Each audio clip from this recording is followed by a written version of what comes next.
You're watching the 420 Pace, found at 420pace.ca. Stay tuned. We'll be right back after this toke.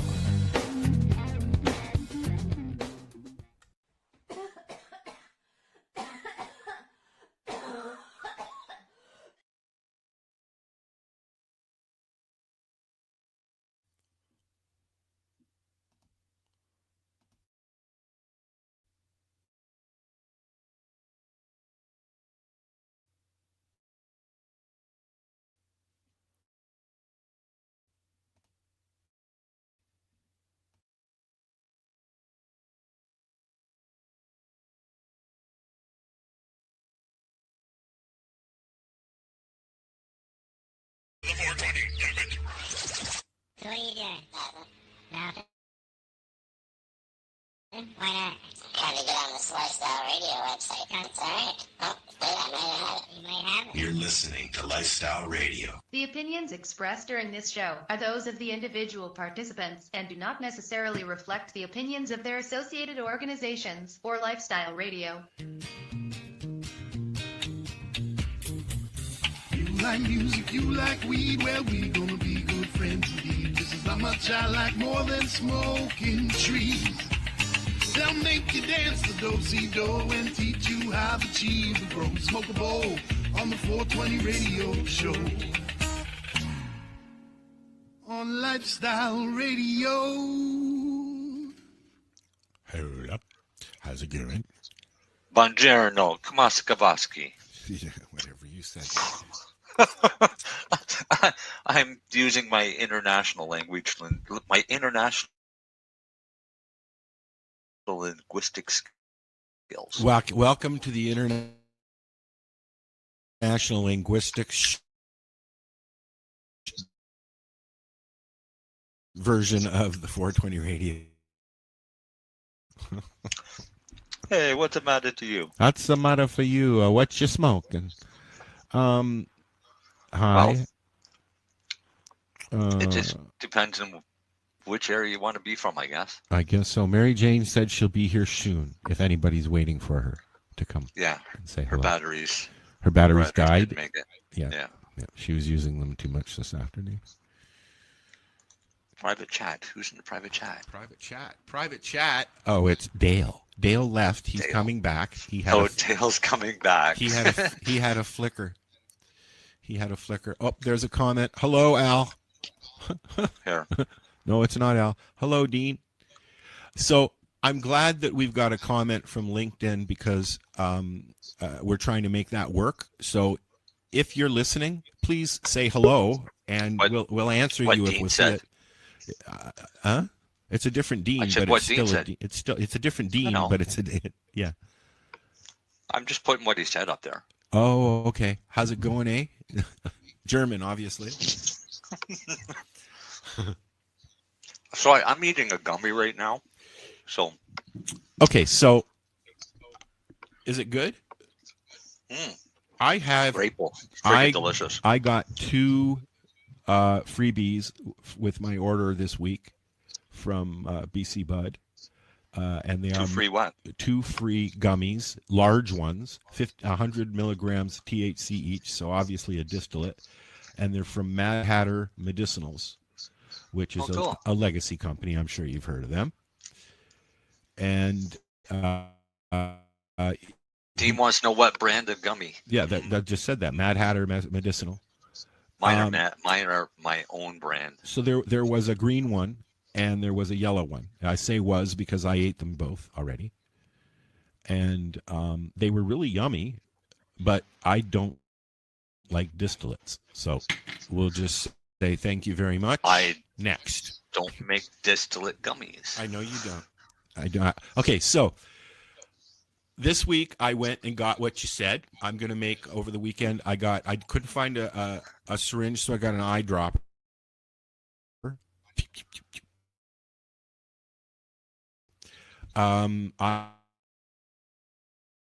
I've got a liter jug of virgin olive oil, extra virgin, and I'm going to scoop out however much whatever you said to put in, because that actually. Do you know how many caps that made? So, can I say? Do we want to give this away? Sure, we do. It depends on what size capsule. So if you're using the number 1 capsule, I got which is number 1 half, capsules. Yes. All right, so that's 0.5 milliliter. So what I'm talking about doing, well, let's take a step back. I'm taking FICO and I'm incorporating it into some extra virgin olive oil because it is apparently the best carrier of all the carriers other than, I guess, fish. No, it's not. No, is it? What is? I'm not going to say that it's the best. I'm going to say that it's a very good carrier. Most of the cases that I've seen, it's been it's been coconut oil or MTC. MTC I don't like. It gives me the shit. MCT, sorry. MCT oil. It gives me the poops. For most people is a laxative. Yes. So we don't recommend MCT oil. No, and coconut oil is fine. I like it, and I use it for cooking too. Fine. You can use it for cooking too instead of butter. So, Yeah. So I mean, you can use coconut oil, but it's got to be coconut oil that's going to solidify at room temperature. Mm-hmm. So you want to go out and you want to get the stuff that looks like green butter or white butter. Sorry. Yeah, it looks like shortening. Yeah, it's the consistency of butter or grainy, stiff butter, I guess. Yeah.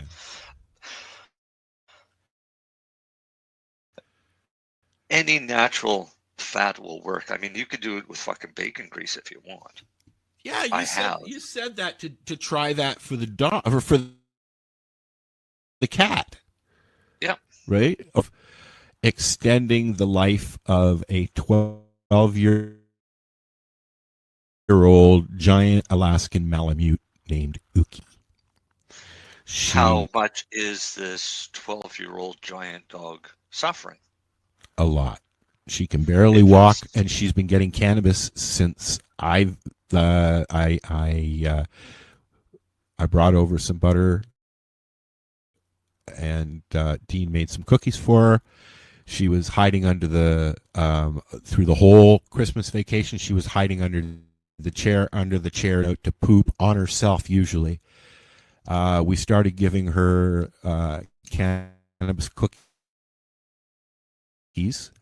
Made with butter. And within a day, she's up and about. She's sleeping in the bed again. She's going out. She's pooping. She's shitting. She's coming and saying, hello, hi, how you doing? She's sleeping in the living room, jumping up on the couch. You know the deal.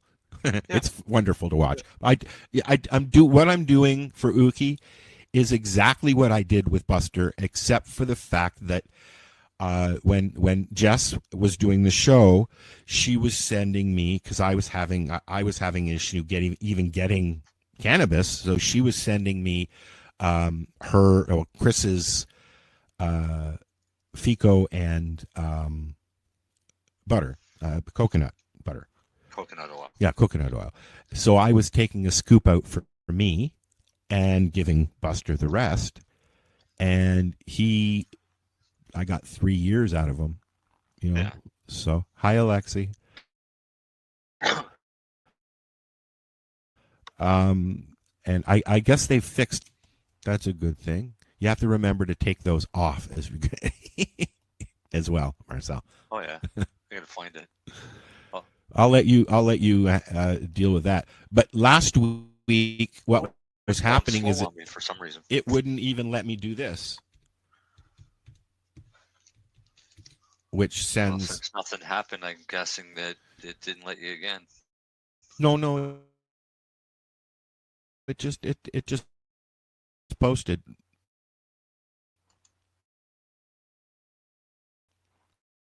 Right. Hola. Why?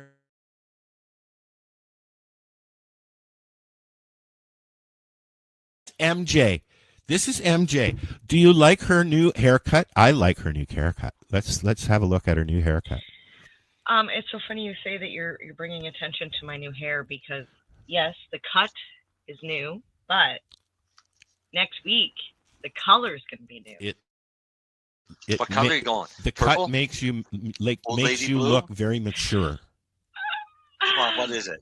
Old Lady Blue. That's funny. What is Old Lady Blue? You see it all the time. Is It's it old like ladies. this color? Yeah. Is that the color Okay. you're going to? That's So- more of a powder blue. So imagine, if you would, like these three colors. Could you imagine a dildo that Oh. color? She probably That's has what one. I'm doing. I'm going to do blue, pink, and purple. That's why the batteries. Sorry.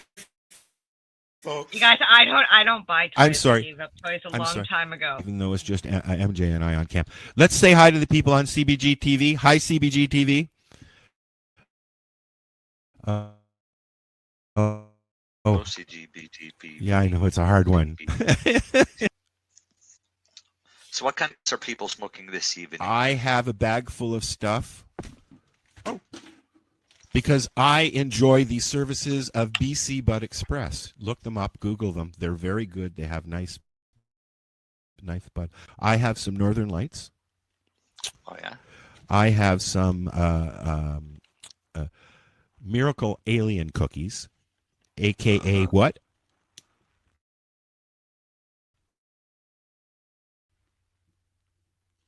Mac and cheese. Yep, thank you. No. Mac. Oh, sorry, Mac. Mac 1. 30, 40, 50 $50 You know for the what? smalls, right? The smalls are Small. The smaller small, buds. tiny little buds. Oh. And I'll tell you why. Oh. Because if you're, Smaller step. well, yeah, that's There's it. No I mean, stems. No, You here, pull I'll out show a you. bud- Oh, look, you I'll show pull out you. a bud that is the size of your fist. When you break it down, you've got a 2 or 3 gram stock in there that you paid for. Yep. That is now a toothpick. Okay, so this is, you can see the stock on the end, right? Yeah. This is the MIC. Okay, this is the Mac, and this Yeah. is a full price AAA bud. Okay. Yeah. Now, and you can see the stem. Okay. Yes. I don't know how I'm going to show you this. Just hold one up in between your 2 fingers. Right, all the little buds. So if you took There's your no premium stems, bud, none. right? But if you took your premium bud Instead over of there, this? yeah. But now This if you is a take big each stem. of those individual buds off of there, Yep, you'll get the Okay. same. small You'll have the off same. of that. Yep. You'll have the same thing that Al's got in his. Like I feel like we should like show people, like most people that Go buy ahead. cannabis should know that, you know, They're all small what buds you're anyways. gonna find it inside. doesn't matter if they know I've explained this. To It's so all many in your people. head. It's Likely, or those small buds now were very likely a big bud before. Yeah. well, or they're the bottom of the bag, the AAA bag. All that crystal that was on the buds on top of it has now fallen down onto it. You know what? When I wasn't making any Look at the money when I size was of there, that. and so the only weed that I wonder what had That would weigh. when I was there On scale. was all the weed that people I don't left. understand. So I'd go around and clean up all the trays. We put them into a bottle, and I called it what? Tray weed. And that was what I had. And you know what? Some of the best weed I've ever smoked was in that can. Well, because you took the crystal off everybody else's bud. I have to share it. That's because I have to share it, Al. I haven't done that because I'm a laggy gagging. Okay, so we got to go here. Yeah, so yeah, that's my. I when I started ordering from this place, I started getting the smalls because they work. Yeah, so it's all going to work. It's just that you get more value for your money by getting smalls than you do getting those big bud premium things. Yeah, and they weigh the same, so you're getting the same fucking weight. You're not Right. getting any stock. So if I get 10 grams of small buds versus 10 grams of big buds, I'm going to win with the small buds. And the reason being is once I get rid of the stalks, I could lose 2 or 3 grams. Now I'm down to 7 grams of that one that I paid more for. Then I still have 10 grams of the small stuff. I personally like a mixture of both. And I only say that because I generally roll the little buds first, and then I do the big buds. I save the big buds for last. So when I get down to the end, it's kind of like I know I got a nice big bud, and then I'm like, oh crap, I gotta go get more weed. Alexi When I likes your harvest, locks. I harvest all small buds. I like your locks. Nice locks. Oh well, keep waiting. I like it, Lexi Fox. Nice locks. Week on LinkedIn. So now we're sending to LinkedIn and our Facebook, and hopefully people can interact with us. And I like. What's the other one we're sending to? Well, on Boxcast, we're sending out to our YouTube channel. Oh, that's Boxcast. On Boxcast, Nice. and That as well sounds as well. And whatever they call it, I don't know. We haven't figured out what they call them yet. If you go on your Roku TV to Boxcast, Look up the 420 CBG radio show, and you'll find us. before you look at anything else on Boxcast, Yes. because you might get thrown for a bit of a loop. Well, let's. I did when I first went there because Boxcast all it is was mostly religious channels. mostly Every channel was religious. church people. Yes, and you know I'll tell you though. Hello, Boxcast people. They are elated that we are their first cannabis channel on their network, and they are just tickled pink. So, hi, how are you? Good. Well, maybe we can get some of those church people to tune in. Well, they have been. We've been getting watchers from Boxcast. Sure. Yep. From we have a regular. I've noticed on the stream, on the CBG stream, we have a regular in Belgravia or something like that, somewhere in Russia. It's funny all the stats you get to see you. I know. You know you're watching. Yep. Well, started doing this. Yeah.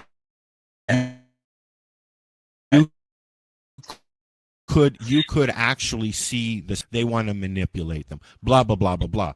But back in the day, when we first started doing this, you could see the raw stats right on fucking on YouTube and Facebook and that. And I mean, like, we're talking millions of people watching around the fucking world that you didn't know were there.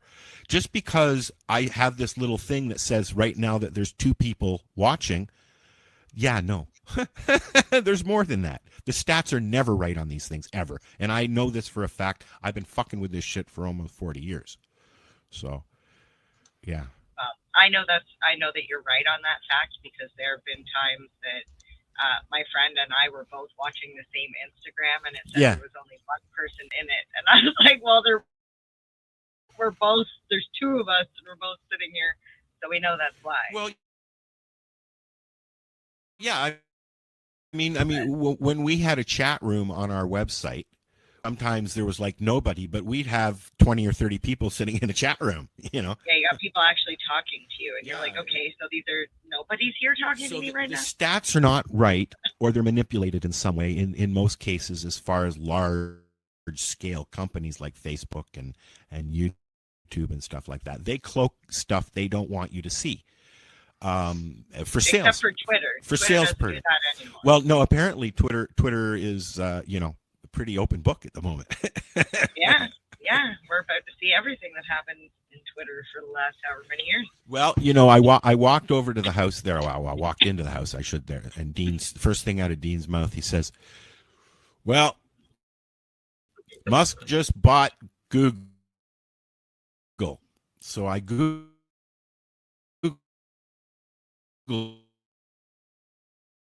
it. He didn't.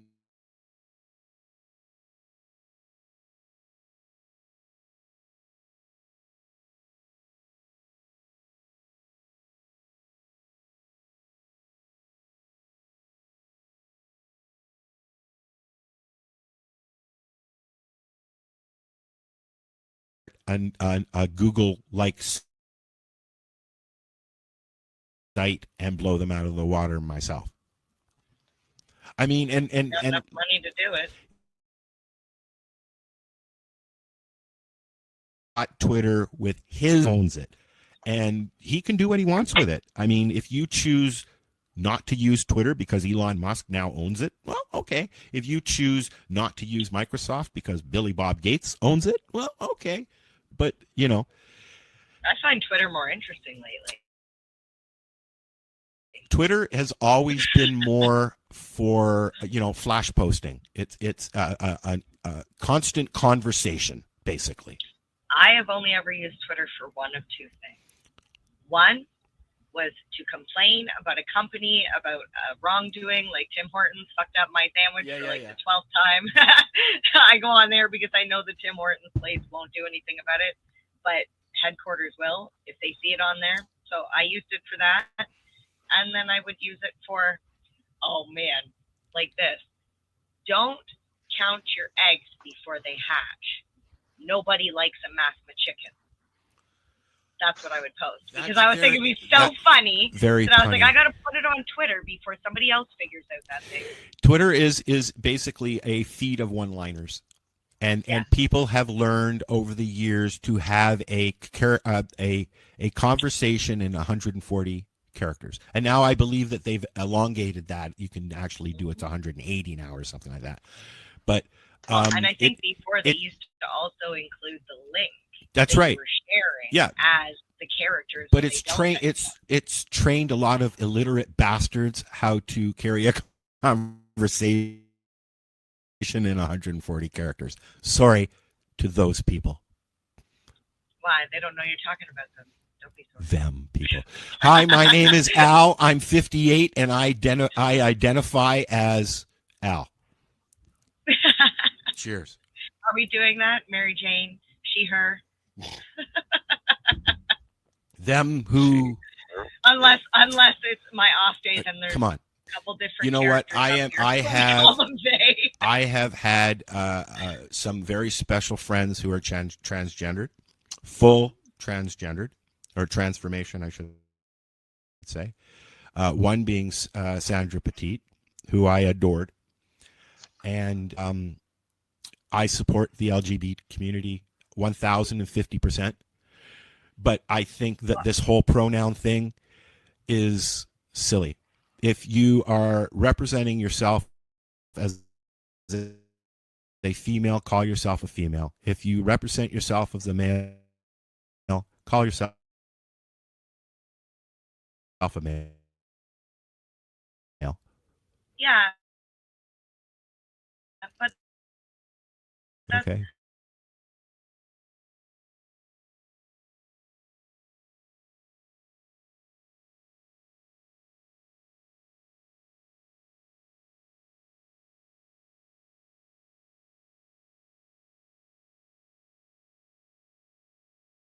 That I don't care. That's your choice. Yeah, I nobody choose. walks around with name tags. I choose to represent male. I got jigglies. But you look like a male. See, this is where I think the I understand fluidity, that. And even in saying that, I feel bad because when I say you look like a male, you look like the traditional what like our Santa. society considers male. You know, facial hair. You know, the I've known some style. women with some facial hair in my life. Dude, every second day I'm in the bathroom plucking. Get yourself a Manscaped. They're great. Like a woman. I can't believe you just advertised Manscaped. You use code Rogan. Don't forget. No, I would take them on. I bought one for Christmas for myself because they're the best thing for this thing. I feel like we're going TMI here. No. I'm not going to go there. I mean, obviously, obviously that's part of it, but I don't want no. But I nick my ears with my big hair clippers. I nick my ears, and it fucking hurts. Nick other parts you're too. Not supposed to use this trimmer. You're supposed to use the beard trimmer. Well, that's why I got the Manscaped, because Now it's you an use the ball all-in-one. trimmer. I use the ball trimmer on my face, and in my nose, and my ears. That's funny. Yeah. I can't Your face believe where would be this is smooth going. like a baby bottom. Well, I was going to say one last thing on the gender topic, Okay. and I think it has to do with. So I was struggling in the beginning, like many years ago, about how like I don't understand why this boy was frustrated that I perceived them as a boy, but they felt like a girl, and it hit me. It's like if I lived my life, I'm a girl, okay? I feel like a girl. I'm a she. Like I said, she, her. I feel like a girl. But if my whole life somebody said you're a sweet or you're a tough boy, aren't you? And You're like a tomboy. made me play baseball.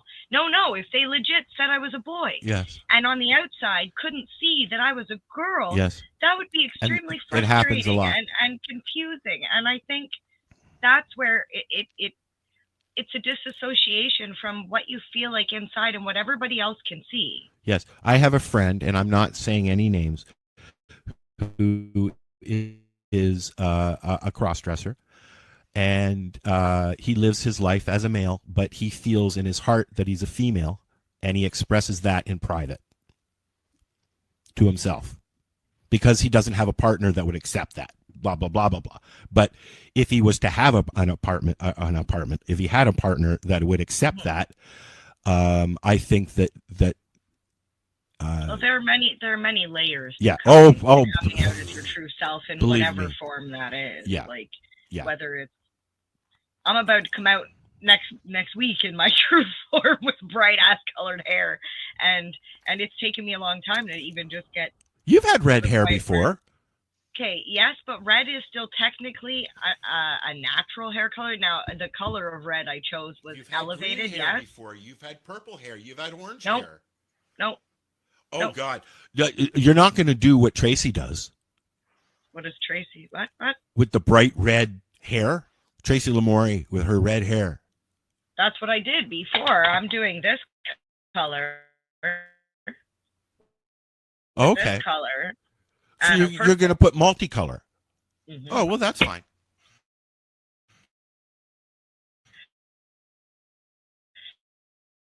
My answer.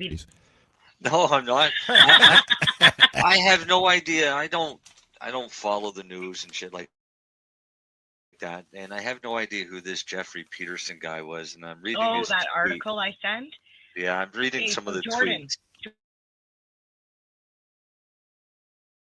Jordan Peterson. I liked his for me for this. I don't believe the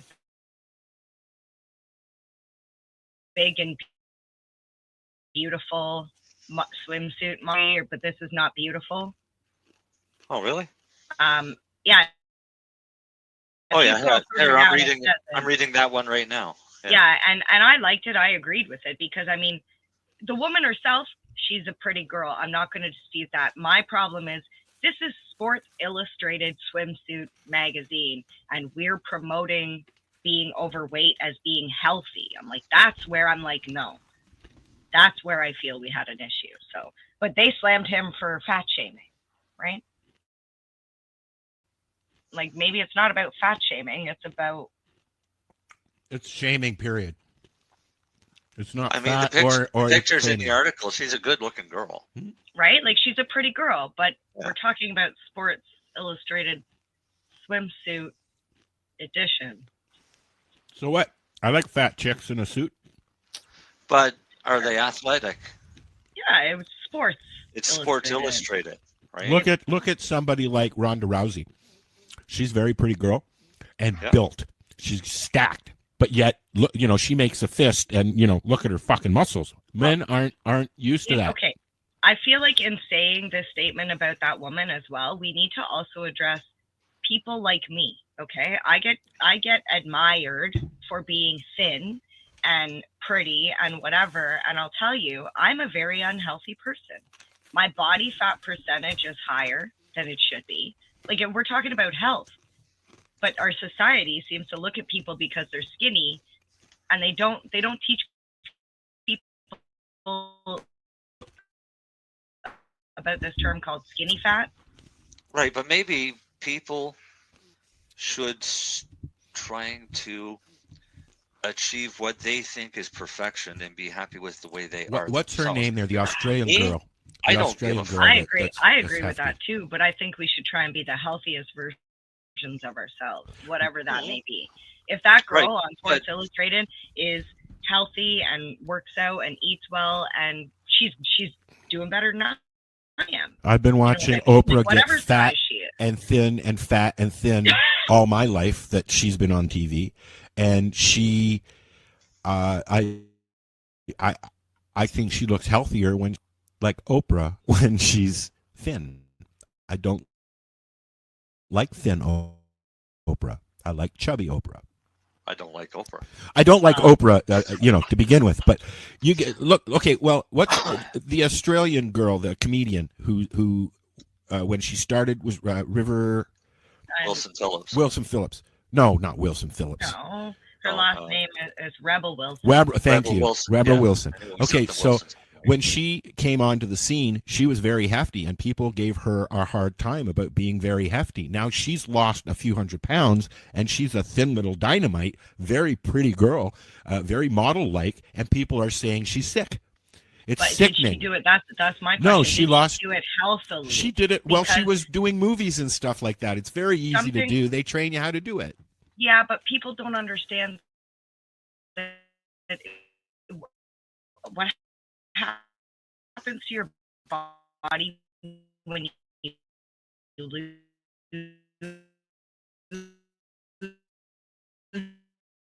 a large amount of weight in a quick period of time. As your body actually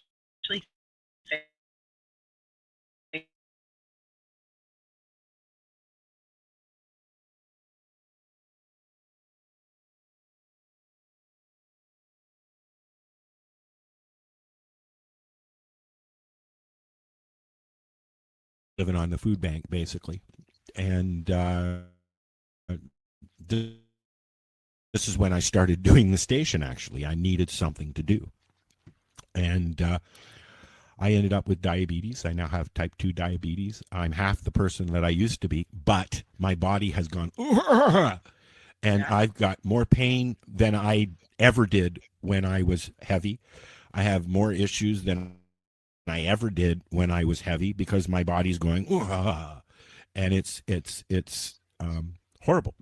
I wouldn't wish it on anybody. Do I feel better than I did when I was at my heaviest? No, not really. Am I happier as a person? Yes. Can I get around more? No. Well, I think it's more about, okay, so for example, in 2019, I was 120 pounds. Right now, I'm 120 pounds. But if you look at my body fat percentage, I had a lot more muscle in 2019, where now it's just fat. It's there. It's the same weight. Yeah. But I don't feel healthy anymore. I used to be able to at my heaviest, I was running around on skids, loading trucks, unloading tires, moving batteries around, working every day on a truck, driving a truck. I can't even get in a fucking truck now. I'm at the same weight I was then now. But I had 20-inch biceps because I was working every fucking day. I had like weightlifters muscles in my legs because I was lifting such heavy weight in me, as well as whatever I was lugging around, jumping up on a forklift all fucking day, getting in and out of a truck all day. I literally can barely get into a fucking pickup truck now. Because I didn't wear a belt, because I didn't protect myself, and because of my lifestyle, Well, you could put a belt on now and go out and do that exercise, manual labor type thing to get you back into that same shape that you were. Yeah. Because you live in snowland, so you could shovel your driveway. And I do. and that's a workout and a half. Yeah, but I mean, at this point, if I was out there, like doing my whole drive, I do around the car and my walkway. I have somebody that comes and plows the rest of the driveway because it's a long driveway and it's steep. And it's my buddy's son-in-law. So,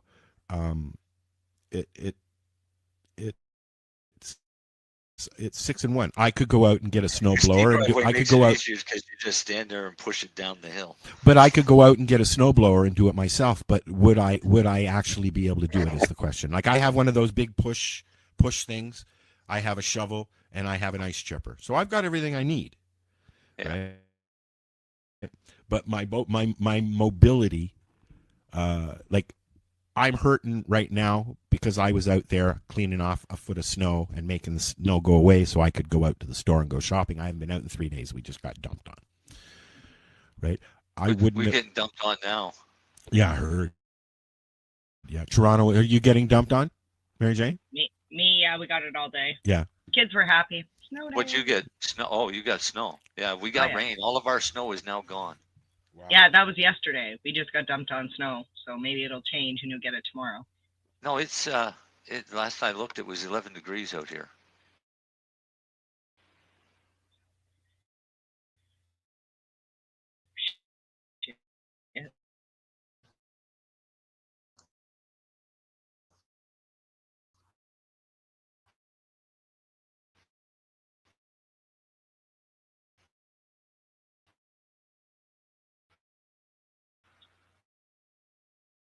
Okay. So let's look at some news.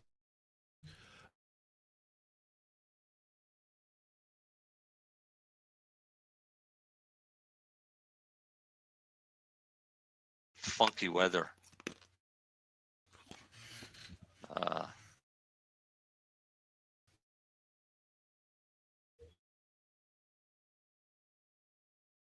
On the coast here.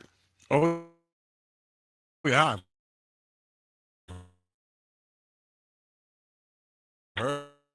In the plus storm, rainstorm. Yay, go.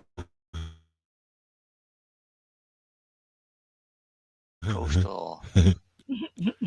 No, I'll keep it here as long as possible. Thank you for asking. It just isn't going to happen. Well, if you send it back this way, we'll just send it back to you because, that's the way it goes.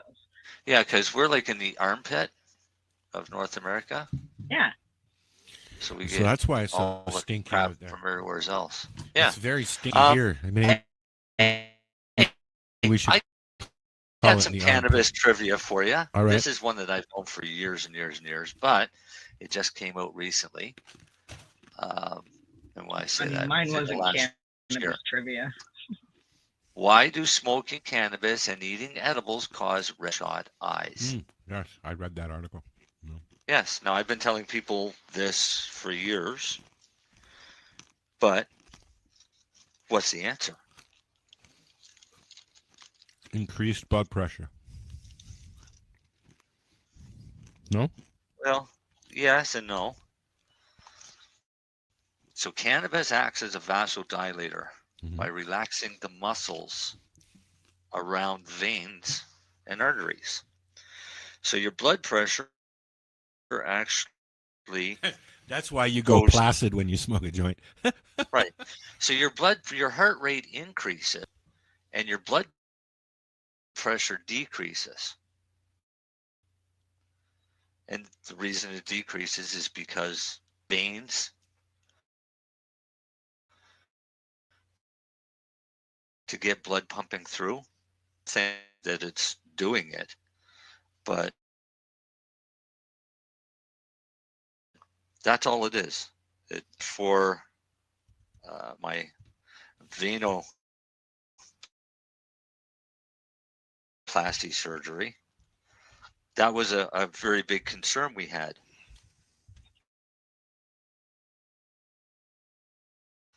That for years we always thought acted as a blood thinner. But it can actually raise your blood pressure.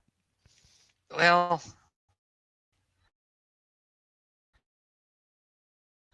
not a whole lot. It'll raise your heart rate. but your blood pressure doesn't raise a whole lot because. So, anyways, the surgeon, I said, look, I said, the only concern I have is if I need a stent, is that going to affect? Is cannabis going to affect that? And find out. And he's the one that explained how it relaxes all of the muscles around the veins. And this is a vein specialist in the States saying this could actually be. And I said, maybe people should use it. He said, well, somebody would have to get it approved. So, and New York's got a medical program, so yeah, people, apparently, yes, we were talking with use your Steve last week about that. Yeah, use your cannabis and send that blood flowing through those veins. Excuse me 1 minute. I have to go find my lighter. How do you do a cannabis radio show and not have a lighter?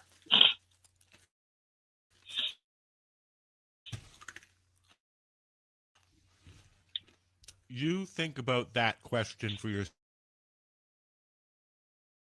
there, mister. I have a lighter. I've got a couple. I'll have it in a minute, too.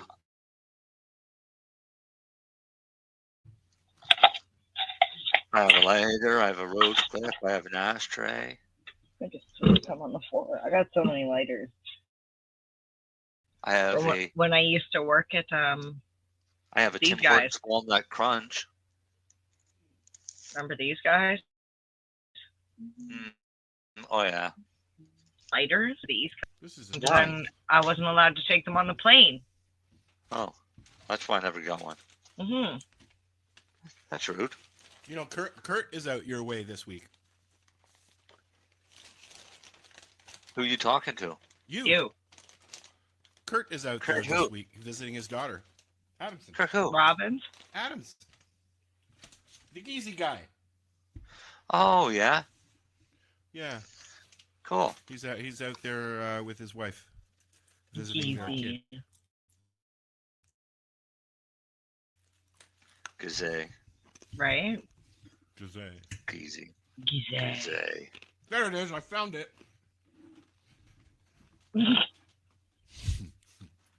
Oh, wow. Yeah, I made a batch of Tim Hortons Walnut Crunches. I saw that. No, I made another batch today. Actually, I made a double batch today. I got one sitting here eyeing me right now. I think they actually turned out better than what Tim Hortons had. Why don't you show it what it looks like on your camera there? Just show it to your camera. You know, you put it up to your camera, we'll see it. I don't know if you will. Just hang on.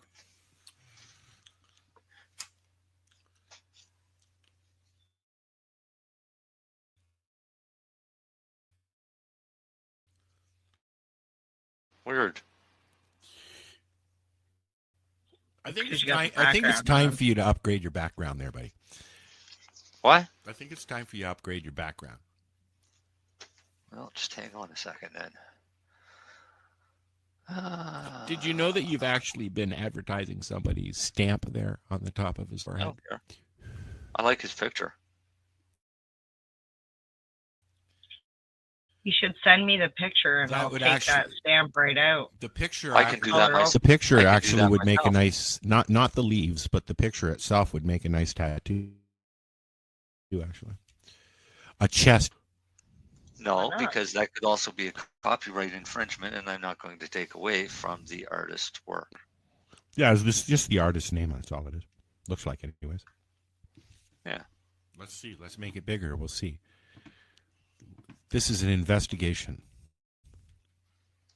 It just says the cannabis. The cannabis. Can't read it. I just see the and cannabis. That's it. Oh, Excuse me. I know how to figure it out. I've had to take photos of all kinds of shit over the last year just so I can zoom in on it. Time for new glasses? I just got new glasses. I'm like, I don't understand why people are using green writing on blue background. The fuck Yeah. is this? Like, yeah, I'm thinking I'm old. It's not that I'm old. People are just getting stupid in the way they're putting the directions on shit.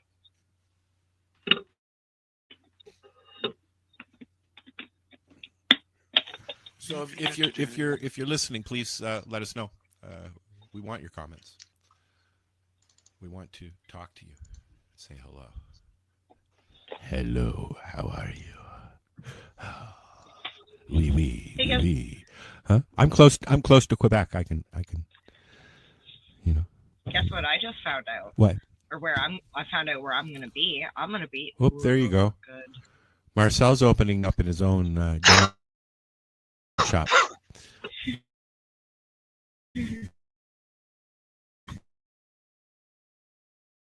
You're No, going why- to ask you if I like cars. Wait, when is this?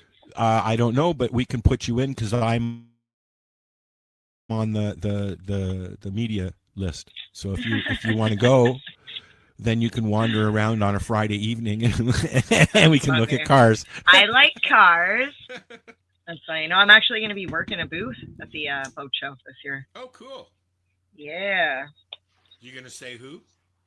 Yeah. I should actually get the booth number. I'll tell you next week. But it's Top Polish and Shine, the best mobile boat polishers in Ontario. And what color bikini will you be wearing? You'll find me in blue, but I'm sure the bright hair will stand out. Ah. There you go. It's not me you want to see in the bikini. It's my coworker. She's smoking. She's like a bodybuilder. She's a buff babe. Yeah, I can't see anyways. There. So what are you going to do there? Just like we're going to be selling some products, boat polishing products and cleaning products, and try me. We're going to be booking. Try me. We're going to be booking boat polishing. Anyone who wants to, if you have a boat or know someone who has a boat. The cool thing about this, I told them not to do it. I told them it was too much money, but they don't listen to me. I'm just a girl, but they're giving away. So it's a modeling job. It's $2,500. They're going to give away to some lucky winner for boat polishing. But for you, it's if you just need your a boat modeling polish, job. What's that? For you, it's a modeling job. No, I actually have to go talk about it. If it was modeling, I'd just be standing there Oh, okay. Yeah, but no, we could hire those girls at trade shows. Yeah, that's what I'm getting at. Yeah. Yeah, I'm not one of those girls. Yeah. You can hire them. You're not one of those girls. Actually, what does that mean? Let's get her in trouble before she goes. Did you not hear me say I have not been to the gym in over 2 years and I have no muscle? That's what I mean. Oh, I'm not one of those girls anymore. It's not even like that. We used to do a lot of trade shows, and we did one in New Orleans. And while we were there, I was talking to one of the girls that was working the booth next to us, and she worked for an agency. And what happens is these big companies will go to these agencies, give them all of the product information. They take their spokespeople, train them on all this information, and then when it's time for the trade show, these girls can answer any fucking question. Really? But it's big, big business. So, and it's unreal. I mean, we were blown away with the size of this trade show, but companies in there like Chevron and stuff like that. That makes sense. You need people that know what they're talking about, and if they can memorize this shit. Yeah. So you're basically doing the same thing, where you've learned the product, and now you're going to be front and center, the attraction that gets people there. Well, it's going to be interesting Thing, that's for sure. with funky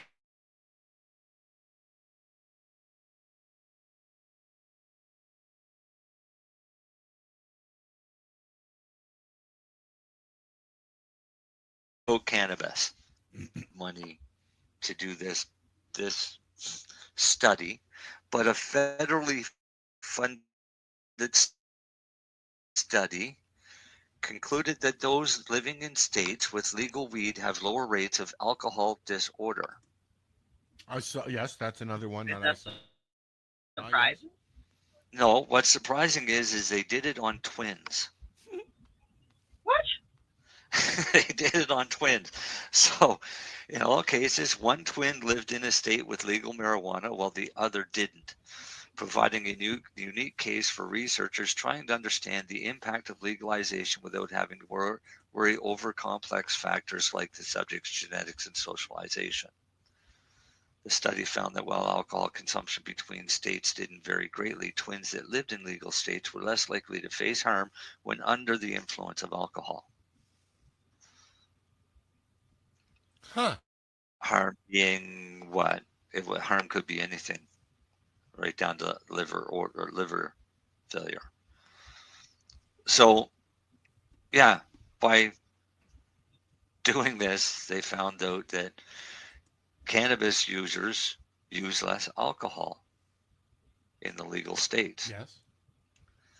than people use in the illegal states, which are really running out quick. So I think federally you're going to see a change probably sooner than later. Because what are the holdout states now? New New York That'd be has Texas. New York has it. Maine Yeah. has it. Florida. Like Texas has. Texas has a medical, don't they? I don't know if anybody's in the States watching, and but please. Well, before I look it up on Google. Well, Alexi would know if she's still listening.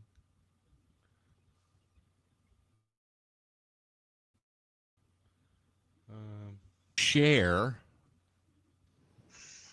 my LinkedIn video. Oh, never mind.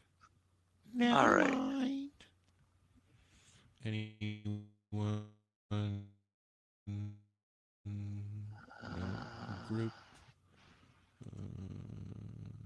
Alaska, Arizona, California, Colorado, Connecticut, Illinois, Maine, Maryland, Massachusetts, Michigan, Missouri, Montana, New Jersey, New Mexico, New York, Nevada, Oregon, Rhode Island. How many other ones is there? I have to click on the link. Vermont, Virginia, and Washington. Also legal in the District of Columbia, Guam, and the Northern Mariana Islands.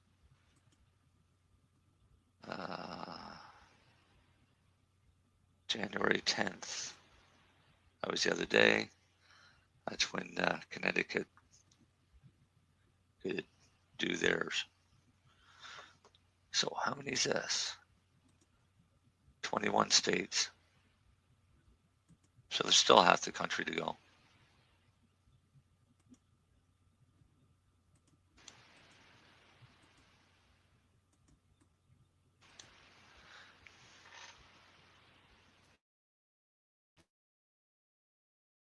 Dead air. Dead air. Yeah, what happened to you? I'm posting stuff.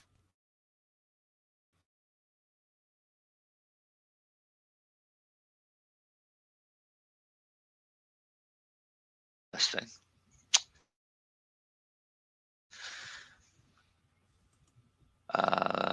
This is an article that Toast, not French toast. French toast. I always say French toast. I know. I always say French toast too. Yeah. It's basically, here's why the CBD you bought isn't working. There's a number of factors after using CBD. Have you ever met anybody that has said that? Repeat that. People claim that they notice. Some people claim they notice an immediate effect after using CBD. I know nobody. I get pretty grumpy after using CBD only. So yeah, I actually feel a mood switch. And Really?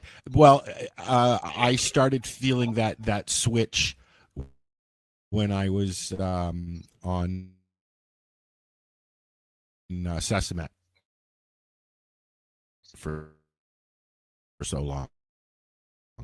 It's one of the reasons why I stopped it.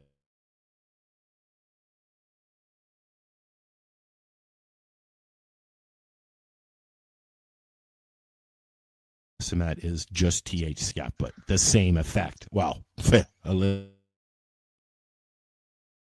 bit, anyways. Yeah, well, distillate and isolate is pretty much the same as synthetic THC. Yeah. Except it's not. So it's going to have slightly different effect. But it basically and you feel that as soon as you have that dosed, within an hour.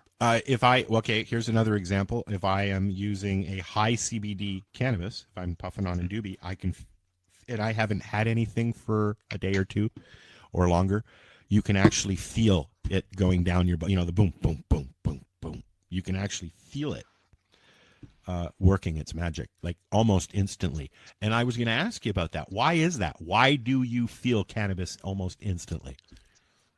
Some people do. A lot of people don't. Oh, really?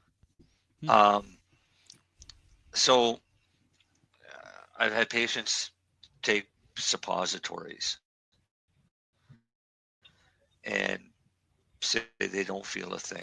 And then I've had other people say that they feel a tingling sensation radiating through their body. From the top down? No, from the bottom up. Really? I get it from the top down. They used a suppository. Oh, okay. I didn't hear that part. Sorry, but right. Some people that have invested, but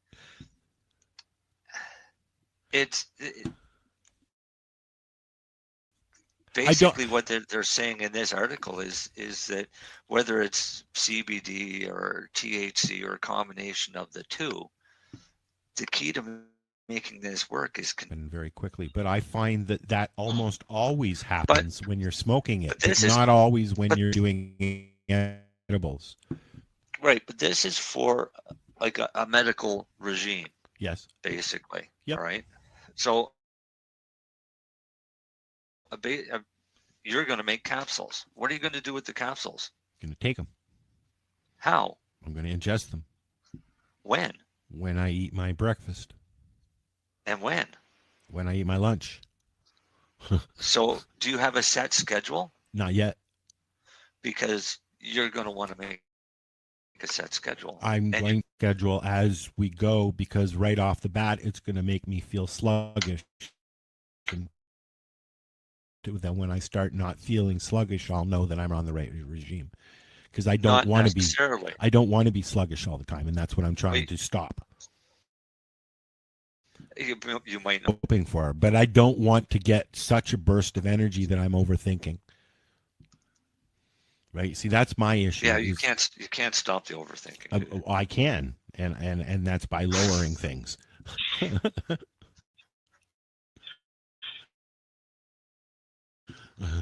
You don't think when you don't have anything.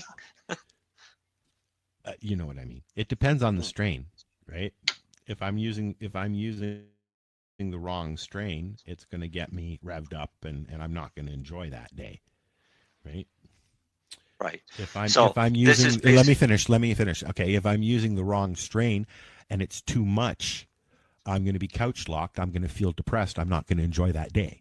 So I want to find the middle of the road. How do I find that middle of the road? Is I mix and match. I usually have a dollop of oil in the morning. I always have my pen full of I'm trying to get away from the RSO. I have my pen, my Shatterizer with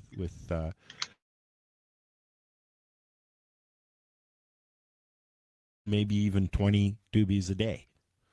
You know, So can't you're always smoke the capsules. same strain, right? But with taking the capsule, that's going. So you mix and match Well, with it's going to other be the same things. effect for about 2 3 to weeks, 4 days.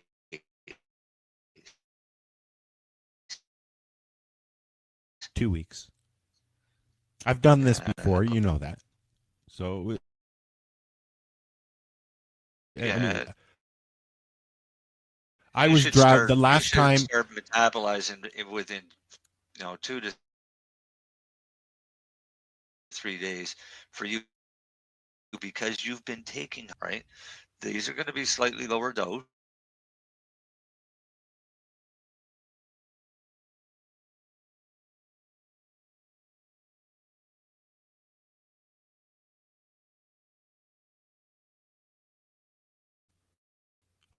I want to Right? feel high. But I What mean, the right.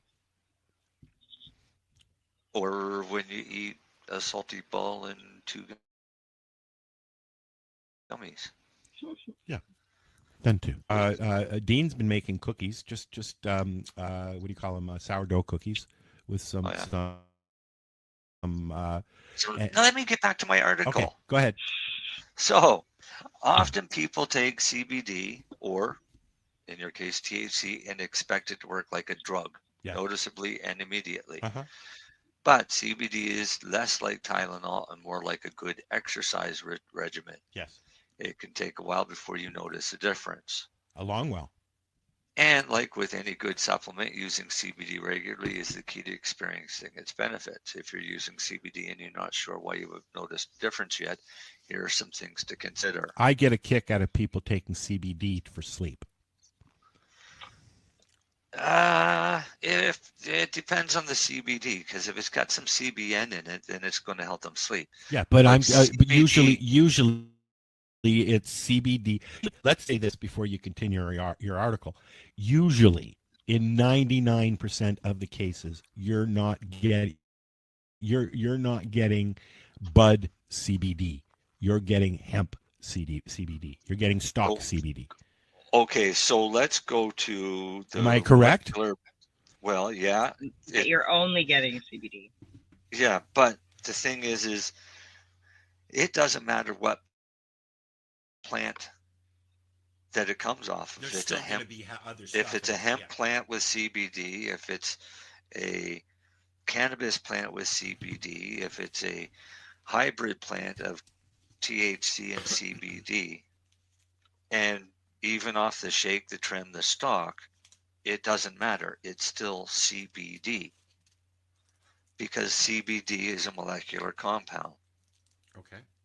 All right. So it doesn't matter what plant it comes from.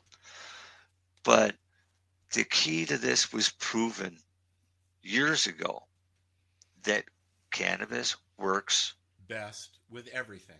best with everything. It's a synergy. All right. They all of the parts make a whole. So you want as many cannabinoids as possible. If you're getting just CBD, who cares where it comes from? Fair enough. Right? It's a marketing ploy. Yes. I mean, I can say, oh, well, this doesn't come from hemp. Oh, who, who cares where it comes from? So, Still, uh, see, CBD from the hemp, from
to blind, it's very hard to factor out the placebo effect. You know, it's so funny, like they do these studies with psychedelics and like 98% of patients guess that they've been given the placebo as opposed, given the psychedelic as opposed to the placebo. Now, if I were given 125 micrograms of acid versus an inactive pill, I certainly would notice the difference. If like my face were melting off and the world were like breathing in and out, like obviously you're going to notice the difference if you're given a psychedelic or not. And I think that's also true for cannabis. Like most people can guess if there's a placebo or not. I mean, cannabis is psychoactive. Obviously, it gets people high for better or for worse. Many people enjoy it. Some people don't like it, but it has a big effect on you. So I think it's very difficult to factor out the placebo effect with studies of drugs that are psychoactive and have strong psychoactive effects. So I think it's going to be difficult to show definitively what's cannabis versus what's the placebo effect. But then again, cannabis does so many things at once. It helps numb the pain. It helps affect the part of your brain that says, this pain is bothering me. It helps the part of your brain that says the pain is a noxious sensation. So you're a fibromyalgia patient, you still feel your pain, or you're sciatica, you still feel your pain, but you can still do other stuff because it's not bothering you as much. It helps you with your anticipatory pain, anticipatory anxiety, and with your insomnia and your quality of life. So, and it's also anti-inflammatory, and pain and inflammation are two sides of the same coin.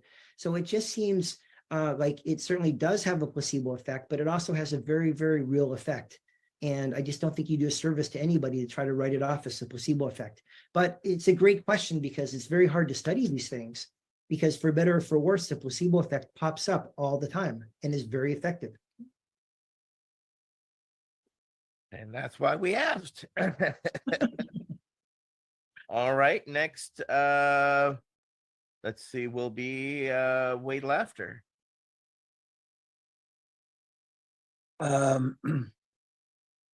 Well, I see that Michael Green just raised his hand. Oh, I apologize. Did you have a follow-up, Michael? I think so, unless I missed something. When you were talking about placebo in the book, it was so funny to read about how you try to do a blind study using cannabis and substituting placebo. If you could expound just a little bit on that, I think our audience would really, really enjoy that. Well, they realized that most people notice the difference if they're giving cannabis versus nothing. So, and you know, in these studies, when they're always trying to find harms of cannabis, they tend to give very high doses of cannabis. You know, they never give someone 5 milligrams of a gummy and say, can you drive? They always give them like 300 milligrams and, you know, watch them weave down the street. So it's very obvious if you're given a placebo versus the cannabis, because it's a healthy, respectable dose of cannabis. And, you know, so then the researchers like, hey, I wonder if we can, you know, make the not so obvious when we're giving cannabis. So they started giving people other medications that they thought were psychoactive in the same way the cannabis was, showing how little they understand about cannabis, proving definitively that none of these researchers have ever tried cannabis ever. Like they would give people Benadryl. Now, the difference between Benadryl, which makes you sleepy and feel like you've been hit by a mental sledgehammer and groggy and sort of, and cannabis where you're awake and your sensations are electric and your thoughts are humming along at top speed.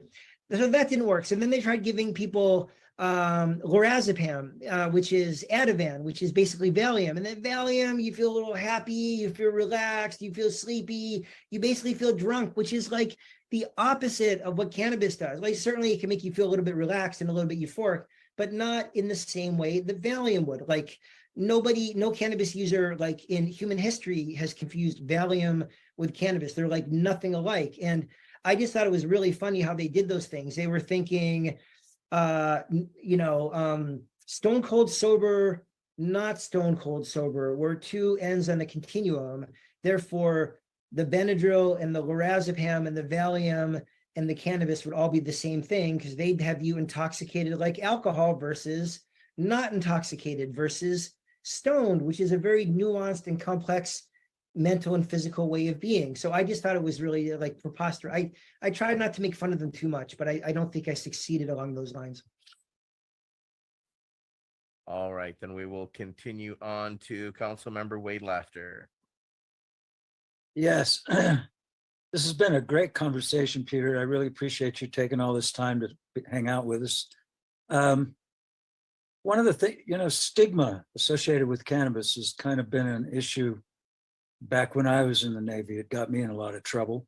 And it's to this day still an issue, certainly for those on active duty. And I know your father encountered a lot of this kind of negativity in the medical community in reaction to his coming out, if you will, about cannabis.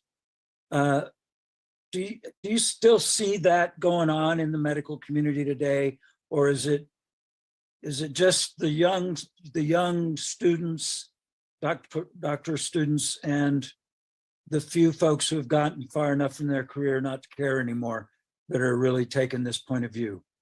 What's your sense of that? Sorry for a confused question, but there you go. No, it's improving. And I would say about now, something like 2/3 of doctors believe cannabis is a safe and effective medicine, not 100%. They're following the patients, but they're not as far along as the patients, but they're definitely a lot better than they used to be. Now, the stigma, again, it depends a little bit on the vantage point of the physician. Very little stigma among the oncologists. They just see it helping their patients. Oncologists are nice people. They don't want their patients to suffer. Very little stigma. And again, the psychiatrists tend to, and some of the pain doctors have sort of painted themselves into this intellectual corner where they feel like they have to still be against it until the end of time. So there's more stigma on their part. It's definitely not gone though. I mean, it's really interesting. I spoke to about 280 psychiatrists about 2 months ago in New Jersey. And they specifically asked me, can you talk about some of the positives as well as some of the harms? Because the last 3 lectures we've had have just been about cannabis use disorder and how bad it is. And our psychiatrists, especially our younger psychiatrists, are really interested in what you are helping people with. So I gave a very balanced presentation. I started out with the harms, and then I went into the benefits. And, this is grand rounds. Medical grand rounds is like a solemn occasion. Like nobody interrupts anybody. I was speaking for an hour, and then there were 30 minutes of questions. And 10 minutes before I ended, this elderly psychiatrist literally interrupted me and started shouting me down and saying that every single thing I was saying was a lie and that none of it was true and that nobody should listen to me. And then the younger psychiatrist started defending me and got a lot of really nice emails and a lot of discussion on social media about how inappropriate that was. But I couldn't believe it. This guy could not control himself. So yeah, this stigma among certain old school, I have diagnosed it as OFS, which I call old fart syndrome. I think there's definitely a component of that. And they just are having trouble adopting to like the new world that we're living in. But I think it's sort of dying out because so many more doctors are seeing it helping their patients, or they're using it themselves and they're having benefit themselves, or they're seeing it help a family member, a brother, a parent, a kid. The use in the elderly is doubling every couple of years. I mean, that's the most rapidly growing demographic is use in the elderly, and people are really seeing benefits. So I think these sort of hardcore stigmatized, like anti-cannabis is the devil's lettuce, I think that's all going by the wayside. But these things die slowly, and unfortunately some of the patients have internalized the stigma too, either by reflecting back what their doctors think or just from all the nonsense they've been exposed to. So it's a very different conversation if you ask someone, have you ever used medical cannabis before? And they're like, well, I used it in college and I had a good time and I never had a bad reaction. That's a pretty easy person to get started on medical cannabis. If they're 85 years old and they say, I've never used it before ever, that's a much longer conversation, and you have to overcome their feeling that it's somehow bad or dirty or wrong or not the right thing to do. And it's so unnecessary. It just makes people feel bad and makes them hesitant to use something which could quite possibly be a much safer and more appropriate medication for them. So we have a long way to go, but generally it's getting better. I see it getting better every year.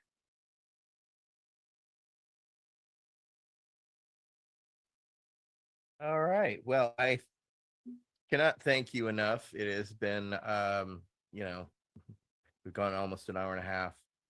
So I can't thank you enough for taking the time in that discussion, as well as, you've answered all our questions. Michael Green, do you have another follow-up?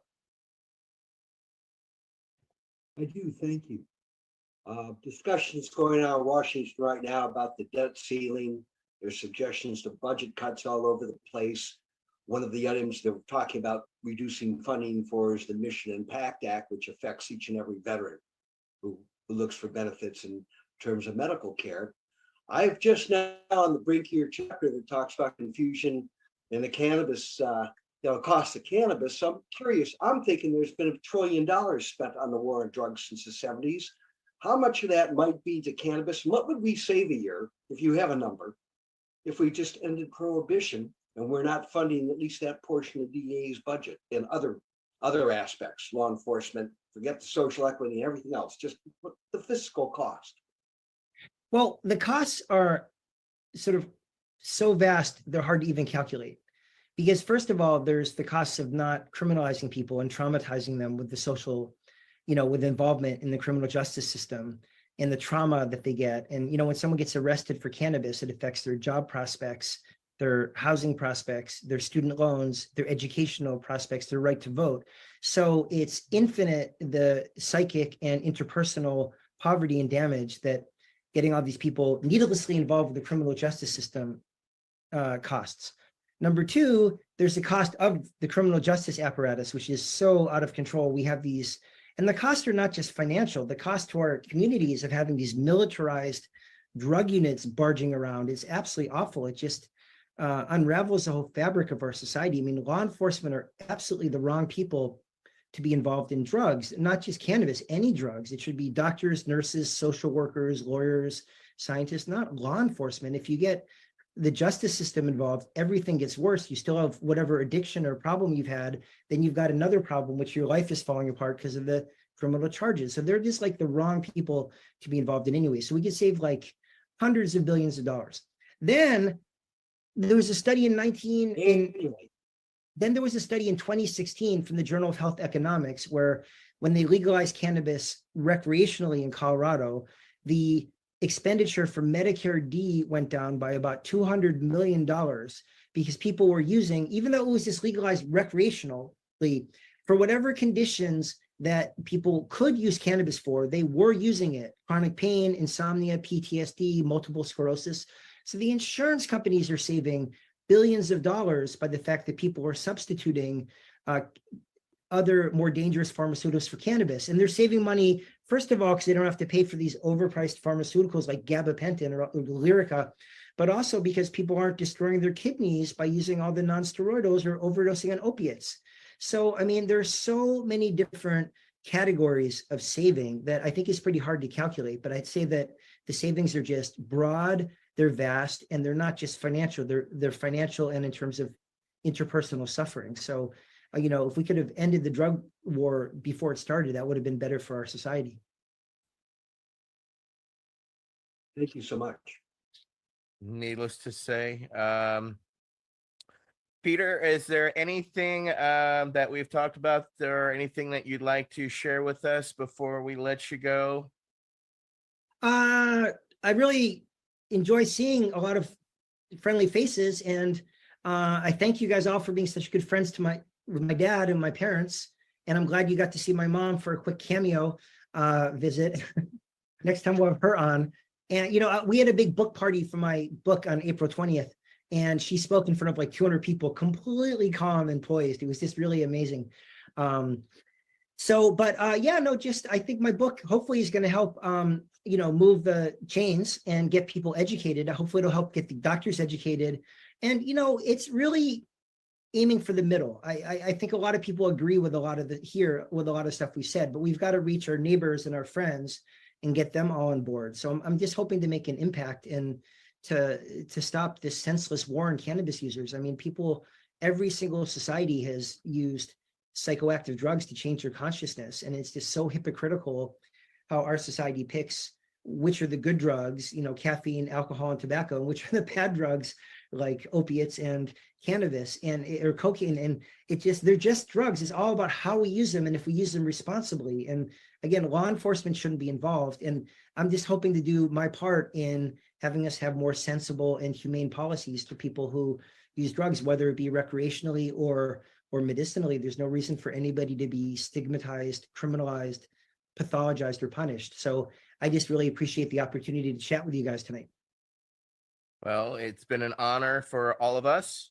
And we would like to, let's see, I'd like to thank all of our members tonight for joining us. Wade Laughter, Michael Green, George Armstrong, Nate Landau, Alex Popoff, Al Byrne, Michael Crowitz, Mary Lynn Mathry, and the Venerable Brian Buckley. I am Etienne Fontan, and thank you, Peter Grinspoon, for joining us, the Venerable Dr. Peter Grinspoon, to those who don't know him, but he let us call him Peter. So thanks, Peter. With that in mind, we'll wrap up from our VAC roundtable number 54. We were away the last couple weeks because we were actually lobbying in Washington, D.C. So I want to thank Nate Landau, Michael Crowitz, Michael Green, Kendra Soul for going out to Washington, D.C. and making it happen. So we'll carry on. As we carry on, and we'll be back in 2 weeks with our next VAC roundtable number 55. So thank you again, everybody. You'll have a great rest of your Memorial Day weekend, and we'll see you in 2 weeks. Hey, thanks, you guys. Bye-bye. The Veterans Action Council is a Pace Radio Network content provider.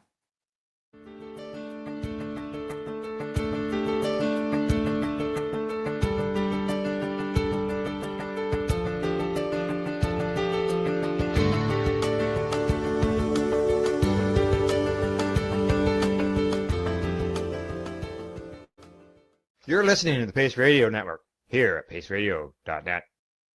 The opinions of the individuals during this broadcast are their own and may not be the opinions of their group or other organizations they may be involved with.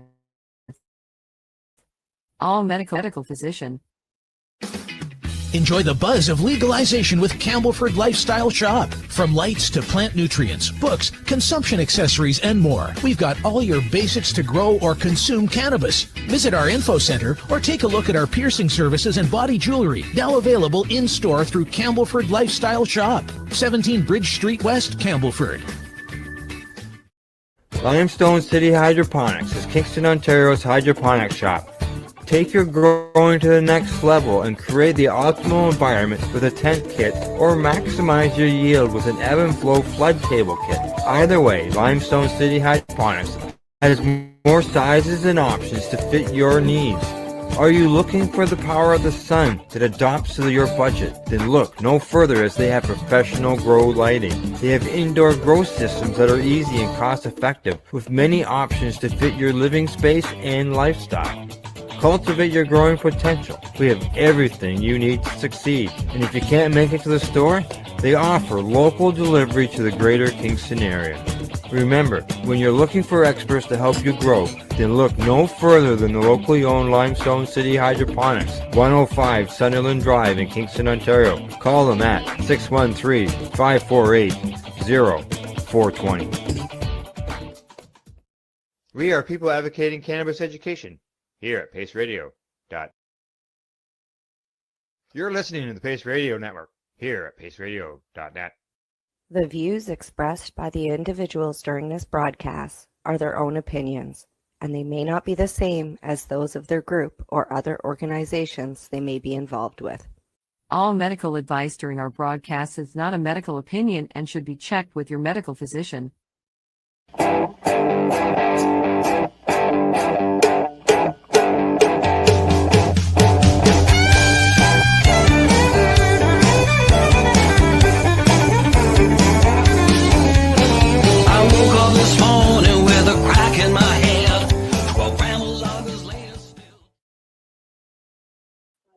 Good evening, everyone, and welcome to the Pace Radio Show. And good evening, Tamara. How are you doing today? Alvin left for work. He was home for 5 days, so it's been kind of a nice little, calming, whatever, few days because he hasn't been home for a few months. Alexa, stop! Jesus. Did I see something about it being his birthday? It was his birthday yesterday, so yeah, I just went and. We don't have a lot of money. Like we got paid, but we paid our bills, so we're broke. And I'm okay with that. Like a lot of people think, well, you don't have, but my bills are paid, right? And I got food in the fridge, I got a roof over my head. I'm happy, right? So I went down a cake, and we bought him some t-shirts. We had gone to Walmart the day before, and he bought himself a bunch of shorts and whatever. And yeah, we just went. We were gonna go for a drive, anyways, and then it started pouring rain. But we ended Yeah. up taking the back road all the way from Cranbrook all the way to Kimberley through a mountain trail and Oh, nice. down Nice. St. Mary's Lake. And yeah, so it was really nice. So he left for work today. Went for a Sunday drive, but it wasn't on a Sunday. Right? Yeah. Because it was kind of miserable. Like it was kind of rainy. I don't know Yeah. what your weather's been like, but it's been raining here still, Right. which we're not complaining because we've needed this moisture for 5 years. Like, but Oh, you know, moisture, right? We don't know what moisture is over here, I'll tell you. It's just it's been raining here like nonstop. And like I oh, said, really? nonstop. Oh, Christ. We got the field beside us, farmer's got hay in it that he grows, and Yeah. it's just there's probably a third of it is looking like it's dry. Yeah. This is not growing. Yeah, I know BC hay this year.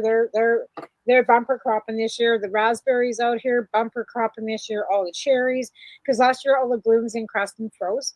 So this Right. year we have great cherries, great strawberries, raspberries in the bush. Like they're just overabundant because we've Yeah. had so much moisture and then heat and then moisture and heat, right?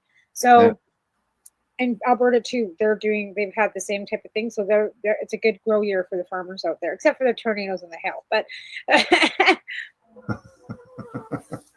Yeah, the tonight on the show, obviously we don't have a guest, but I got some interesting stories, some studies and things that we're going to discuss over the next, let's see, 87 minutes. you know, I got a violation on TikTok for having one of these hanging out of my mouth, and got a strike on Really? my account and a big warning on my account because I was just Because like, you had a joint in your mouth. Was it burning? yep, it was burning, but I was like, Did they tell that it was a joint, or did you say it was because most of it can be lit cigarettes, as far as I and can. you're not allowed to have a cigarette on there either. No Oh, tobacco. you can't even have tobacco on there. Yeah, you see other people smoking and drinking and everything else, and you don't get a violation. Oh. But yeah, and I wasn't even talking. I was actually like just doing a sound and Yeah. had this in my face, and yeah, I got a big old community violation for having a joint. Well, I saw a story online earlier today about a place that says themselves and several others all had their accounts removed from Instagram, Yes. cannabis related, and this Yeah. is all within the last few days. Yeah, and they do that every once in a while. It's like they do a sweep or something. They go through and they do like anything related to sales, anything looks like you're any promotion. They just Right. no warning. They just yank you. They did that to a couple of my friends not that long ago too, but they were not in the cannabis. They were in the sex work industry, right? And they're showing pictures and they're dancers and stuff, and they too lost their accounts for for not being as far as the community guidelines were concerned. Exactly. Okay. No nudity because these girls don't do nudity; they just do bikinis, and Sure. they were down to. Yeah. There's lots of people who do pole dancing as an exercise, or Yeah, and I mean, it's not. Yeah. it doesn't mean they're actually taking their clothes off in a club. Yeah. The Pink Pony Club, right? Yeah. Well, hey, there are people doing that on like those AGT Hey, style. little Melly Hempseed, who started out in cannabis culture back in when she was a little girl that shouldn't have been there, is now a feature dancer, exotic dancer, and she dances all across Canada and in the United States. Well, there you go. What happened to little Melly Hempseed? She is doing absolutely Right. wonderful. She's happy, healthy, and living her best life. Good. So, CSP, how's things going there? It's been busy because since I've announced that I had some stuff, I've been running bags out pretty much every day. So like they just text me because they're all scattered because it's wintertime. Warrior Park had a fire up there, so they're kind of like everywhere again. So they all have the ones that have my number, which they kept the cards, and then my Right. cards and stuff too. But a lot of them have my numbers. They'll just text me and say, "Hey, can I get a package?" And it's like, "Yeah, where can I meet you?" And I've been meeting people every single day, and I got a couple, like I said, that live across the street because there's a recovery house across the street from me that just come. Right. They just come and knock on my door, and I've got 5 of them over there now that come and knock on my door. Oh, And wow. some donations of some canna butter, and I have myself gathered enough keef that I can actually make some candies because I can use either RSO or keef in the candies. So I'm going to make a batch of candies tonight. I'm going to bake because it's been a little cooler in the morning tomorrow morning, and then I will have enough, and I've got I'm rolling. Like I said, I'm going to be out again soon. Like it's an ongoing. Well, yeah, Like, there's never a time that I'm never going to have enough, right?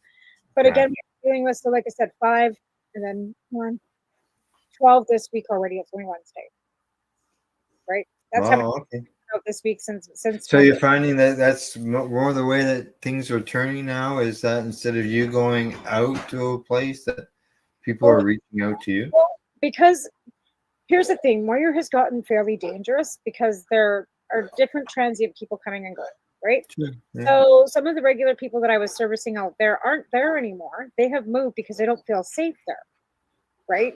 So Right. they don't feel safe there, and they're the ones that are local people, right? And they're not saying that they're, and unfortunately, I hate to say this, but the Blackfoot County Reserve in Alberta has been dumping their people with addiction problems off in all kinds of different places. They load them up into vans, they drop them off into towns in BC, and they drop them off in Lethbridge, Pincher Creek, Medicine Hat, because they don't want them on the reserves. Oh. And unfortunately, that's bringing more dangerous people in here because they're bringing in different drugs. Okay. And maybe creating conflicts, obviously, if Well, because they're if not because they're not locals. In the summertime, we always find this. This has always been a thing, and I'm learning this from the people that work frontline all the time, like at the certain centers here. And this is a normal thing that happens in the summertime because people are transient, they're traveling around, trying to find a good spot, see where the best spots are. But again, a lot of them are looking for work, right? Yeah. So you Yeah. end up with people like the lady that's living in my backyard, like, for example, she's here working. There's nowhere for her to park her van. She has chosen, like, she's older than I am. She's chosen to live in her van. She's single with her dog, right? She's got a beautiful little camperized van.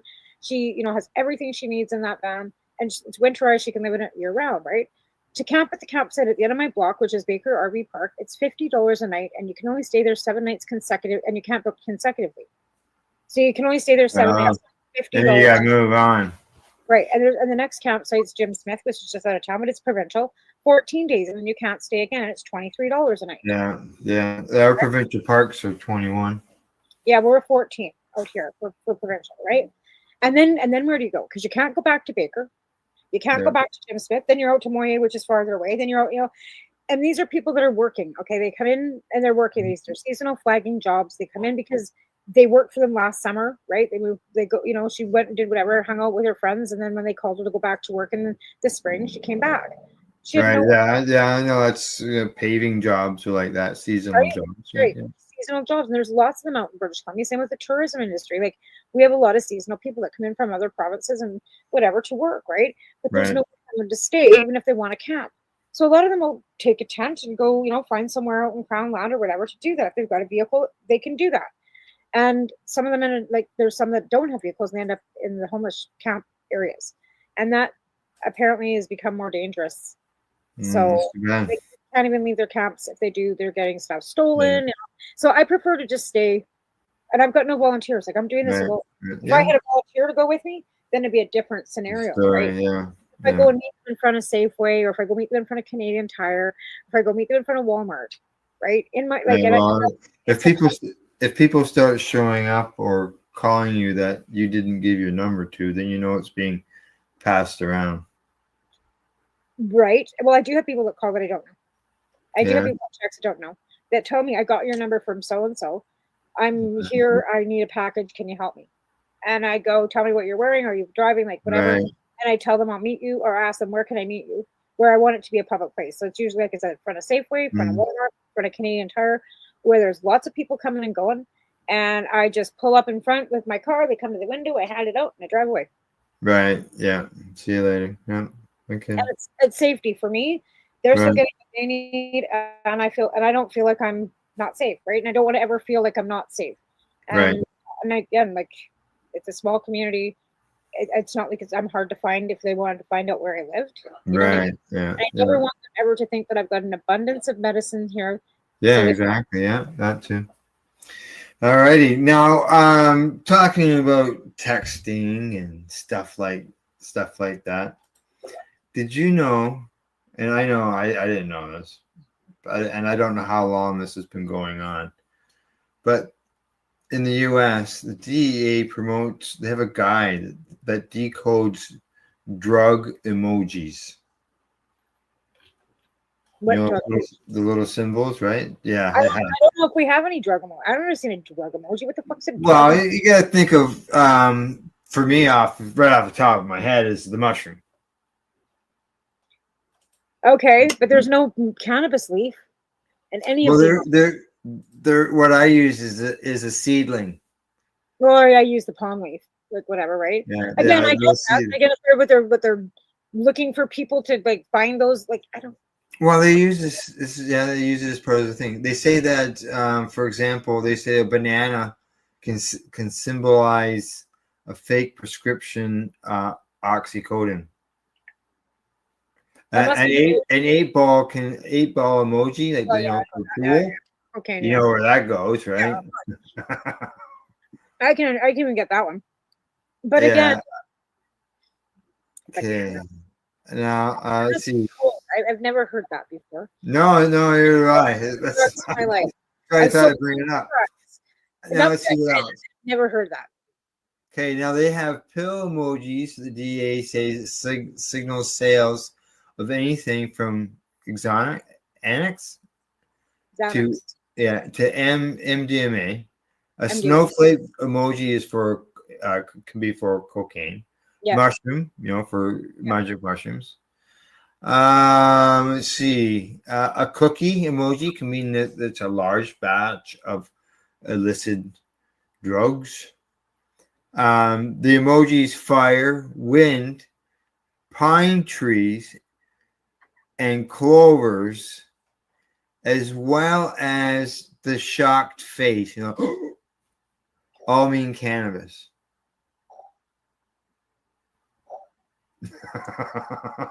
Yeah. I'm old. Okay, I'm old. I'm old. I don't smoke drugs anymore.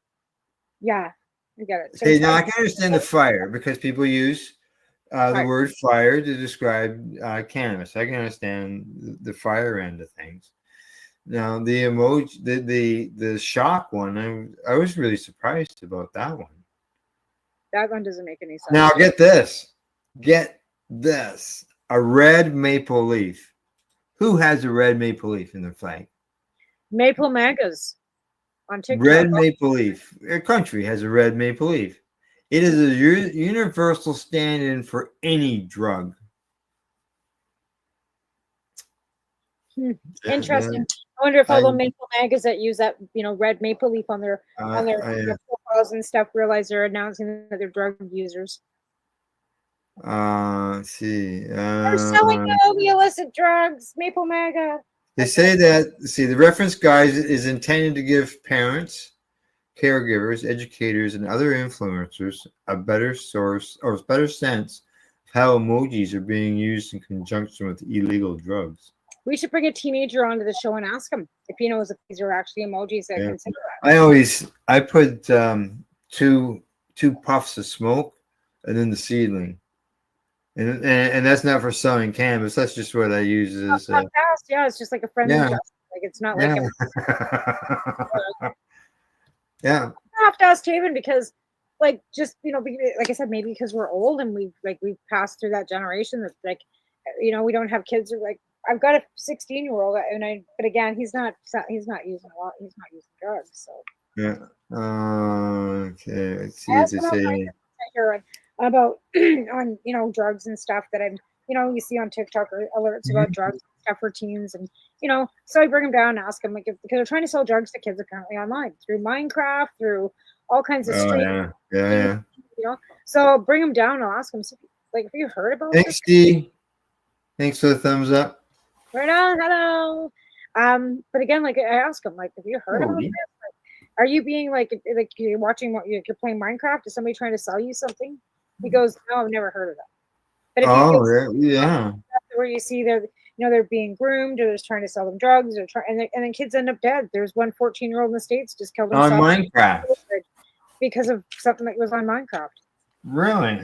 Yeah. Yeah, there's a whole yeah. Oh, wow. Minecraft. Yeah, there's a anyways, yeah.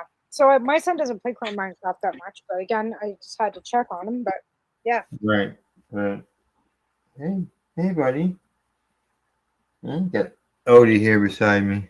I pick him up and show him, but he weighs like 17 pounds. I am missing a cat again. But every time I put her up for missing, she pops her head out. So Right. like, I don't know, put her up for missing or not. Because I was gone for a week again. I went to mom's last week again. So I think I Yeah. shot mom's backyard last week or tried to.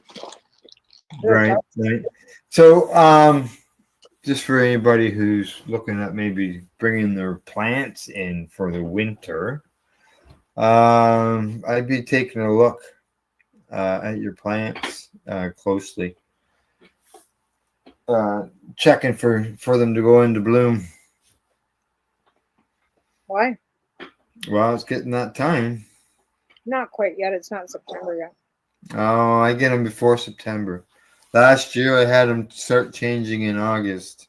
By the beginning of August. So I grabbed my clones a little bit on there, like a week early, for as far as I'm concerned. 12 and 12 to the 21st of September, right? Oh yeah, but it can start slowly changing before then. You can because the daylight does start coming down.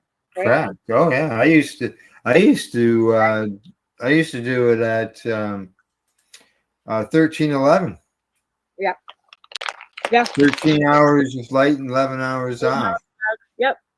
Yeah, it helps stretch the buds, is what I was taught. Yeah, yeah, Hey, right. good evening, all the way from Nova Scotia. He's actually sat in my backyard. He's actually been to my house, and she's from Nova Scotia. She came to Kootenai Cannabis Cup in 2019. Oh, okay, yeah. Yeah. But yeah, that's right. So again, yeah, I guess you're right. I never thought about it because I don't grow outside, right? Right, yeah. Oh no, the light, because some people think, okay, well, say you want them off by Thanksgiving, you go back, 60 days or whatever, and think that's when it's going to be in bloom. But yeah, it's different outside. Yeah, no, you're right. Yeah, because even now, it used to be dark till like almost 11 o'clock, and now it's like 10:30ish. It starts to Oh, really? 10:30? Yeah. Well, I can tell you that it's not dark here, but you can tell it's the sun's getting getting down there. It's getting down. Yeah, no. Yeah, it's not as bright out or anything like Well, it's that. only 6:19 here right now, so it's bright out as like it's only dinner time here right now. But well, yeah, but still, for you to so your sun is out at 10:30 at night, really? Ours never gets 9:30. Sorry, 9:36. So 9:36 is our sunset tonight. Oh, okay. All right. Okay. So the sun is out. Like we are losing because we're at 6 and 9, right? So that's not 12 hours anymore. Well, no, 6 in the morning till 9 at night is 15 hours. 15 hours, right? Yeah. So that's not full time. Well, you just said 6 till 9. It's 15 hours. 15 hours. It's it's not the 18.6. No, it's not. Definitely not. Yeah. So yeah, that's changing. Of course, the barometric pressure is sitting high, and the humidity's at 50%. I'm seeing changes. Yeah, don't you are. Yeah. Yes, it was a great time, and you know what? If we could get sponsorship and stuff, I would do it all over again. But it's with legalization, all our stuff got flushed down the toilet. Unfortunately, all our they can't because we can't advertise. We got no sponsors. Like nobody to sponsor. Hardly anybody's growing their medicine anymore except for patients. And yeah, it's tough. It's tough to put a cup together. Believe me, Harvest Fest has been canceled too. Like they're not doing that in Nova Scotia again. Yeah, I seen that. They're not even doing a cup. No. Deb's it struggled through last year, really trying hard, and then they had a couple of people that came out last year are not working. They're closing their businesses down. Like even Denise's business in Nova Scotia was a store that glass store that she worked at for I think 13 or 14 years is closing down. Oh, really? Eh? Well, yeah, because people aren't buying glass like they used to or stuff. I don't know. Our whole culture, like, I don't know what happened. Like it just kind of became normalized, which we wanted, but then nobody celebrates it anymore. Whereas before, we all celebrated it, right? Yeah, I know, and I know. I talked. Yeah. So, but yeah, like I said, like nobody celebrates it like we used to. It was like I think it was tokenized so much because it was illegal, and we thought, ha ha ha, look at us, like we can, look at us. Yeah, we're having fun breaking the law. Now it's Well, legal right? and it's not fun That's anymore. part of the whole, but again, being medically licensed, we weren't breaking the law, right? And Mhm. and that's what the people that gathered and the patients gathered, and we gathered together at TY and did cups and stuff, and it was mostly patients that came. I don't know what happened to our community. It's just like everybody just we just don't. I don't know. There is like I know there's still stuff that goes on in Toronto, but it's not as what it was like in the past. No. Um, I mean, I'm grateful for the friends that I met over the way because I mean, I didn't Mhm. start with stick game friends, but some of my best friends I've got because of cannabis, like Debbie Stoltz Giffen. Like she is my bestest in the whole world, right? I Right. talk to her still regularly. Asia, Deb Fagan. Like there's so many people along the way. Like I have too many to mention. To be fair, that I talked to that picked my phone's ringing and it's somebody that I hadn't talked to maybe for 4 years from the cannabis community. Is, hey, I was thinking about you. How you doing? Right, and I do that too. Yeah. Like if I just thinking about pick up the phone because I'm tired of this thing.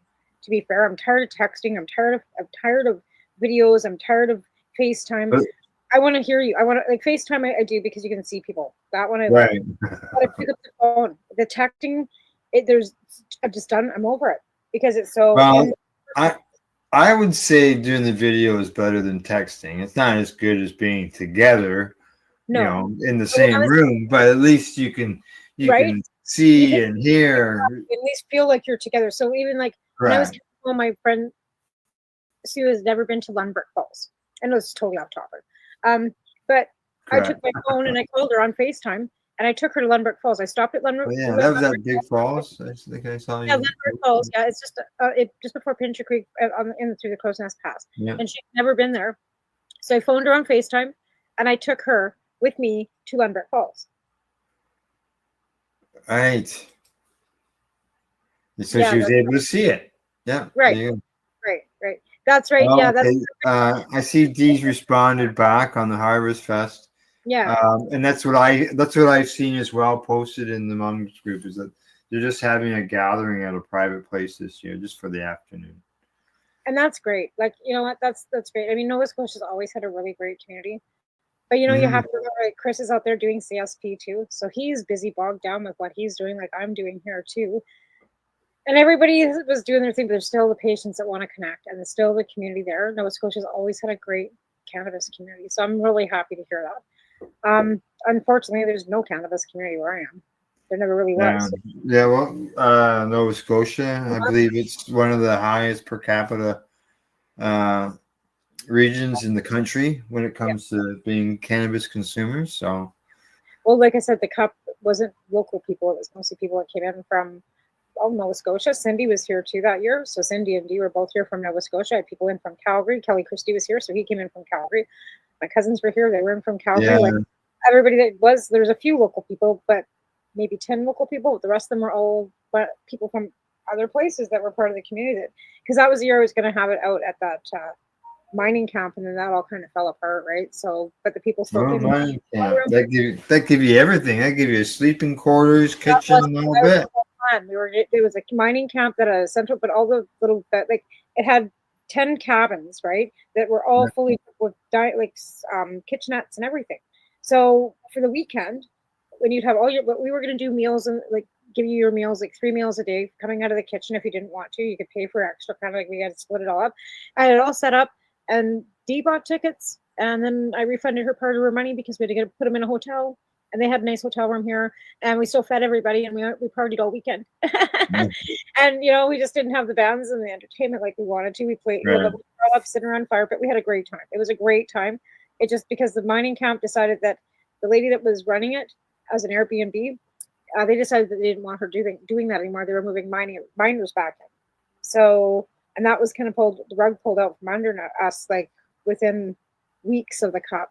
Like we had already had glass blowers coming and vendors coming because it was going to be like a full farmers market too, because there was so much room. I had vendors planned. We had bands. We had comedians. It was going to be a great weekend, and it was yeah. Got squashed. Yeah. Anyways, we still had fun. It was in my backyard. We had no problems. The police didn't come. We had a great time all weekend. There you go. We still went ahead with it. Like I wasn't gonna. I figured it out. I pivoted and I figured it out. Right.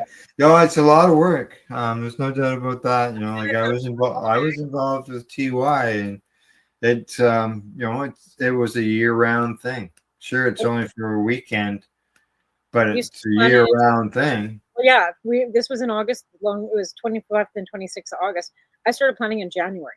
I started begging for sponsors and begging for entries in January. Entries, all that stuff. Yeah. And stuff started rolling in slowly. And I always had Nart Glass do my trophies. And actually, my trophy because I won the edibles categories both years, first place. And my trophy's broken, and I'm heartbroken about it. My one ball my first year isn't, but it was a beautiful owl trophy because I wanted owls put on the trophies that year, right? And the owl broke off, and I could ship it off to get it fixed. I mean, they'd fix it for me, but right, yeah. They were local glass blowers because Nelson's local, like West Kootenays, right? They were going to come in and do a presentation. Yeah, and we had all kinds of people coming. Yeah, it was. He agrees. You see, she says it's a great time for sure. Yeah. Oh yeah. I always liked going to the TY because of the fact that it was a reunion, really. It totally was all around the world. Totally. Yeah. It meant the best people there. Yeah. And it was like a community. We all got together. We had shared our experiences, what each of us have been doing. And the education too, because Marco always had this stage, right, with people up there doing demonstrations and speaking and educating, and that was movies benefit too, right? Documentaries were released there. What if cannabis cured cancer? Right. That was a great documentary, 45 minutes long. That was done by Len Richmond. We did a panel, all the Normal Women's Alliance. We did a panel that year. You did the panel, correct? Yep. We also did panel. And that was Dr. Courtney was a speaker there. Dr. Robert Malamine was a speaker there. Yep. Yeah, I spoke there that year too. It was like weird because it was the first time that I thought I might have to write something because I don't usually write. When I speak, I just wing it. And I thought that would be the first time I might have to write anything down, and I didn't. I still. I only spoke once in the 4 years, and that was when I received the picture over my left shoulder. Who received the Cannabis Activist of the Year award, and be very proud because you worked really hard for that. But you were working your fingers to the bone, and Michelle loved you, and you know that, and you deserve.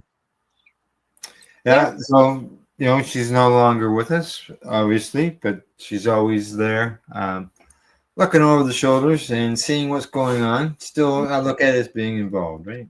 Well, and the nice thing that we had Jeff on the show not too long ago. Yeah, I'm gonna have him back. I should give him a shout. And get him back on the show. Yeah, but I love the fact that the portraits he has, that he's still in the house. And he's got these big, beautiful portraits all over the walls. Oh yes, exactly. Yeah. So I usually like to leave a little bit of time when they're on the show for something, and then the dogs were Kara's because Jeff was with Kara after Michelle died, right? And Kara was a bridesmaid at Mark and Jody's wedding, and she was part of the cannabis community too. And she was really sick, and Jeff took her in, and after Michelle died, and those dogs that he's got are actually Kara's, not Michelle's. Michelle never had a dog. Michelle always wanted a dog, but Michelle felt she never had the time for a dog because she was always working and traveling. So she never did get her dog. So all righty. It is time for us to go for break. All right.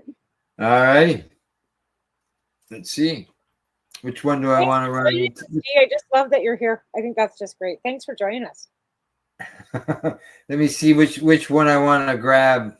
Choice today. I know I had that problem on Monday too. It's like, which one do I play? Yeah, exactly. Oh, just as a reminder, if you're catching us on YouTube, don't forget to hit our subscription button And we're going to take that break. We'll continue our talk. I've got some information here, an article that the answers, I think, maybe. I haven't read it. Okay, I've just read the headline. And this is what the headline says.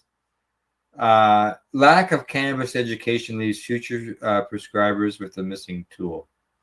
And it basically asks, why aren't doctors being taught about cannabis when it comes to their education? So Well, we have a possible answer for that after the break. All right, sounds good. Off we go. You're watching the Pace Radio Show. We're live here at paceradio.net and 420pace.ca. You're listening to the Pace Radio Network here at paceradio.net. Camelford Lifestyle Shop, open Monday to Friday from 10 till 7 p.m. or by chance. Check out our flags, our t-shirts, plus our hats, and look of that supply of rolling papers, plus much more. We've got bongs and your favorite herbal vaporizers. Look at all the incense we have, as well as for those who collect knives, check out these knives in our collection. And while you're here, stop in to see Shay at the piercing room, where you can get poked by Shay. Daily deals, check them out. Camelford Lifestyle Shop, 17 Bridge Street West, Camelford, Ontario.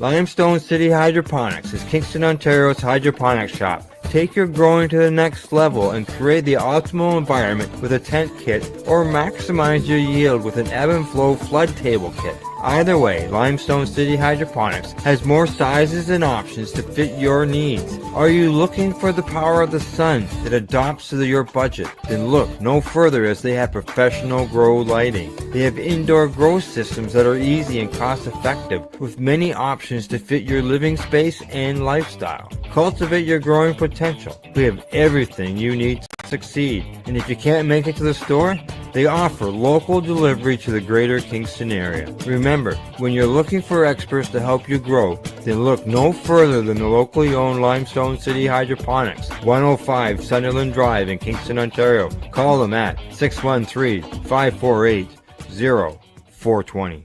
Rerolled Saturdays. Check it out. Nothing but non-stop cannabis and psychedelic programming. Find it at 420pace.ca. You're listening to the Pace Radio Network here at paceradio.net. Hey, you're watching the Pace Radio Show, and we're live, and I just dropped my vape pen. Oh no! Well, I'm just posting on TikTok, telling them, like, we can't be on TikTok, so I'm just letting them know that we're live on Pace Radio. So maybe we'll get some people come and join us. Yeah, maybe. I don't know. They'll have to leave TikTok because we're not on TikTok. We can't be on TikTok because of our content. Oh, And that's why people goes, well, what's your niche? Well, my niche is this, and I can't do that on here. So I'm just all over the place, just being like, doing whatever, because my niche is cannabis, and I can't do that on the talk. So I talk about politics there and other things, but yeah, I would wish I could do a full education show live, even videos about cannabis on that. It would be so beneficial for so many people. But yeah. Yeah, okay, so as I mentioned before the break, I got this article, and the tab actually says, why is medical cannabis missing from medical school curriculum? Good question. Exactly. Good question. They say there's 48 states, including plus Washington, D.C., and 3 territories that have legalized cannabis for medical and therapeutic purposes. There's only 52 states in the whole country. So there's only 4 states that don't. How is there 52 and they want us to be 51? Yeah, okay. Well, there are 3 or 4 that don't have it, right? They say that at least 8.3 million Americans acknowledge that they use medical cannabis. Many of the saved patients also reported mixed medical and recreational. They say there are 19 cannabis education certificate and or master level programs offered in colleges, universities, and Right. graduate schools in 14 states, meaning that only 1/3 of the 48 states that have legalized medical cannabis have some sort of college or university thing. That's it. And they can't say they don't have the research down there, because down there they do have, because all of the medical research that we have to like go and like when we're doing deep dive research, all of the medical stuff always sends us to some research that is done in the US. Now they say that this big hole here of thing has left 1 million practicing physicians in the U.S. And they are prescribers without the information that they need, right? Yeah. Okay. Now there's University of information, we could have it. Yeah, the University of Maryland. It's a school of pharmacy. It's in Baltimore. One of the professors there says that behind their program, which launched in August of 2019, was the concerns voiced by health professionals. Not only were they not learning about cannabis medicine and the endocannabinoid system in academic programs, but more importantly, they lacked the knowledge to help patients coming to them with questions. So right there, you got the doctors are asking the questions, but the patients are asking the questions, the doctors don't have the answers. And the doctors don't have the answer, and they're asking those above them that provide them with those answers for the answers, but it doesn't look like it's getting through. So the worst part about cannabis medicine is it's being made political, right? It's Yeah. everything around it's been made political when it's really about personal health, right? And it's really about what medicines and what, again, like, between the patient and their doctor, right? Yeah. And that's the thing, like with the, because of the CDSA and because of the legalities around the plant, it has been made a political pushing point. Yeah. And I really think that that's the problem with all of it, is that it gets pulled into being something that's political when it's actually medical. Like any drug addiction, even drug addiction, it's something that should be handled by the medical community, not by the politicians. Yeah, exactly. It's a health issue. It's not a. And I don't think the politicians have any business being in it and legislating it. I really. No, they say that a survey that was done in 2019 indicated that the majority of that survey, they said that the doctors said that they lacked adequate knowledge about the therapeutic applications, research, and science behind cannabis. Now, I'm calling bullshit on that. I'm calling bullshit because there's so much information at the tip of everybody's fingers. When I know more about something cannabis than a goddamn doctor, come on. I'm calling bullshit. That's just absolute not wanting to pick up a. They can find stuff online. Take your if there's courses available, then take them. If you want to learn. But yeah, obviously there are courses there, as I just read some of them off. But and if you have a large portion, they obviously they should have more of them. Well, here's the thing. Many more. The doctor has a lot of portion of his patients coming in asking about cannabis. Like, we're not talking 1 or 2. We're talking 20 people coming in asking him. That would be the time, as if myself personally as a doctor would find a goddamn course and take it. So you have to remember, do it online if they were allowed to. So you got to put the onus on the doctors too. We can't just be always saying, "Oh, well, why aren't they teaching them and why aren't they doing this?" Because the doctors have to take the onus upon themselves. They become specialists in a certain practice because that's what interests them. Gynecologists don't become gynecologists just because they, it's something that they decided along the way. Or pediatricians, it's something that interests them. They specialize in that specific medical practice, right? So if you want to be a cannabis doctor, I think there should be somebody that is. You have a doctor that specializes in cannabis medicine. Those doctors learn everything they can about cannabis, and then you have a GP that says, "Oh," or at least learn in their field. But then your GP could then refer you to that specialist. Well, yeah, GP should learn some knowledge as well. There's no doubt about that. But as far as all GPs have basic knowledge about everything. But if, like I said, I want a license, the GP's like, "Well, we're going to send you off to with a rheumatoid specialist. You want to off to the off to the surgeon for your, they have basic, and then they send you. I think that should be something that should be happening. I think we should have cannabis specialization offered. Oh yeah, yeah, yeah. Now they say that part of the problem is that cannabis is Schedule 1. Yep. That doesn't look like They're all it's gonna scared do of it. anything. So that's part of the problem. Let's see. And even with our legalization, they still haven't taken it up to seriously. They say that until recently, a lot of medical and nursing programs taught cannabis is bad, has no therapeutic benefit, and it's highly addictive. I heard that when I told when I was that Yeah. you letting your I said for sleeping and eating, like it's got Yeah, colitis. this person goes on to say that. Yeah, they say that this person goes on to say that there's been an active campaign to malign cannabis, which is an enormous disservice to the patients and to the medical professional who needs to have more tools in their toolbox. It is. It totally is. It's invalidating patients' needs. It's invalidating the fact that they feel that it's helping them, and then them poo-pooing it, saying, "Well, that doesn't. Yeah. That can't be possible." Here, write me a prescription. Like, yeah. It says decades of scientific research have consistently shown that the endocannabinoid system helps modulate a wide range of psychological processes, including pain, inflammation, mood, metabolism, and neuroprotection. Though its interaction with the major systems in the body, including the nerves, immune, and direction systems, and the digestive systems. Right. And they say this is the key reason why cannabis researchers and specialists have argued for its inclusion with medical education programs. Exactly. Because there are doctors that do embrace the fact that it is an inflammatory, right? It can be used for preventative, and there are patients that use nothing but. So you're disputing the fact that cannabis is not doing what they say they're. You're calling people liars. I know it helps me, right? So when I tell people that I'm a cannabis user for medical purposes, they look at me like, "Oh yeah." Well, Are you calling me a liar? You're telling me that I'm a liar, that the cannabis isn't helping me in some way. You're calling me a liar then, and that's invalidating how I take care of my health. There's a fellow here. He's with the Cannabis Research Institution at the University of Chicago.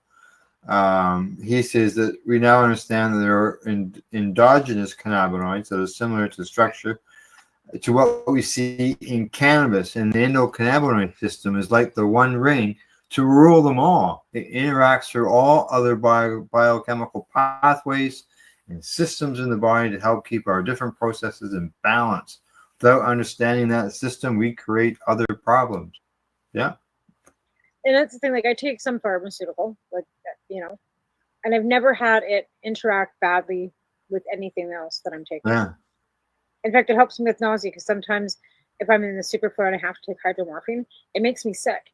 So I will pick up my vape pen, or I'll roll a joint immediately, and it takes my nausea away right away, rather than have to pop a gravel. So he goes, "Oh, just take a gravel with it." I don't want to take a fucking gravel. Like, that's what you don't get. Like, I don't want to take any of this shit to begin with.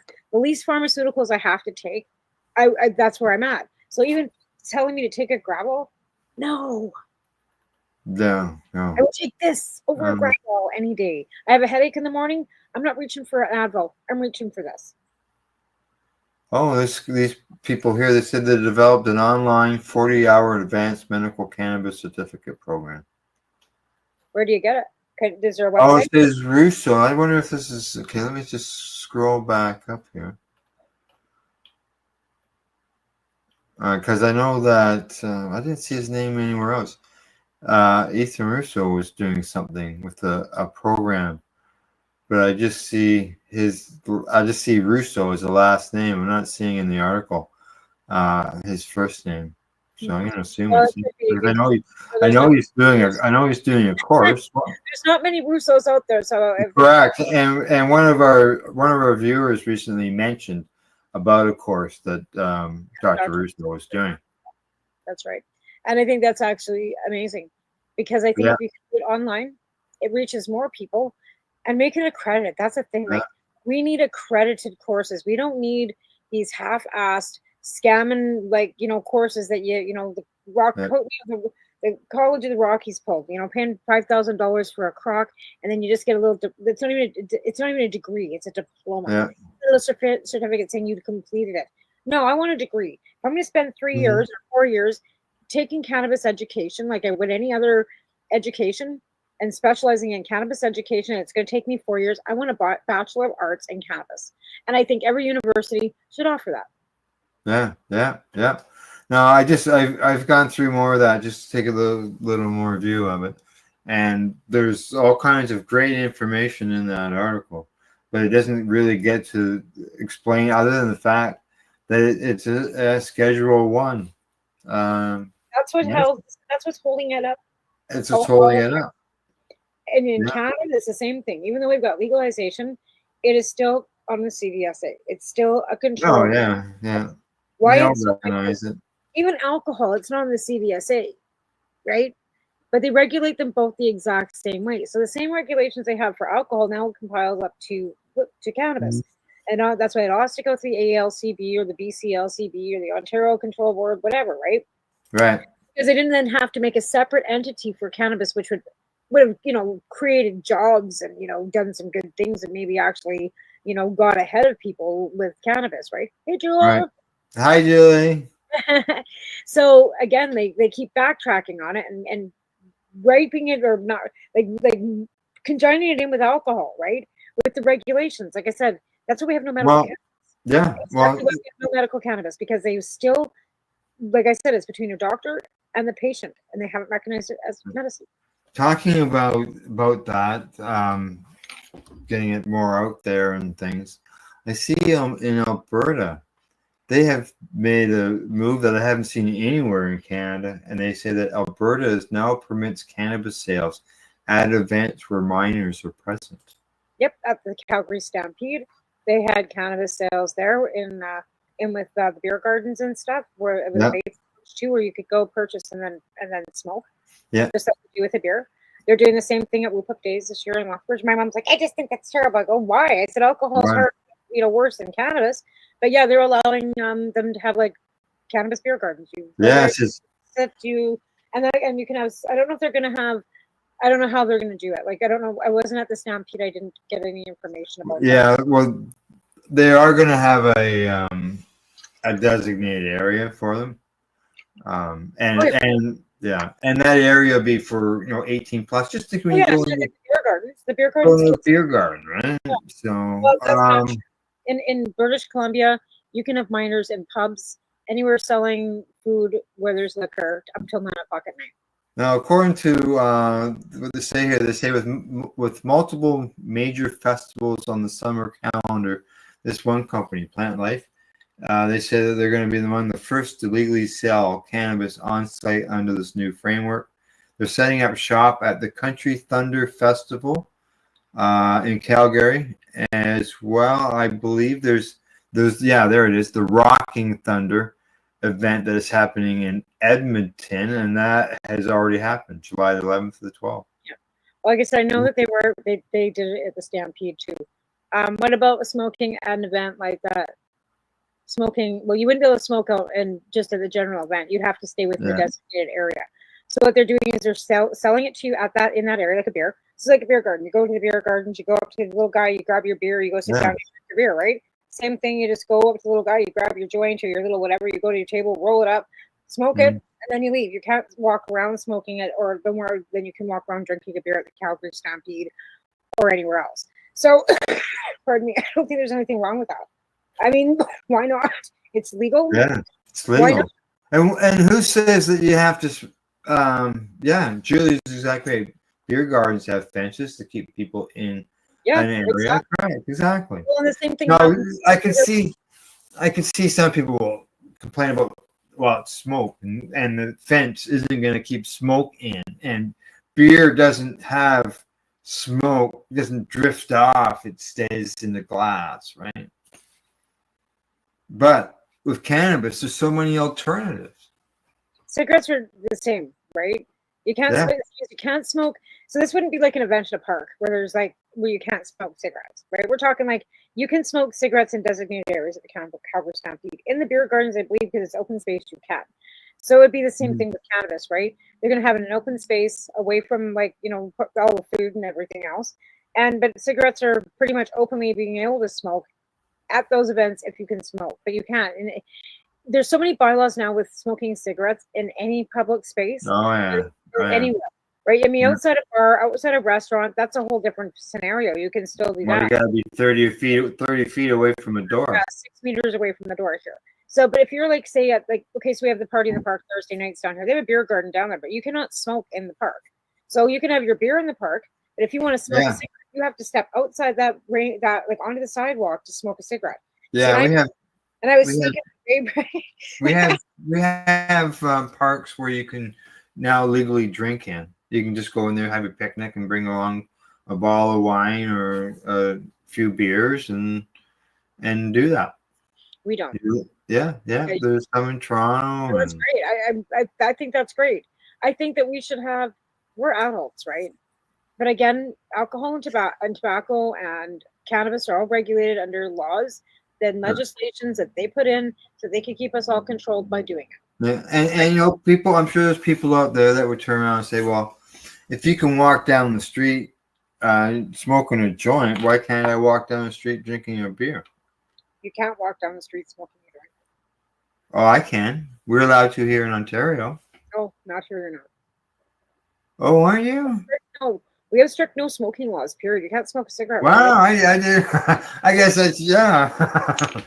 And like, you can't. because of the trees and stuff, like if you get caught throwing a cigarette butt out of the fucking window, you're getting a huge fine. Like it's just like Oh my God, who's calling me on a Wednesday night? Let's tell them. We gotta say happy birthday. Hi, babe. Hi, babe. Al says happy birthday. It's show night. And your From one birthday. L to the other L. Al to the Al says happy birthday. Hello? I can't hear you. You're... What? Okay. I can't hear you. And I'm on the air. It's Wednesday night. Julie says happy belated birthday as well. Says happy belated birthday to you, dork, because she's on Facebook or in the chat. Julie says happy birthday. She's in the chat. I'm on the air. It's Wednesday on my Pace Radio, and Al says happy birthday too. But we figured we'd answer the phone because we laugh every time you phone on Wednesday nights. Because and it's his birthday, so I thought it gives us an opportunity to say happy birthday to him. I wanted to wish a happy birthday. Oh, thank you. He says, "Oh, did you hear him?" Yeah, I did. You're welcome. So you're on the air with Pace Radio. So, are you okay? Is there anything wrong? Or anything wrong? Yeah. Okay. All right. What's wrong? Okay. I'll just mute that, and then that way, in case it's something personal, I don't know if it is or not. Hit a deer. As long as he didn't hit, did he hit a deer? He must have hit a deer in the past. So I could put some music on. Oh, she's off. Okay, you're muted. He just kept going on because he's going through Jasper, right? He's been going through Jasper. Yeah. And he says, and he's breaking up because he's going through the fucking mountains. Well, yeah, that's exactly. Now, Julie says he's fine. No deer were hit. Okay. Don't say that out fucking loud. Jesus. Yeah. Now, Julie mentioned something that's not for me, and we were talking about the cannabis at events. But why couldn't if people were complaining or worried about? It's like she said, it's not her. Like she doesn't care. Yeah. Okay. Yeah, she wouldn't like, and that's the thing. Like Julie's my friend that like lives like a few blocks away from me. Like we're on a regular, right? And she does smoke a bit, but like she's not a real like she's not like me. Like she's like she is. She's not, but she is. Yeah. Yeah, but she doesn't like she's not. Yeah, I don't know. It's hard to say because she does smoke it, but just not as much. Well, who knows? Maybe she'll pipe up and tell us how many joints a day that she likes to smoke. I'm a daily smoker just at night. Yeah, that's what I mean. Like she smokes at bedtime kind of thing. Because if she falls, like she gets tired and she falls asleep. So if she smokes in the night, like we're sitting around talking and So- stuff. Like, I can smoke all day and all night. And I don't fall asleep. So, instead of being a daily smoker, Julie, are you a nightly smoker because you only smoke at night? You know, midnight toke. You're a joker and a midnight toke. But yeah, so again, I can smoke all day and I don't get tired. If I smoke sativa, I'm sleeping. And if I smoke indica, I'm fine. Where everybody else smokes indica, they're sleeping and they smoke sativa and they're in their house. Where it's the opposite for me because I'm weird. I just function.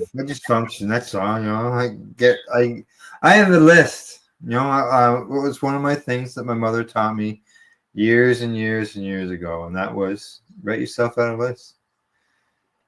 So I write out a list. I have a daily planner. Instead of putting it into my phone and all that, I just write it down. I have 10 Cross it off. everywhere. I just don't follow any of them. I'm a squirrel. Like, I really am. Like I find now, like if I don't take my meds on time, I get overstimulated and I get angry and I'm fucking ragey. So if I make sure I take my meds, I'm okay. And it's not antidepressants. It's like meds for ADHD. But if I take them, the overstimulation, like there's things that go on in my head that don't go on in other people's head. Like I asked my husband, like I think I posted a story earlier today on the Psychedelics and Cannabis Educational News Facebook page on cannabis and ADHD. Might have gone there, or it might have gone to. Oh, sometimes I can't post everything online, but it's nice to be able to. Voices in my head, but it doesn't stop all the voices in my head. So right, so I need, and like I said, even with the medication, it doesn't stop all the voices in my fucking head. And the voices aren't like do anything bad. It's just continual. You gotta do this, you gotta do that, blah, blah, blah, blah, and it's just a continual running hamster wheel all the time, right? And I said to my husband, like, so when you read the alphabet, like, can you see the alphabet in front of you? Like the letters go in front of your head, and he goes, no. So when I read the alphabet, they pop up in my head. So I see A, B, C. So there's an A in front of my face, like not in my head, right? Where you mentally picture everything that you're saying. Yep. Yeah. So and that's I know what you mean. So let's put it this way: nothing takes all of that away. You can. Some days there's not enough cannabis or enough Ritalin. Alrighty. Well, I see we are at the top of the hour. Right on. Yeah. Thanks for the comments, Julie. Yes, I know. We'll bring the comments back up on the screen when we come back from break. We just take them off. She's telling me I'm a weirdo, so we don't need to see that one.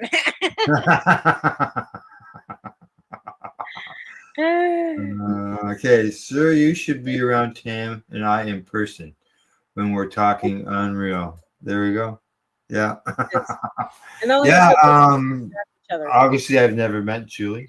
So. No, you haven't met Julie. Julie's been my friend for since I moved here, so 11 years. We both really? At the same time, and she owned. I'll tell you after. It was great. Yeah. Okay, you can tell me after. And just because I have gray hair doesn't mean you need to call me sir. But thank you. Now he's the same age as us, Julie. Well, she's 10 years younger. So yeah, we're the old people, and she's 10 years. No one can understand us. Thanks, Steve. Thank you very much for the kind words. Alrighty, let us go to break, and we will come back. And let's see, I've got something here on the 7 ways cannabis legalization has improved society around the world. What do you think? I haven't read it. I just read the headline. So let's go to break, because if I start talking, let's just go to break. Yeah. Yes. It's nice to meet you as well, Julie. Okay, off we go to break. You're watching the Pace Radio Show. We're live here at paceradio.net and at 420pace.ca, and we'll be back in about 2 minutes and 50 seconds. See you then. You're listening to the Pace Radio Network here at paceradio.net. Camelford Lifestyle Shop, open Monday to Friday from 10 till 7 p.m. or by chance. Check out our flags, our t-shirts, plus our hats, and look of that supply of rolling papers, plus much more. We've got bongs and your favorite herbal vaporizers. Look at all the incense we have, as well as for those who collect knives, check out these knives in our collection. And while you're here, stop in to see Shay at the piercing room, where you can get poked by Shay. Daily deals, check them out. Campbellford Lifestyle Shop, 17 Bridge Street West, Campbellford, Ontario. What do you find at paceradio.net? People advocating cannabis education.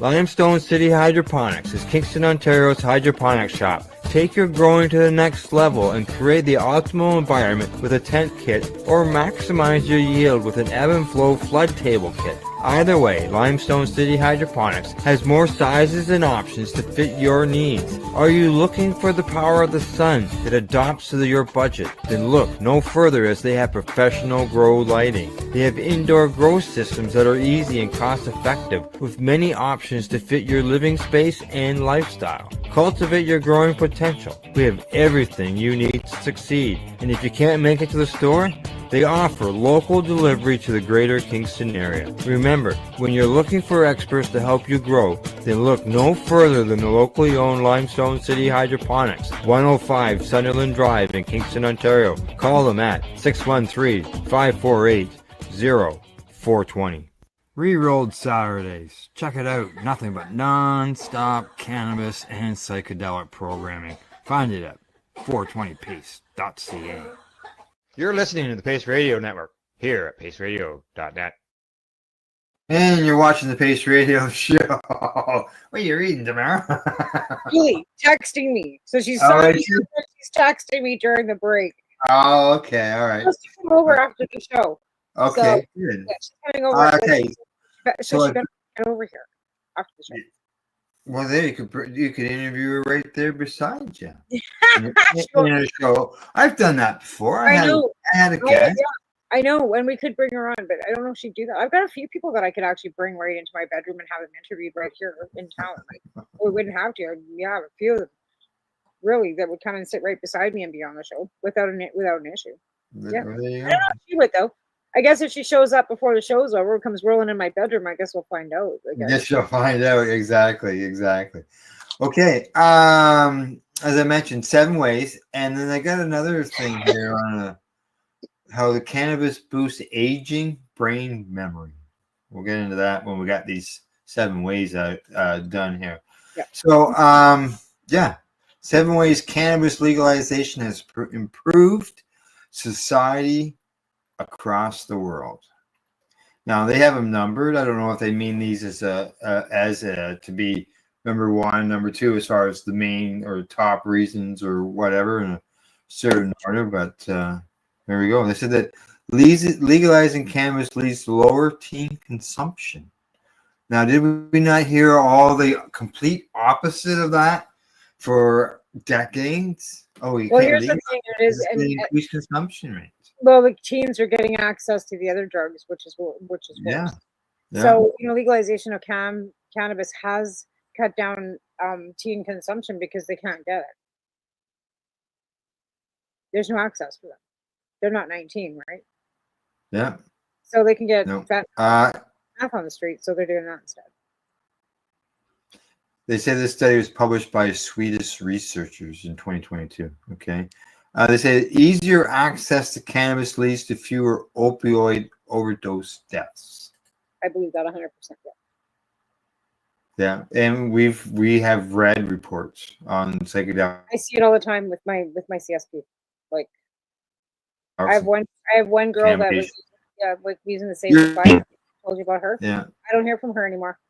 She doesn't even use cannabis. She's just totally Oh, really? Good. I don't hear, Good. and I'm so proud. That's great for her. I love it. But yeah, go ahead. Let's see.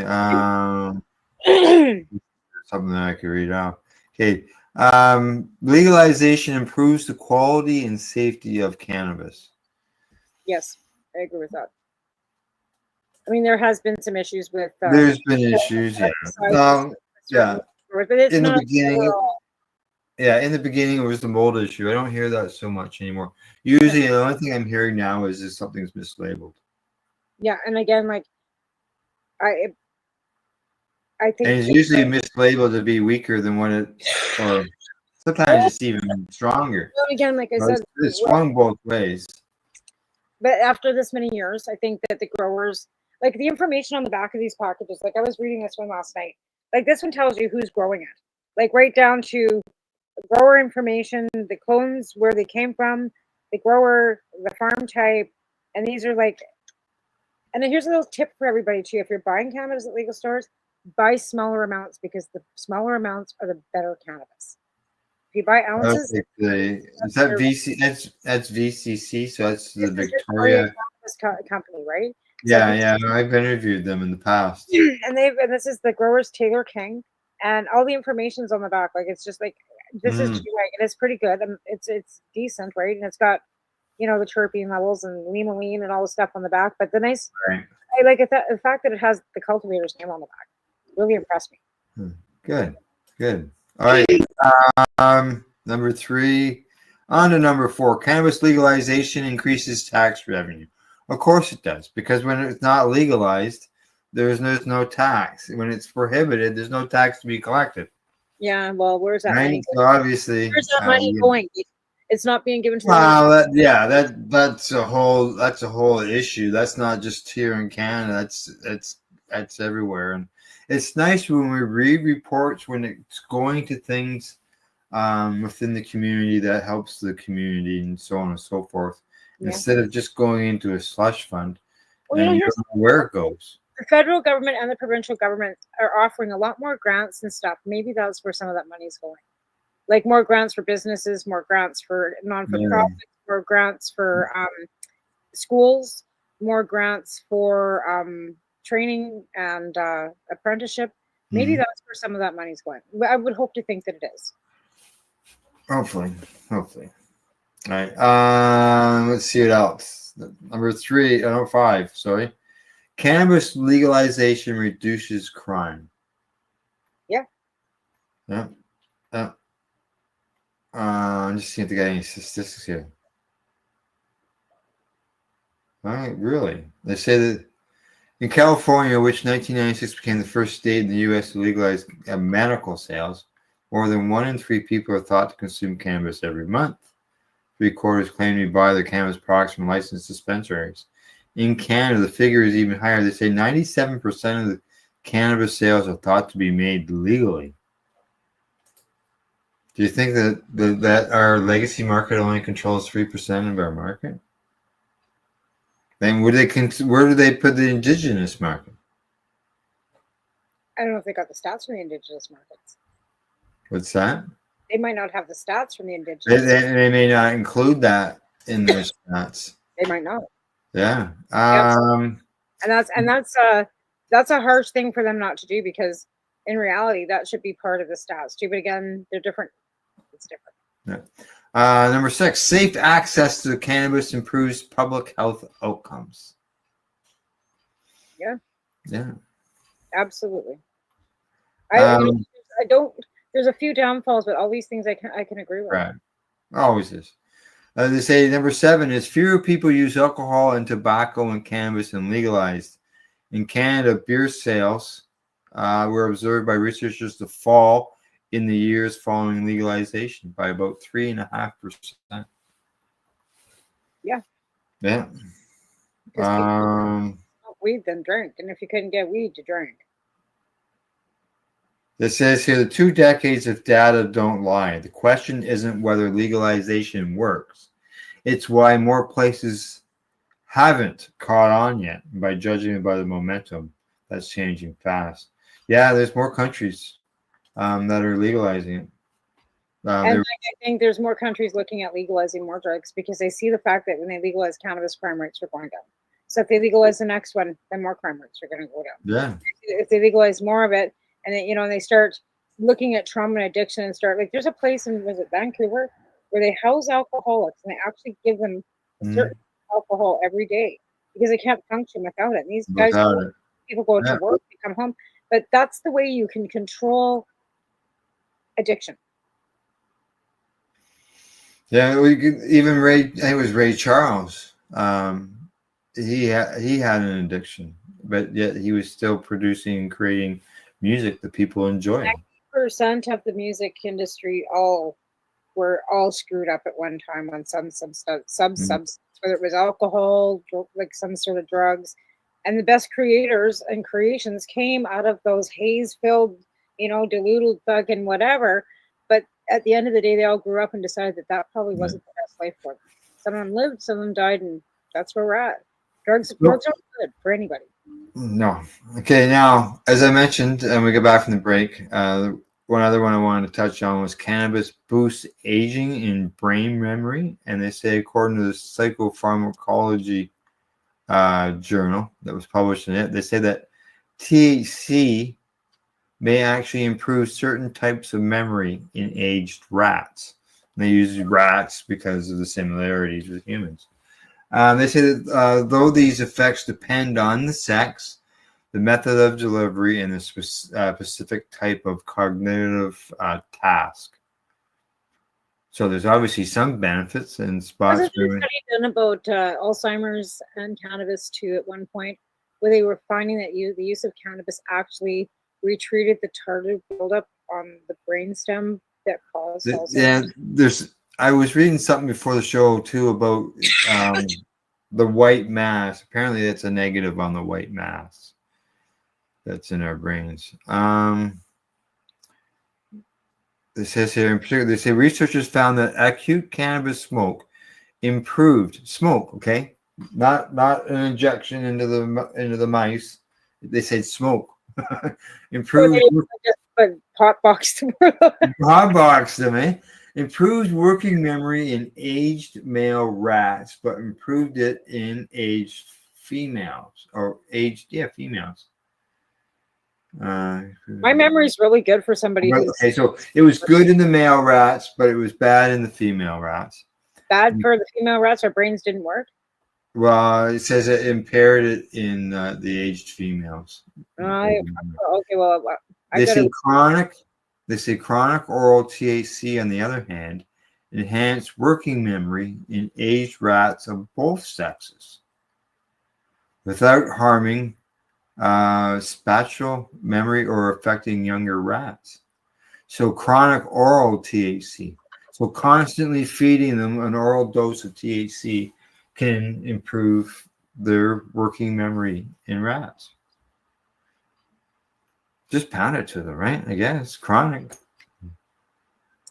I know I got a pretty damn good memory. Okay, they say that cannabis use is becoming increasingly common in older adults. Yeah, say the percentage of people over 65 has tripled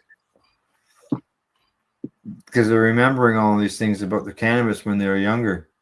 Well, cannabis when they were younger wasn't the same either, though. Really, like they were smoking swag. Like, let's be honest. They were smoking swag. They didn't even know they were smoking Mexican swag. Like, come on. The old, what was the brickweed? But and back there, I'm also going to look at it as back then. Its makeup of buds wasn't just like their bag. If you bought a bag, it wasn't just always buds. When I bought a bag in 1988, it was so wet. It was like picked off the fucking branch, put into a bag. It was 4 buds. You had to dry it out for 4 days. You got 1 joint. We smoked hash because we were in Alberta. We were in Lethbridge and in Calgary. We smoked hash. Like we crumbled the hash and mixed tobacco and rolled like tobacco and hash joints because you couldn't get any weed because nobody had any. And then it was 1989 when all hell broke loose, and we ended up with the best skunk weed in Canada. We had a friend that brought us into this whole fucking realm, and that's how I got introduced to the skunk weed. And that stuff was too smoke, too toke, and you were sleeping. It was so good. It was so stinky. It was so sticky. It was the best. Then we got busted, and we got busted for conspiracy with the purpose of trafficking. And there was 13 people from Kelowna all the way to Red Deer, back to Lethbridge, and where we were in Calgary. And yeah, so my first husband did 45 days in Bowden for a first offense for trafficking and conspiracy for the purpose of trafficking and all kinds of lovely things. And that Oh, was fun. so I've been Fun. down that road a long Yeah. time. Now, on these rats, they say the research team carry out 3 experiments using young adults. The funny thing is they say young adults and they list 6 to 9 month olds. I had to go, what? Hang on a second. 6 to 9 month old what, rats? Rats. They're young Oh, adults. I at guess that they are. age. 6 to 9 month old, a rat would be a young adult. Yeah. Yeah. Rats So only live that- 3, I think. In the first experiment, they exposed rats to cannabis smoke and tested them on 2 different touchscreen-based memory tasks. One task measured working memory using a delayed, non-matched sample test that depends on the prefrontal cortex, and the other task measured spatial memory using a trial-unique, non-matching to location task, which relies more heavily on the hippocampus. So they're targeting certain parts of the brain. And this in the second experiment, they used the chronic oral THC. They delivered it through gelatin. But are they just giving them THC and not the full spectrum? Like, are they working it? They just say THC. They Oh, they're didn't. not full spectrum? Yeah. Let me just see. I have to scroll back. Give him distillants. They just say They just say THC, but don't forget, it's not. You asked about the full spectrum. This experiment is using the method that most people use: smoking. They're smoking. Yeah, but how are they just smoking THC? Are they vaping it into them in an isolate then? Like, it's got to be like, I'm wondering, like I said, is it an isolate? I'm looking at it as they said smoking. Okay, let me find this one line in here that might help you with that. That might explain that. I just gotta see if I find it. It's not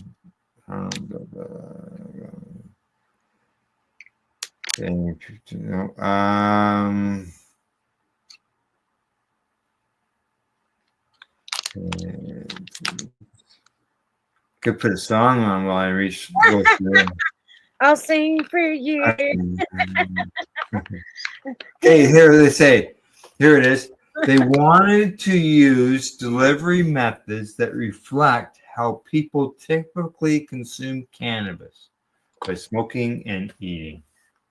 So how did they just blow it at them? I'm assuming they probably had I mean, how was it like, I mean, I'm gonna assume they have a device that smoked it. You can you imagine a rat have a smoking? pump that little pumps the smoke into a box. Maybe they're in a chamber. You got some little rats. You don't want to suffocate them. You don't want to. That's what they did to the monkeys. Is they suffocated the monkeys. Anybody who doesn't know what I'm talking about, check out the monkeys and cannabis smoke. There's monkeys who died They killed them because they hooked them directly up with a mask the and mask. no ventilation, and they used that. They used that to show that it killed brain cells. Well, of course it did. There was no oxygen going in. Exactly. Oh my God, that's horrific. Yeah, so you don't want to do this. You don't want to do that to the mice. Okay, you don't want to hot box into the they have a box where they can have the air goes through it, kind of circulates through. Let them have little at the top, they'd have little holes at the top or something. But yeah, no, I had no idea about that. That's terrifying. Now I can't get that out of my head. Yeah, that's what they did to the monkeys. So we don't want that to go on. That's horrible. Yeah, and they say gelatin. So I look at it as they're giving them gummies, right? They're giving them gummies. Exactly. Okay. So yeah. So there you go. they have found cannabis can help with improved memory. Right. Man, they always said it was things that it was bad for us. Well, I always say Seem to when be I the opposite. Some of these things seem to be the opposite that we were taught. Right. But I always say when I can't remember something, it's pot timers. Part timers, yeah. Well, you know, as people age, whether they consume cannabis or not, you know, well, you know, maybe we should start taking mushrooms because of the fact that mushrooms have shown, or psilocybin has shown to improve, slow down the aging process as well. And you know, and not like it's not necessarily psychedelic mushrooms.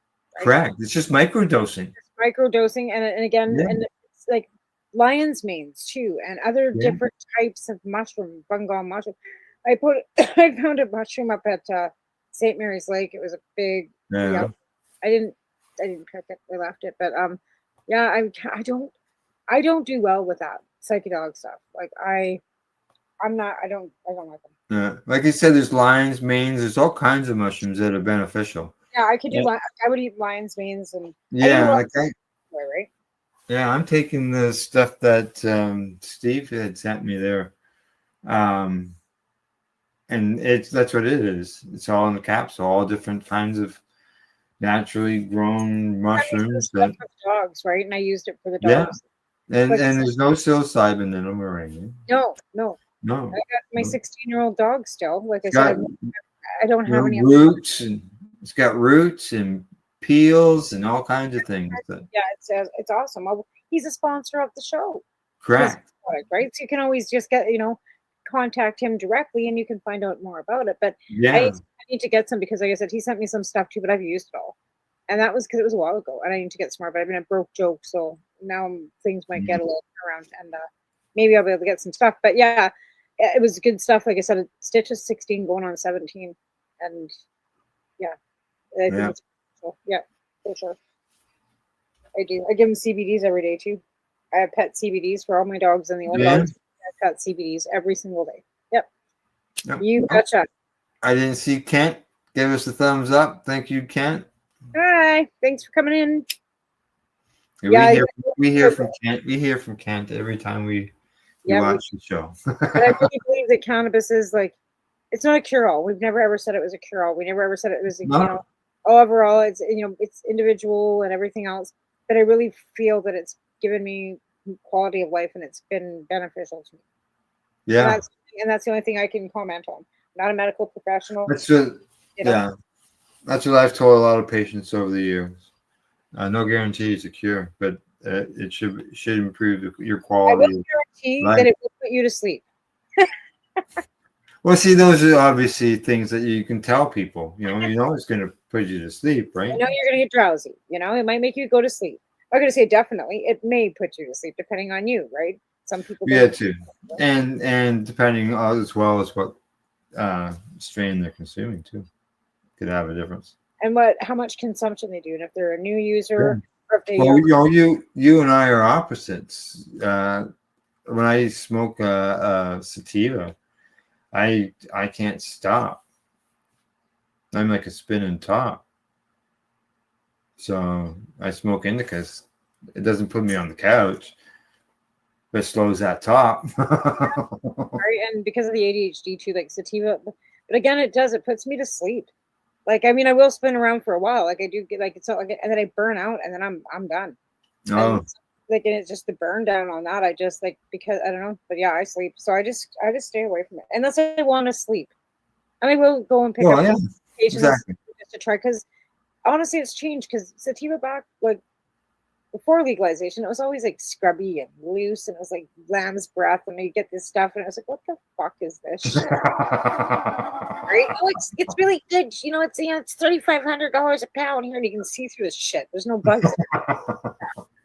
Sativa, right? And it's haze or something this or blah blah blah. And we grew some, and it was just fucking crap. I mean, it's sitting right next to the indica. The indica buds are just tight, and this sativa pound is looking like. Bleh. Well, I'm growing one. It's not listed as an indica over sativa because this breeder doesn't list them that way. but just looking at the leaves, for example, Yeah. it's a sativa. But Yeah. when it comes to height, it's an indica. Yep, because indicas are short and stout. Correct. Yeah. It's you know, it's That's a what people hybrid. also- It's a hybrid. It's a little bit of both. But yeah, you can tell on the leaves. Like sativa leaves are like longer and Oh, gangly. yeah. And you know, indicas are long, and big and fat and green, and like fucking huge, like a plate. Not all of them, but everything. I've always grown like I said, owl's hash bud. Like I lost that strain. That was the best strain I ever fucking had, and I just like Oh, what was the strain again? it was blue. It was Afghani blueberry hash bud. Oh, what right here? Blueberry hash. Right? Yes. And it's the blueberry hash, and you very rarely ever see blueberry hash bud. Mhm. And that was one of the best. Like, and this was an Afghani blueberry hash. Yeah, yeah. So I mean, it was a short little plant, and it grew like cobs like this, and it's tight, right? We took Right. it to one of the cups that Jeff was having in Saskatoon. It was the Harvest Cup in Saskatoon, and we didn't get a lot because we only had like 5 plants, right? So we couldn't enter it. We took it, and McMahon opens the container, goes, "Holy fuck! Why didn't you enter this shit?" And it's like because we didn't have enough, right? But Right. we shared that around that cup, but it was amazing. Yeah, and we had to move when we moved. She got here. My mama got here. The plant made it here, and then when I tried, she caved in the living room. I tried cloning off her. It just like I don't know whether it was the environment. I don't know. Shock from the move. Anyway. Well, the plant, the hash plant that I'm growing, it says that it is a Lebanese hash plant. Is Ooh, the nice. cross. That'd be nice too. I'd like to Yeah. find some blueberry buds again. It Well, was they do say the terpenes give it a citrusy and berry taste. Mm. Yeah, there used to be blueberry kush too. I haven't seen that for years either. Yeah. So What happened to all the I'll find out in a few months. I Oh, but what happened to all the blueberry kush? Like where'd that go? don't know. Right? Yeah. Yeah. Blueberry. Ready to go, period. Yeah, like I used to have. Yeah, that was like I used to be able to get it. Like Well, that's the thing. Years ago, everybody was growing. We're all together, like we talked at the beginning of the show, right? Yeah. And all that stuff was going on. People were swapping genetics. genetics and clones and fucking catching weed in the mail Yeah. long before we were supposed to. Hmm. You're welcome. Now that you can, you're welcome. Yeah. All righty. Anything offhand? Anything else you want to mention before I sign us off? Send money to marilee9@hotmail.com. CSP. We have a specific foundation for Andrea DeLorme. She died of a drug overdose here in Cranbrook locally, and I'd like to get that started funding.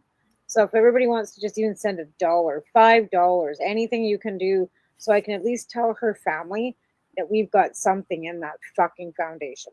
So tamaralee9@hotmail.com. That's for Cranbrook Substitution Program and the Andrea DeLorme Foundation. Thank you. All righty. Super. Other than that, we will be back next week.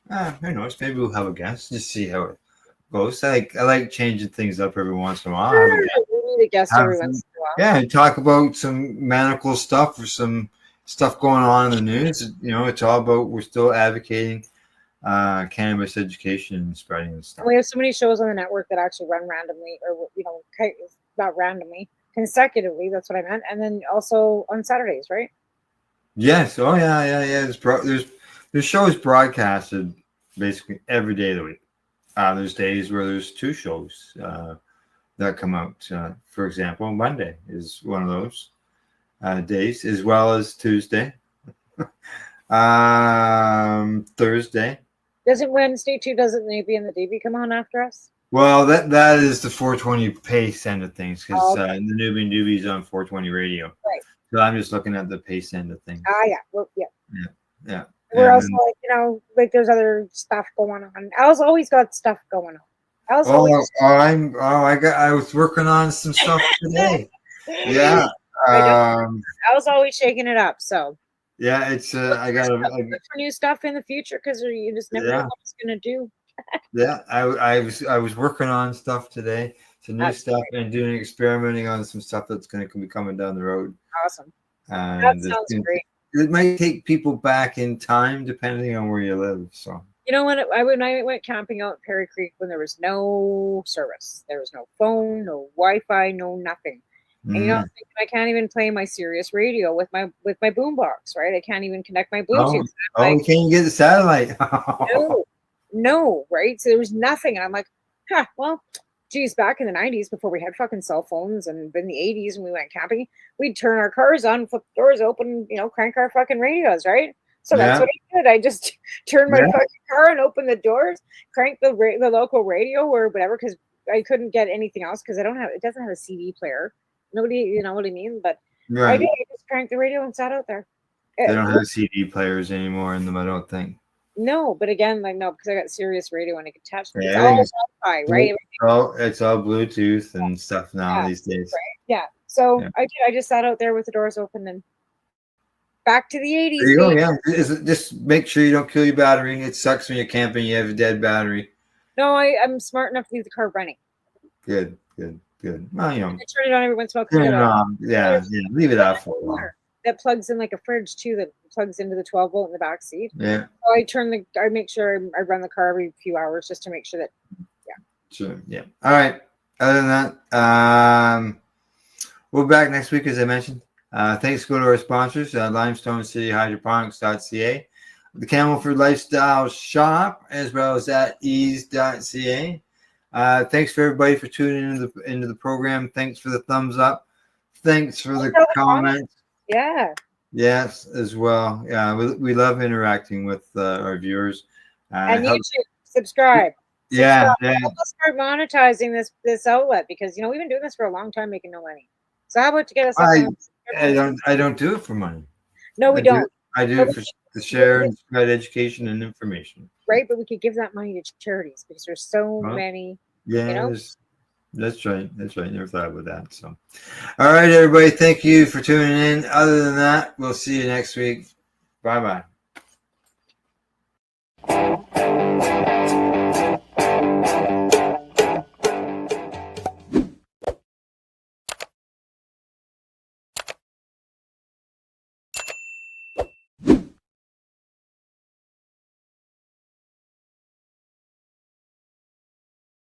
Let's share PACE everywhere. That way it can help create peace. People everywhere advocating cannabis education. You're listening to the PACE Radio Network here at paceradio.net. So first story of the day is from the Business of Cannabis. Headline says, GOP aims to put final nail in the coffin of cannabis rescheduling as budget bill blocks funding for reform. Uh-oh. The U.S. Cannabis Rescheduling Project, which has been stuck in limbo since being temporarily shelved 6 months ago, is now facing another existential threat. That's never good. From the government's wide-ranging budget. On Tuesday, which is July the 15th, the House Appropriation Committee voted 9-6 to pass the fiscal year 2026 bill for the Commerce Justice Science Bill, containing language which would specifically prevent any funding being allocated to the rescheduling process. As a preface, Section 531 of the committee's bill, it recognizes the ongoing tension between federal and state law regarding cannabis, stating, the committee notes that marijuana remains a Schedule I substance under the Controlled Substances Act, despite 38 states and the District of Columbia allowing for comprehensive public medical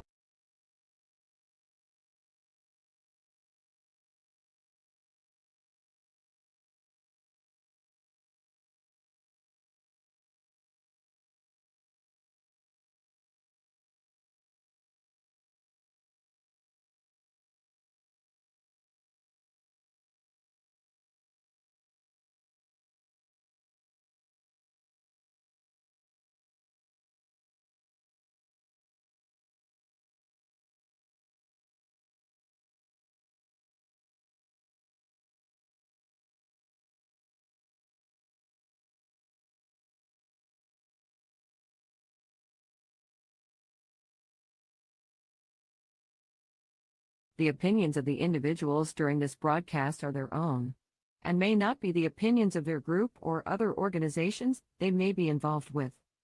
All medical advice during our broadcast is not a medical opinion and should be checked with your medical physician. Hi, I'm Timmy. And I'm Mary Jane.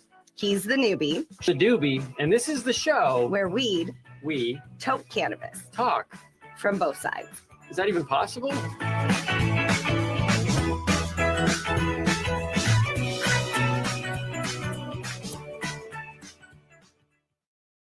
This podcast is for adults only, should not be used as a meal replacement, and may contain nuts.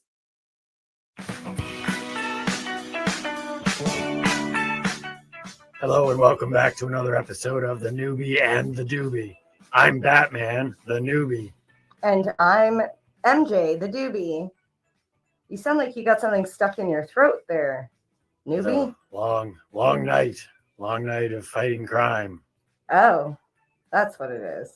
You look like you've been eating a little bit. And I can see it in your cheeks. Well, you know, I'm just cool. That's what it is. Man, I'm just going to say that is one of the creepiest babies I've ever seen. Wait, this is my mask that I've been wearing in the store for the last couple months. You need a new mask worker. I get ID'd everywhere. Hey, so what do we got on today's show? Well, here, let me take this off. I can't really breathe under here. I can see. Well, I know we've got the high five list. Yeah, we do. We've got word of the week. Yeah, and our friend Martin Franks will be joining us with the Duber Minute. Oh, that's awesome. I love Martin. And of course, we're going to be teaching Timmy. And I love teaching Timmy. Yeah. When is he coming? Soon, hopefully. All right. Yeah. Well, while we're waiting for Timmy to arrive, Batman and MJ will continue this show. That's right. Are we celebrating something today? We are, aren't we? We are. Today is Embrace Your Geekness Day. This is what it is. I'm going to stick this in my hair while I... I'm trying to decide whether or not to do this voice for the entire show. Okay, so what is Embrace Your Geekness? Well, you and I actually did some research into geek, because at first we were like, well, we're not geeks, we're cool, which is what cool geeks say. We learned very quickly that the word geek and the word nerd are two completely different things. So when you think of geek, don't think of, the nerdy person that you know. Right. So we actually looked up the definition.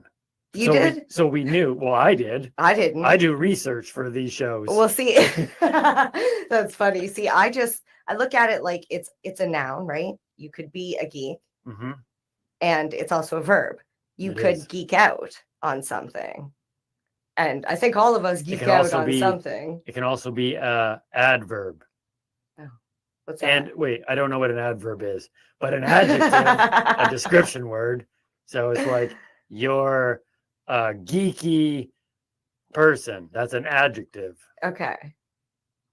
I'll take your word for it. The amount of learning that goes on this show is outstanding. That's awesome. So at first, though, we weren't quite sure because we weren't kind of sure, like, what is geekiness? Do we want to take this as the theme? But then I looked up this. Let me tell you the definition. The word geek was originally used to describe eccentric or non-mainstream people. The word typically connotes an expert or enthusiastic, obsessed with a hobby or intellectual pursuit. Now, I'm going with the eccentric, non-mainstream people and the obsession part. That's what we wanted to highlight today. I wouldn't call it an obsession. I would call it a love. I'm obsessed. I'm not obsessed. You're obsessed. There's no way. With buttons? I would say slightly. You know what's funny is I was trying to think of, what does MJ love? And see, love. Not obsessed. Yes. And of course, onesies. because like Of course. I have like a whole closet full of onesies. I have worn most of them. Yes, you have. And buttons. I've loved buttons ever since I was young. I think I was given one as a gift. It's on here somewhere. My very first button was a button of Roger Rabbit.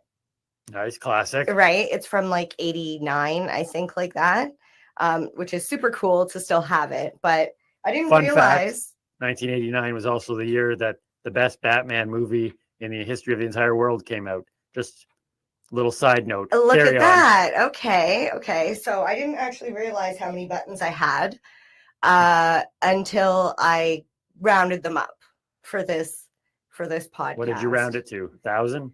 I didn't count actually. My kid came in the room and was like, "What are you doing?"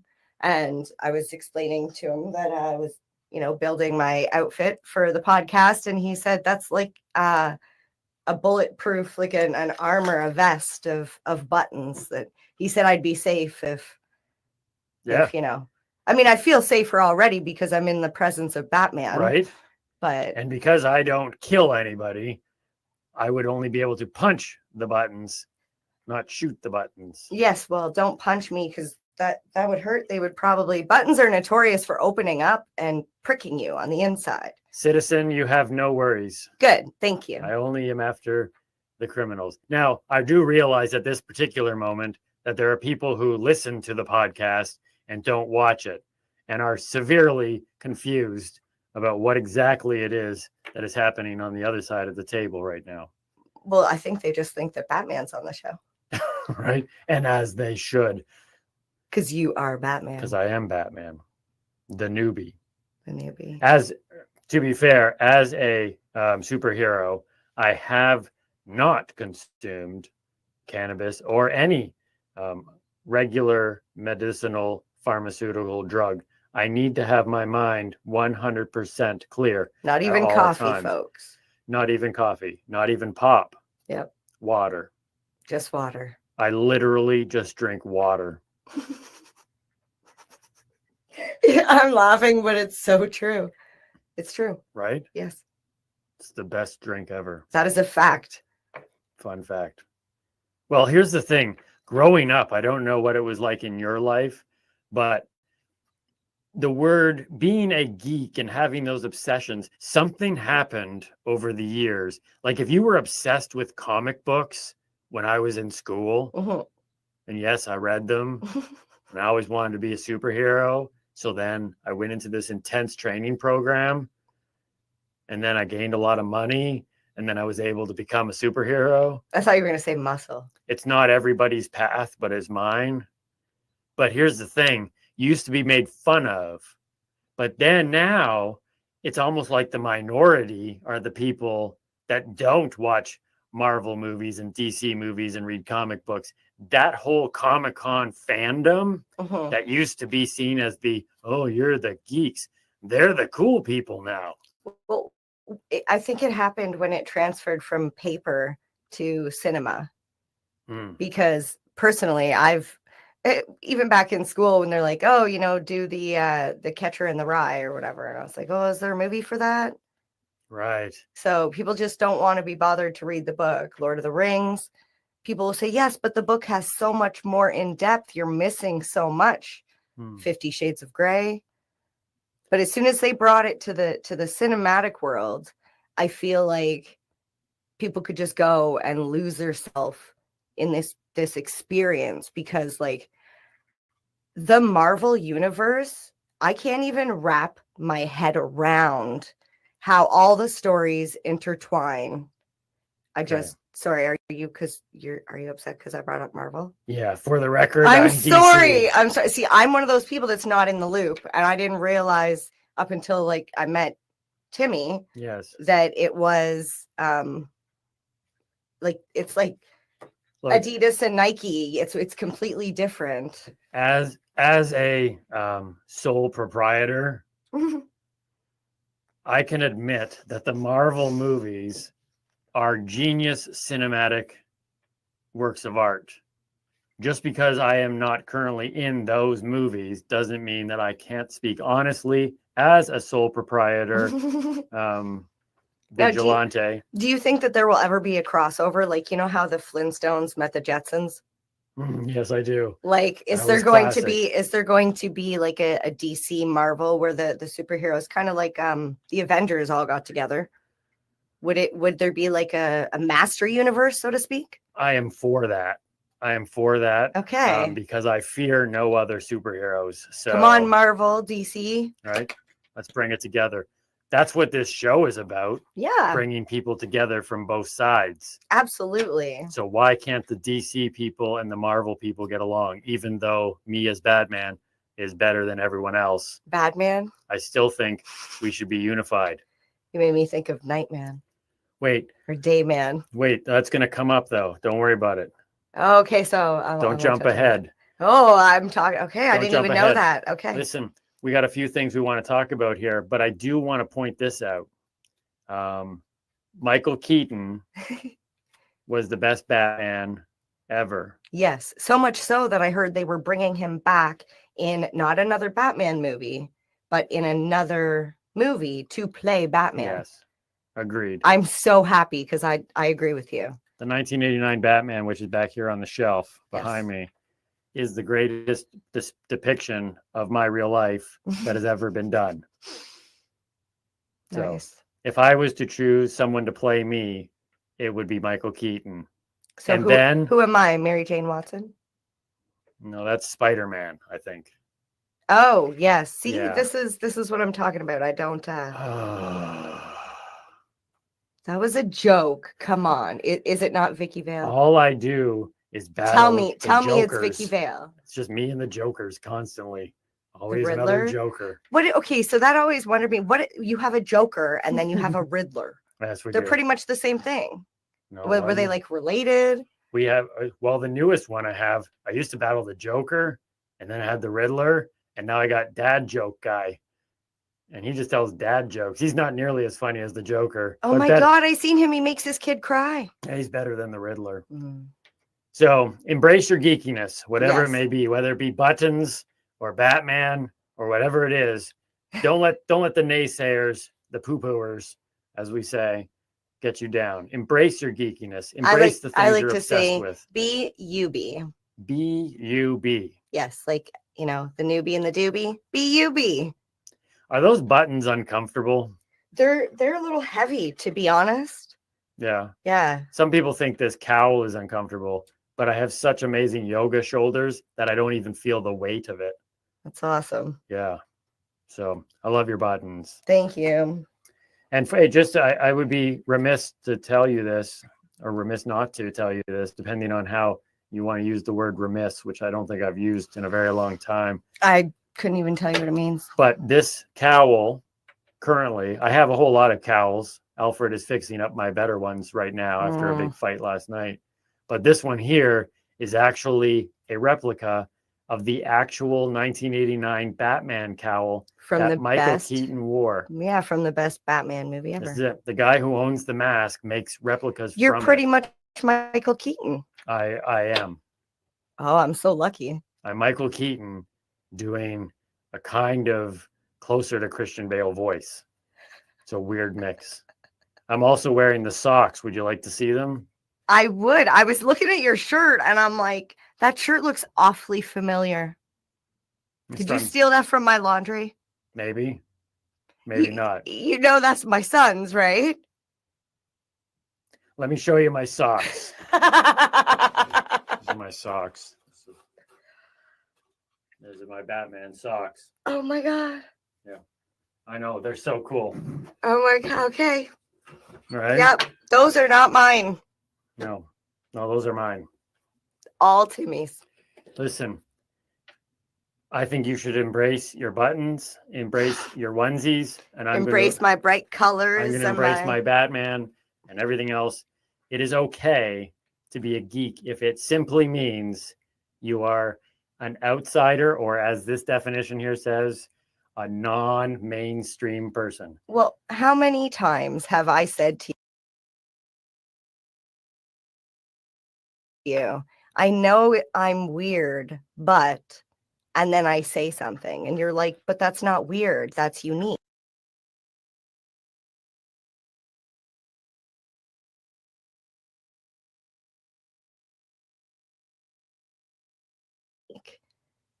And these are the things that make us unique. And the things I've learned growing up is a lot of the things that other people might look down at, like, I like to wear bright colors. I like to wear sparkles. And on a cloudy, rainy day, generally, I'm out in the brightest colors I have because I feel it's important to be you. And people will embrace you if you're just being authentic. So embrace your geekiness. Be you. Be you, be. Okay. So I'm going to just step out for a moment. Sure. Because Timmy needs to come back. Are you going to go down the stairs? Like, yeah, I'm going to go do that. Maybe you could do your word of the week. Sure. You don't want to do high five first? No, because I'm going to leave so Timmy can come back. Oh, okay. Yeah. Okay. So start your word of the week. Okay. All right. All Goodbye, right. everybody. Goodbye, Batman. I see the signal off in the distance. I love it. Oh dear. Okay. So our word of the week for this week, it's 2 words actually: extracts and concentrates. So basically what it is it is a concentrated form of cannabis.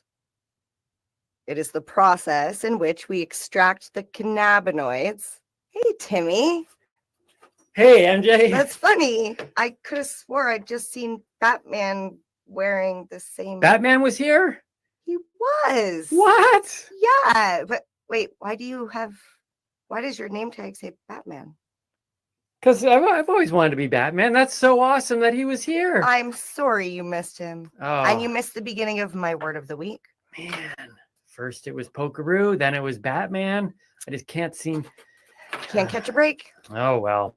Okay, so the word of the week we're on is word of the week. Extracts. Okay. Which is also known as a concentrate. To concentrate. No, not concentrate. Not concentrate, but concentrate. Yes, so it's a concentrated form of the cannabis. So what Okay. they do is they extract, that's where the extract comes from. Mhm. They extract the cannabinoids Mhm. through a process of generally heat. There's a bunch of different ways. You can do it through butter or oil. It's generally like ingested that way, or you can smoke it Mhm. in a hash or a rosin. So those are the different processes to get different extracts. Can I interrupt you? Yes. Did you say in a hash? Because I thought that hash was a product. This is a genuine newbie question. Yes. I would think that the word would be used as in hash. Correct. But you said in a hash. In a so brick. this is It should genuine be learning in a moment brick here. of hash. Okay. Yes. So if That's you the correct just statement. as a consumer in the cannabis community, Yes. if you just said put in a hash, people would assume it is a brick of hash. No. No. In hash. In a hash. No, in hash. Okay. You're correct. So I am correct. Yes. Oh, so I'm not a newbie. I actually No, know what you're I'm just doing. a grammar police. Okay. All right. Okay. Fair enough. That's Thank true. you, sir. That's true. If I can't be Batman, the next best I can be is Grammar protect the police. world from bad grammar. You wear many hats, don't you? I do. How's my hair, by It's the way? horrible. You got something in it. There you go. Now it's on your shoulder. There Oh, we go. what the heck is that? Oh my Okay, goodness, sorry. so Sorry, I've just been working on the yoga. so you can extract the cannabinoids through a Mhm. process, either like turn your cannabis into butter Okay. or oil, Yep. or you can turn it into hash or Or a hash. rosin or a rosin. Mhm. Okay, generally because it's a concentrated form, it's a lot higher THC. Okay. And a lot higher everything because you're taking it and turning it into a concentrated form. Right. Let's see. So for example, record percentages for THC on flower. Flour. Yes, Okay. flour is like Flour. the bud or the nug. Yes. Which we learned a few episodes ago. Last episode. 2 episodes. I can't remember. I know I it didn't all remember blends. that. It all blends together. But I remembered Nug bud flower. Yes, that's All right. correct. Let's see. So it's about 30%. Okay. There was one that was tested at like 40 something percent, but I think there's some inconclusive evidence, and I'm going to call hashtag bullshit on that whole 42% because I don't believe what I read. Mm-hmm. After all, like you have your three source rule. I did more than 3. Okay. And I'm just, until it's proven again, I'm going to say 30%. However, like if you go to the store, the cannabis store, you're looking at about 25% per THC as like, this is just flower. But now if you're looking at concentrates, you're looking at about 70% THC to 90% THC. So you're going to use a lot smaller. Right. But it's going to portion. hit you harder and faster. Exactly. It's Okay. because like you can't just take a whole piece of hash and roll it into a snake and put it onto your joint. A snake or snake. A hash snake. A hash snake. Yes, and put it onto like a paper with your weed and smoke it and expect to have the same sort of high. You're going to get a lot more THC in that, and it's going to give you a bigger bang. Right. So be careful when experimenting with concentrates, especially in dab rigs. This is my own personal experience. This is why I like my little shatterizer device, because you basically, when you push the button, it activates the device and it heats it up just long enough that I can get what I need. Whereas if you use a dab rig, you have this really hot bowl and you have to put the concentrate in it. And if you take too big of a chunk, it just, and then you, for those that didn't see, you just put it in the bowl and it all like you smoke it. Wait a minute. And then What happens after you then you go, "Whoo," and you get sort of sweaty and coughing. Okay. And I literally, I was at a Christmas party. My coworker knew it was my first time dabbing and thought, I was a better salesperson than they were. And I got like better praise at work. And they thought they were going to be, I'm going to get her. It happens a lot with people that are like, oh, you've never dabbed before. And they think they're being like a smart ass or something. And he gave me too big of a chunk. I literally, my boss had to bring me a fan and I started stripping down at the Christmas party because I was so hot. I felt like I was going to pass out. And my boss brought the fan and put it right in front of me and plugged it in. And that was the joke for the next, MJ stripped down at the Christmas party and she didn't even have anything to drink. Well, if I had a nickel for every time that story was told about me, I would be one wealthy man. That's funny. The story ends with, and then I don't know why, but I ended up in my bra. True story. I know. No, but it's that. Okay. So if you're going to dab responsibly and don't do that to people. No. Especially if it's their first time, be considerate. Right. Because you could turn somebody off of the idea of dabbing forever, because I'm telling you, it's scary. Yeah. Too much THC at once if you're not. Well, I think that's, to be fair, I think that's one of the things that that we're trying to do here. What I found interesting a couple days ago, or whenever it was, we were talking about what it is, who it is that you want to deal with. And on some level, it's kind of like when you watch this show, it's kind of like, okay, so MJ wants to educate, or talk to cannabis users, and Timmy's going to talk to the non-cannabis users. It'd be kind of like, right? But really, I think because you actually deal with both those in and outside the cannabis world, but I actually see that you're actually much more focused on educating those outside to say, look, there, once again, it's all this misunderstanding and people can get into trouble. And then when they get into trouble because they don't have the proper information, then they demonize and they don't ever go back, when really it's not the problem of in this case, the substance, but it's in the lack of education prior to using it properly. Absolutely. See, this is why, so when they first legalized edibles and they said all edibles are going to be 10 milligrams of THC per package. So like, a pack of gummies, 10 milligrams. And a lot of the cannabis community went 10 milligrams. I was included because a lot of people need higher doses of edibles. And, to go into the store and buy, 10 packs of 10 milligrams because they need 100 milligrams. Now they got to eat 10 times the amount of gummies. Honestly, I feel like the rec market was not made for the people that need the higher doses. It's made for people like you, the newbies who may be wanting to try some edibles and don't know where their dosing is. And like we learned from Danny, the stoner chef, that dosing can be difficult to learn. Sometimes you have to cut the recipe with, a little bit of regular margarine or butter just because it's too strong. So at least being able to go into the cannabis store, the retail store, you can speak to a bud tender and ask them, about the products, and you can actually get dosed amounts. So if, you try 10, it doesn't work, you take 2 next time. But it's a great way to learn where you are. I mean, like that's what we did when we were younger and we just started drinking. We had to learn how many drinks was our limit. Education. So, exactly. Education. Education.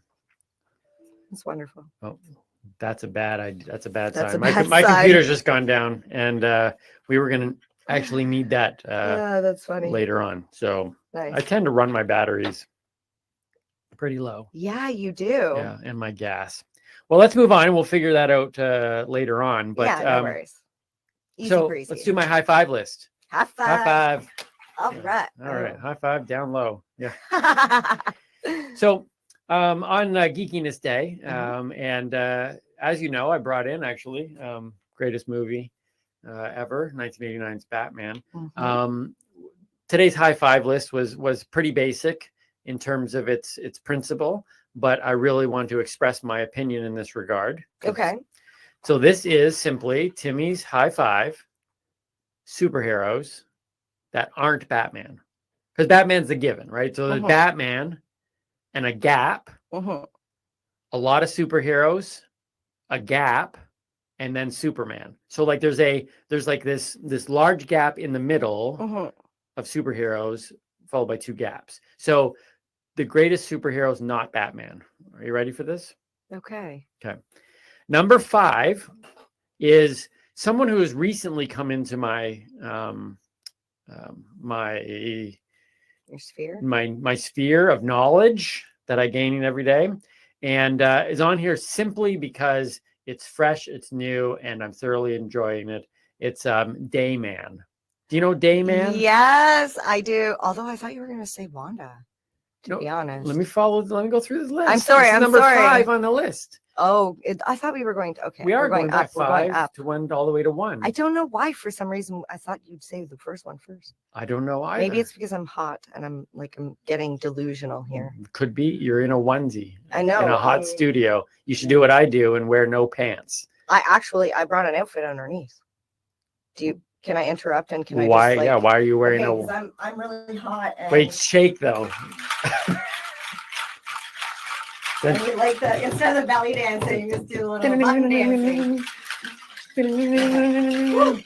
Okay, but I have a question for you. Okay. And for you. I don't even know. Actually, So, let's see. and for you. And for you. And for you. Oh, not for you. So, this shirt I got. This This is going to be our most popular episode ever. Thank you for those that are watching. Please like and share with your friends. Don't put your foot on that. You might get hurt. Okay, so this shirt that I'm wearing. Yeah. I don't know if it's a shirt or a dress. Okay. Oh, yeah. Yeah. It could be both. Right? Yeah. Okay. Yeah. I just thought it was like a slip. Well, this is the thing. I don't know. So I wear it both ways. Like, is this a shirt or a dress? I think it's a shirt. It's a shirt. It's Okay. a crop top. Okay. Yeah. I mean, it could be either. Let's be honest. I like how you have to one up me though. Like, Yeah, it's basically what I do. it's like, oh, she brought her legs out. I see. People ask, "Hey, why did you get into comedy? And it's because I need to be the center. It's what I do. So, do you want to one up me? Best podcast episode ever. Right? Okay. Here we go. So, the Day Man. Yes. You feel comfortable now? I do. I feel like we're both gonna, by the end of this episode, we might both just be sitting here. You wearing like it is still warm. You wearing an eye mask and me wearing Batman socks, and then clever camera positioning at that point. So, okay, so we're on Timmy's high five superheroes, not Batman. Number 5 on the list is Dayman. He is actually from the TV show Always Sunny in Philadelphia, something we just recently discovered, and I feel horrible for just recently discovering it. Well, you just recently discovered it. I had seen episodes here and there, but we actually just watched the whole thing on Disney Plus, of all places. What an amazingly dark show. You want to talk cancel culture? I'm not saying they should cancel the show. Please don't say do not. But I'm saying they touch on every topic that is taboo, cancer, adoption, anything and everything. They do it in a way that makes you laugh and shake your head at the same time. Yeah, it's brilliant done. So there's a character on there, Dayman. Yes. Who he's fighter of the night man. Right? The Dayman. The Dayman. Fighter of the night man. Champion of the sun. You gotta see Master it. of karate and friendship of everyone. Anyways, so check out Dayman. You just Google it, Dayman. Okay, that's number 5. Number 4 on my list is the Scarlet Witch, which is so WandaVision. If you haven't seen WandaVision, must see TV as well. Yes, you did make me see it. I can't say make me see that because you were watching it and you just went on and on about how awesome it was, and he wasn't lying. It was okay. Like I enjoy brilliant writing, and people who sit there and think comic book movies and comic book shows are just kind of like whatever type of thing, like for kids. The writing in this is amazing. In fact, the first 3 episodes, I give these guys they could have lost audience, and they probably did, because the writing took you down this route where you're just like, well, it was like watching Pleasantville. It was weird. It was like watching Pleasantville for the first couple episodes, but then something happened that was so like on the edge of my seat. I was like, oh my God, what was it, episode 3? Yeah, episode 3 or 4. 3, stuff started happening. Yeah, if the end of you haven't episode watched 3. it, I don't want to tell you anything. No. But watch WandaVision and just bear with the first couple episodes. It is worth it. And it is that show. Up until that point, I watched the entire Marvel universe a couple times with my son. And I love the Marvel universe. But it's still Batman and then the Marvel universe. Let's keep that clear. But you guys went through the whole we went them in order. And I thought Black Widow was my favorite female superhero. But behind Wonder Woman. It's a whole long thing. But you did the timeline order in the Marvel universe. We did the timeline. We also did the cinematic. Yeah. Oh.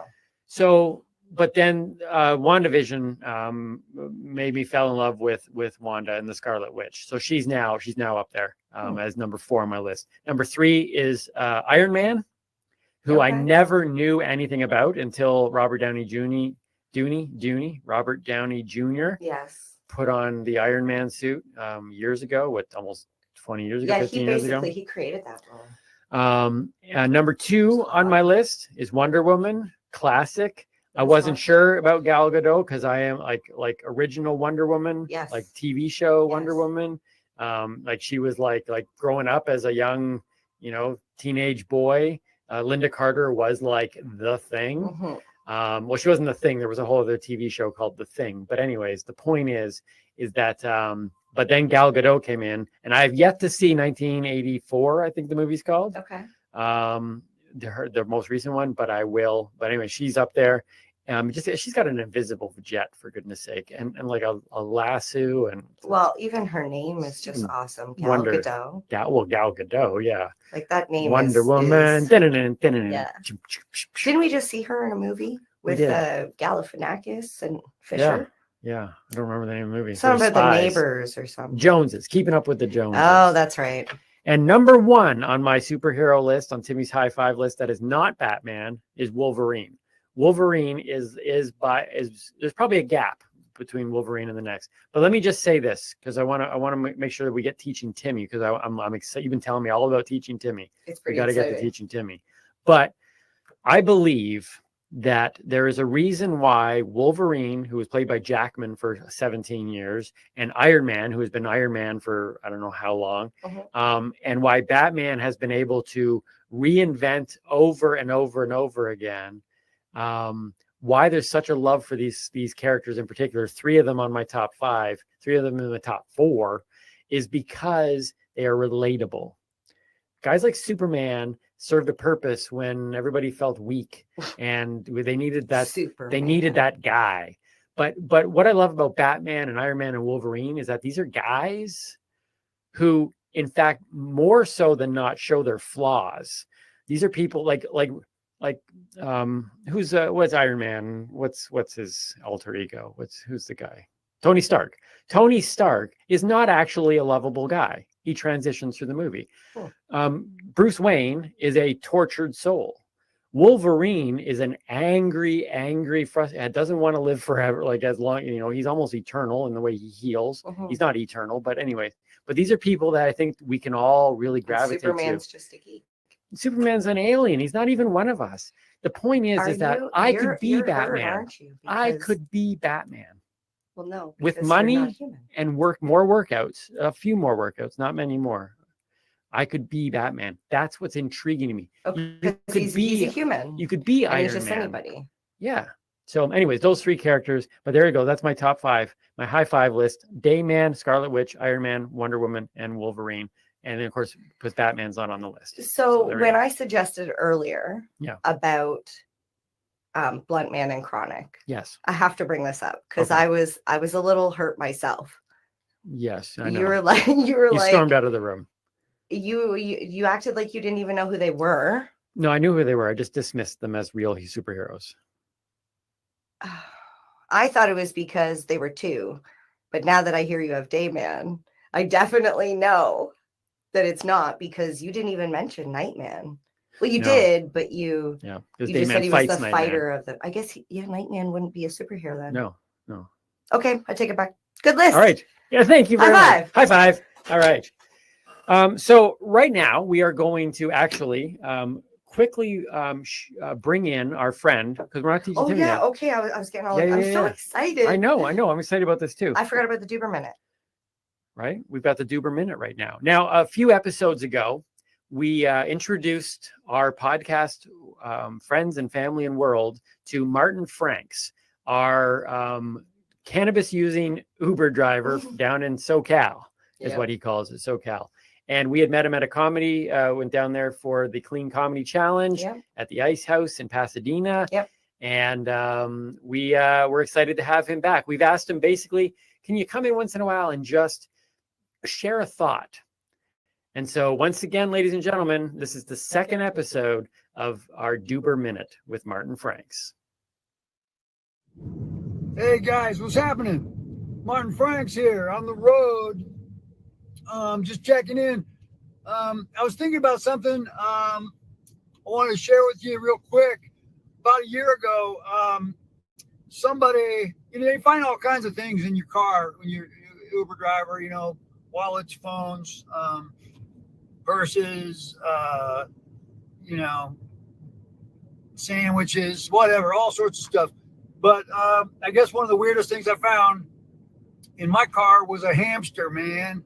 I looked down, first I thought it was a rat, okay, but it was a hamster. I was like, oh man, some dude left his hamster in my car, which is weird. But anyway, it was like, okay, well, I gotta catch this little guy, which I did.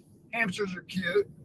And I gotta, I don't know, release him back into the wild, And then I thought, wait a minute, where do hamsters even come from? Are they like, from the country or from the jungle? I mean, what's their natural habitat? What's their environment? A hamster. And it's like, I don't know, man. It's like, whoever thought about that? Where does a hamster come from? Then I started thinking, wow, is a hamster even real? It's just like, there's just some sort of manufactured, organic, creature from a lab, right? It just got weird. I just got I just had to get that thing out of the car at that point, so I pulled over, I let it go in the park. I hope it's okay. But anyway, just makes you think, man, about life and, biological creations and such forth. Heavy stuff. Anyway, that's it. That was just my thought for the day. I got to keep it rolling. Martin Franks out. I don't know if there'd be anybody else in the world that I would prefer to have pick me up in an Uber. I am so I have so many questions. Is that where hamburgers come from? Like, is that where ham comes from? Yeah, see, I've never really thought about that. See, that's what Martin Franks brings to the table, things that I have never considered before, right? I think, some people might have considered that. Maybe. Martin did. He must make a mint off of tips, wouldn't you? Now, however, the conversations, oh my God, the conversations that you could have with him. No, here's the thing though. So he finds a hamster. That's a weird thing. The hotel room that we recently stayed in, I found a Cheerio on the floor. I thought that was weird. Even more weird, the no shower head. Yeah, no shower head and a Cheerio on the floor. And then it was like, wait a minute, did they even clean this room? I'm a little worried because now it's the morning and I went to have a shower and there's no shower head. Listen, it could have been worse. It could have been a hamster in the bed. Right? We have stayed at worse. Oh, yeah, we have some stories. So Martin Franks, his information is going to be in the descriptions below here in the podcast and on YouTube.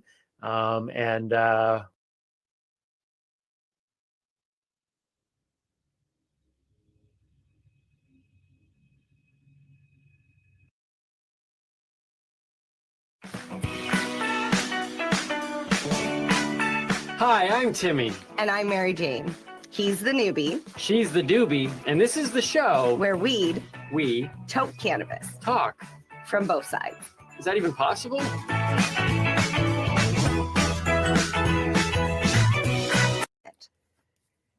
Education. So, exactly. Education. Edumacation. It's wonderful.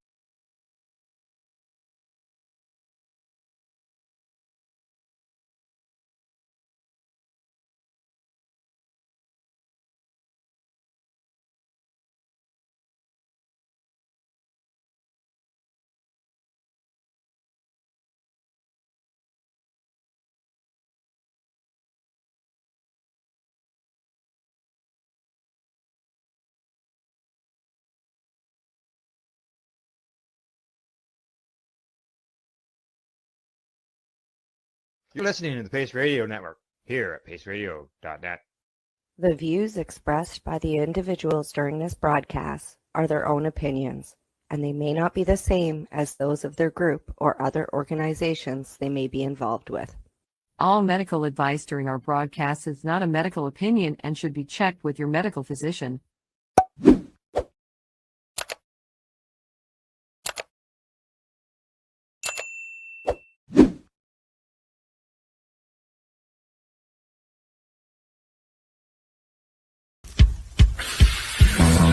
Oh yeah, baby, that's lovely.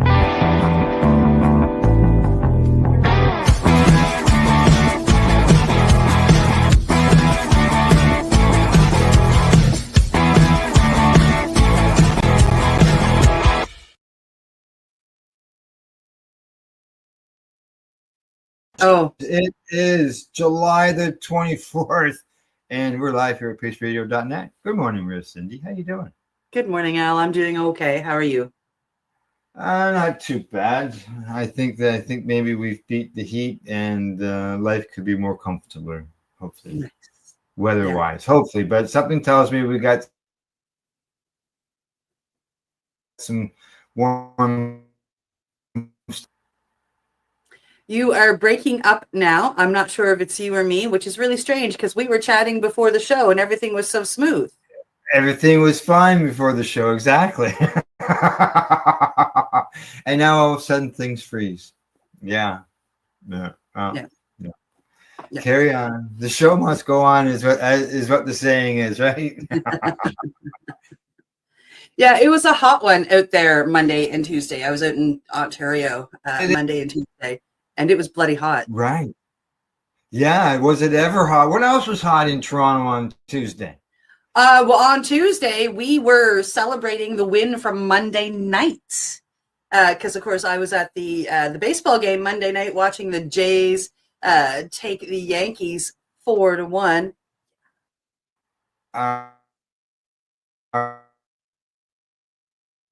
One or something. Are you there? There you are. Am I frozen again?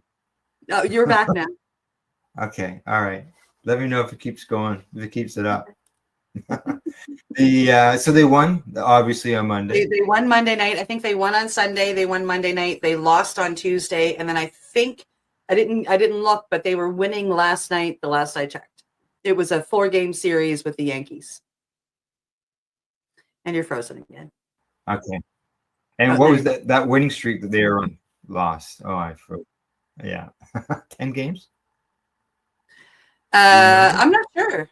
Yeah. Yeah, I don't know. All right. Well, hey, you flew all the way in the city to watch the Jays play, right? I did. Dedicated. I took my grandson. My grandson, it was the main reason we were going. So my daughter and her 2 children went. First time for my grandson on the plane. That was amazing. He loved flying. And when we got on the plane, I told the first flight attendant that we saw, I said, this is my grandson's first flight. So at the end of the flight, the pilot and the co-pilot invited him up to the cockpit. Oh, really? Nice. That was good of them.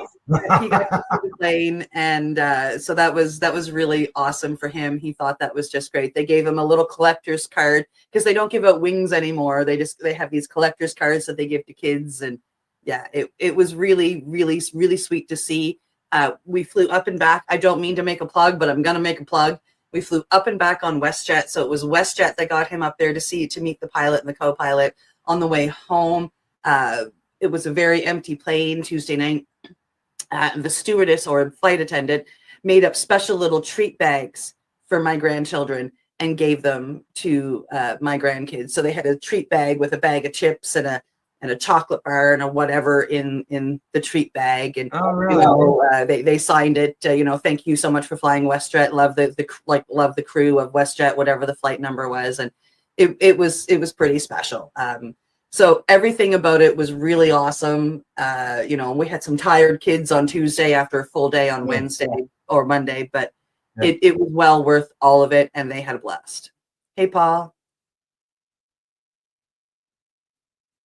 When they got to see, and just so assuming they might have been on the ground, being that for safety reasons they might not allow them in the cockpit while in the air, but I don't know. I'm just assuming. No, they for safety reasons, not in the air, but they were invited to go in when we got on the plane, and my grandson was shy, but the co-pilot came out and introduced himself to Ozzy at the seat.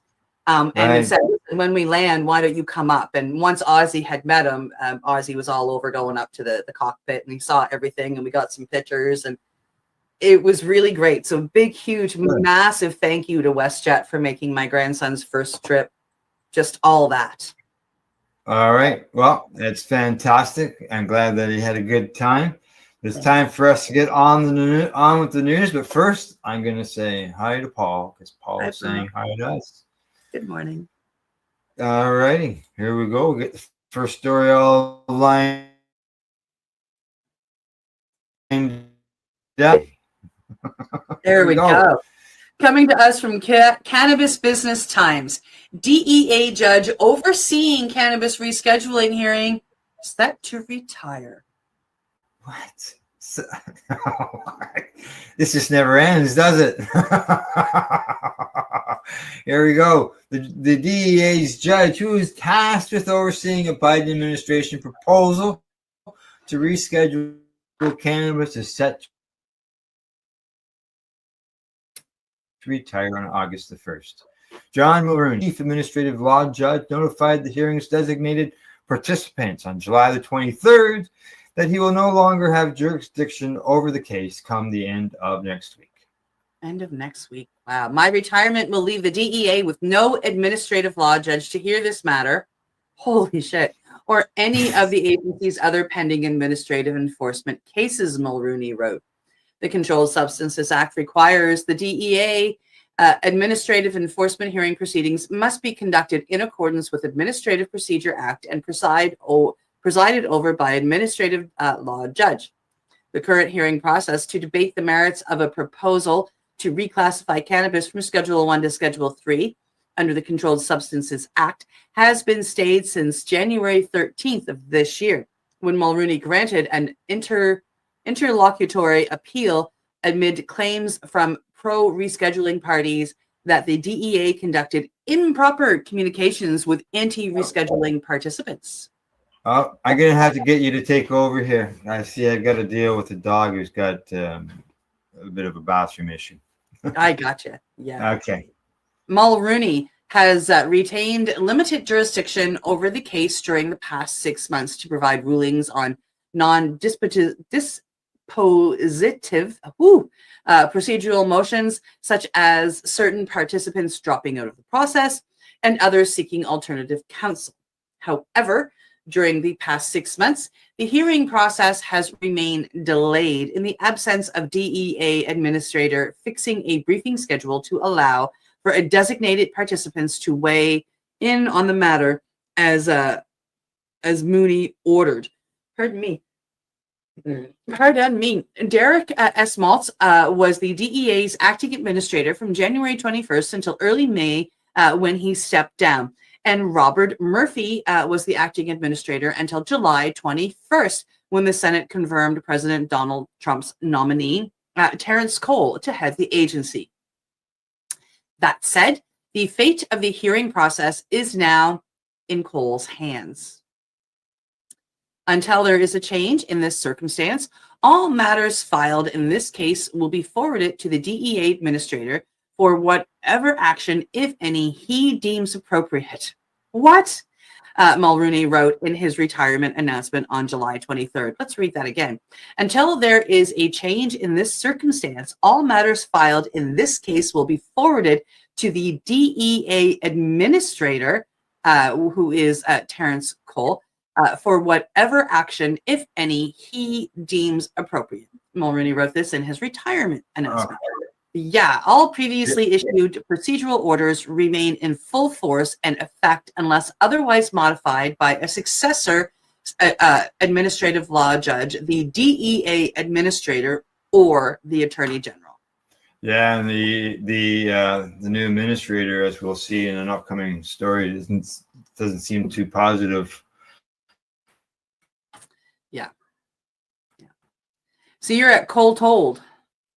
On the cannabis front, and this happened. U.S. senators during his April confirmation that it'll be one of my first priorities to review where the DEA is in the administrative process to reschedule cannabis upon being confirmed. However, Cole provided no promises on the Schedule 3 proposal that was recommended by the former President Joe Biden's U.S. Department of Health and Human Services and published in the Federal Registry after former Attorney General Merrick Garland signed off on a notice of proposed rulemaking, and Biden's DEA never backed that proposal. While Mulrooney is retiring, his vacancy isn't expected to further delay the cannabis rescheduling hearing process. The ball is currently in Cole's court. Naturally, I wish all the parties the best in resolving this important issue in a fair, transparent, and accurate manner, and extend my heartfelt gratitude to the parties and their representatives for their sincere, diligent, and ineffable advocacy, Mulrooney wrote. Yep. Now, Mulrooney called attention to the DEA's lack of transparency under the Biden administration early on in the hearing process, specifically pointing to former Administrator Ann Milgram's secretive selection process for the 25 designated participants in October of 2024. It took a lawsuit from a party that was excluded from the process to shed light on the DEA's selections. The lawsuit provided a record that the DEA sent cure letters to several anti-rescheduling entities, providing them the opportunity to submit the supplemental information showing that they met the interested person status under the Administrative Procedural Act. The Mhm. government's failure to acknowledge in any way the gravity of the highest levels of its organization allegedly reaching out to help one of the potential DPs fortify its application to ease the task of justifying its apparently pre-made determination for appeal demonstrates an arrogant overconfidence that may not serve it well in the future, Mulroney wrote in his January order granting the interlocutory appeal. Yes. More delays, more delays. Now they said it won't delay things, but I can't see a judge just walking in and taking over. The new judge is going to want to go through all the information, you know. It's going to delay it by some time for review, for sure. Yeah, exactly. That's the way I look at it. So, all righty. From that on to the next story. Here we go. Coming to us from Scoop Independent News. Guidelines released for prescribing psilocybin. Ooh. Associate Health Minister David Seymour is welcoming steps to provide medical practitioners with more tools to treat people with depression, with MedSafe publishing guidelines for experts wanting to prescribe psilocybin. Now, Mr. Seymour says this is huge for people with depression who've tried everything else and are still suffering. If a doctor believes psilocybin can help, they should have the opportunity to do what's best for their patient. Absolutely. Recent changes have put New Zealand's settings in line with Australia, where authorized prescribers have been using psilocybin in clinical studies for some time. Psilocybin remains an unapproved medicine. I love that they put it that way. Medicine, not the unapproved. Yeah. Medicine. Not But drug. one highly experienced psychiatrist has already been granted authority to prescribe it to patients with treatment-resistant depression. This is excellent news for their patients, but there are other Kiwis in need in different parts of New Zealand who might have an appropriate practitioner nearby. Practitioners must meet a series of requirements to gain approval, including being registered with the medical council with a current practicing certificate, a good understanding and experience of the medicines and psychotherapeutic processes involved in psychedelic assisted therapy, and detailed proposal of how they will administer the treatment that has been peer reviewed and will be considered by MedSafe. There was one thing in the gained approval that said that there must be, I thought they said good understanding and experience of the medicine. So are they saying that here in Canada, they didn't want the doctors to actually try that medicine so they could explain it to the patients?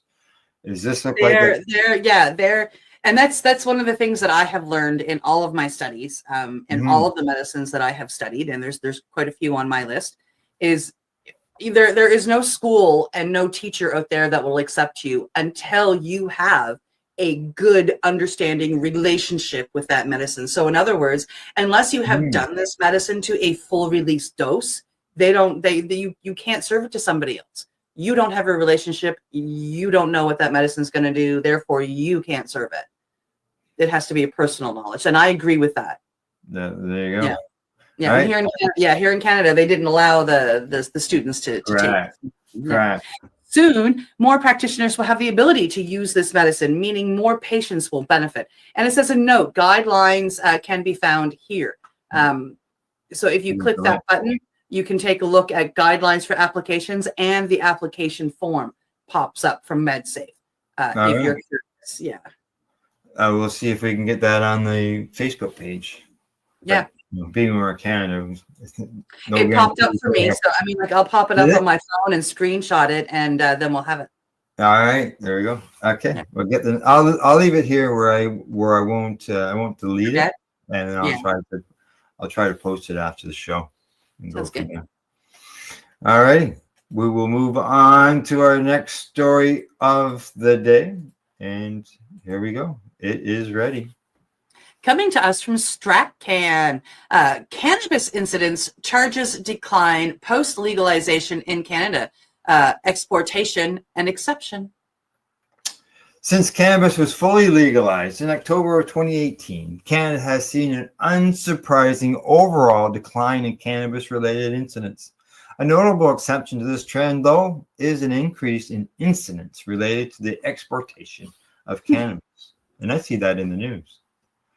Incidents refer to the number of reported criminal incidents that are recorded by police services, excluding incidents deemed unfounded. The number of charges is often much lower.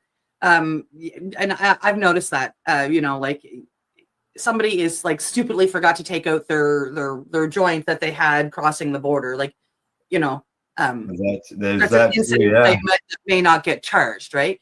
Cannabis possession incidents experienced a significant decline in the years leading up to legalization and continue to drop substantially after 2018, stabilizing at approximately 1,200 annually over the past few years. Note, all of these figures are valid through the end of 2024. You see the graph there.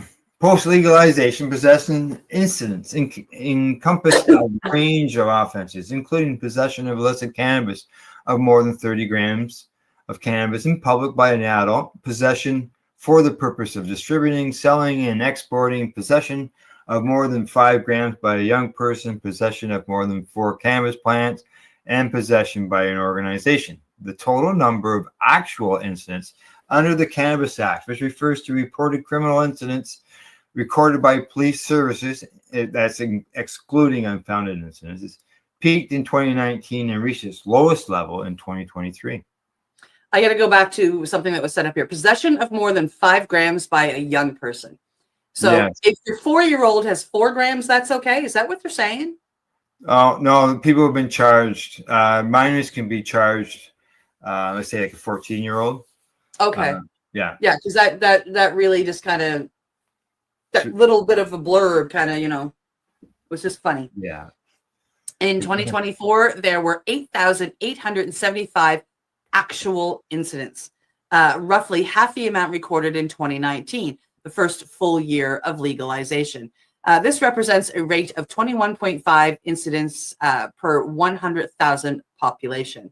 Of the 8,875 incidents in 2024, 1,698 persons were charged and 1,851 incidents were cleared.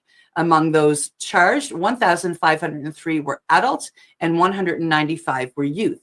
Under the Federal Cannabis Act, youth charges are handled in accordance with the Youth Criminal Justice Act.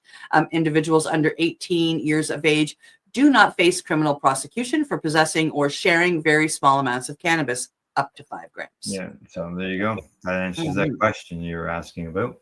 Confirms what I thought. Okay, conversely, incidents for the exportation or importation of cannabis has increased since legalization. Although these incidents have declined significantly from peaks in 2019 and 2021, they dropped to around pre-legalizations in 2023. The number of charges from these incidents has been lower in 2024. There were just 75 charges related to cannabis importation or export, and 90 were cleared. Wow. Mm-hmm. Yeah, and that's it as I keep scrolling. There we go. Just the charts there at the end. So there you go. All righty. Good to see. Charges are going down. That's what we like, and that's really what you should expect when something is no longer against the law, right? That's right. So, all righty. Last story before we go to break. Here we go. Coming to us from Good News Network. I just like the name of that network.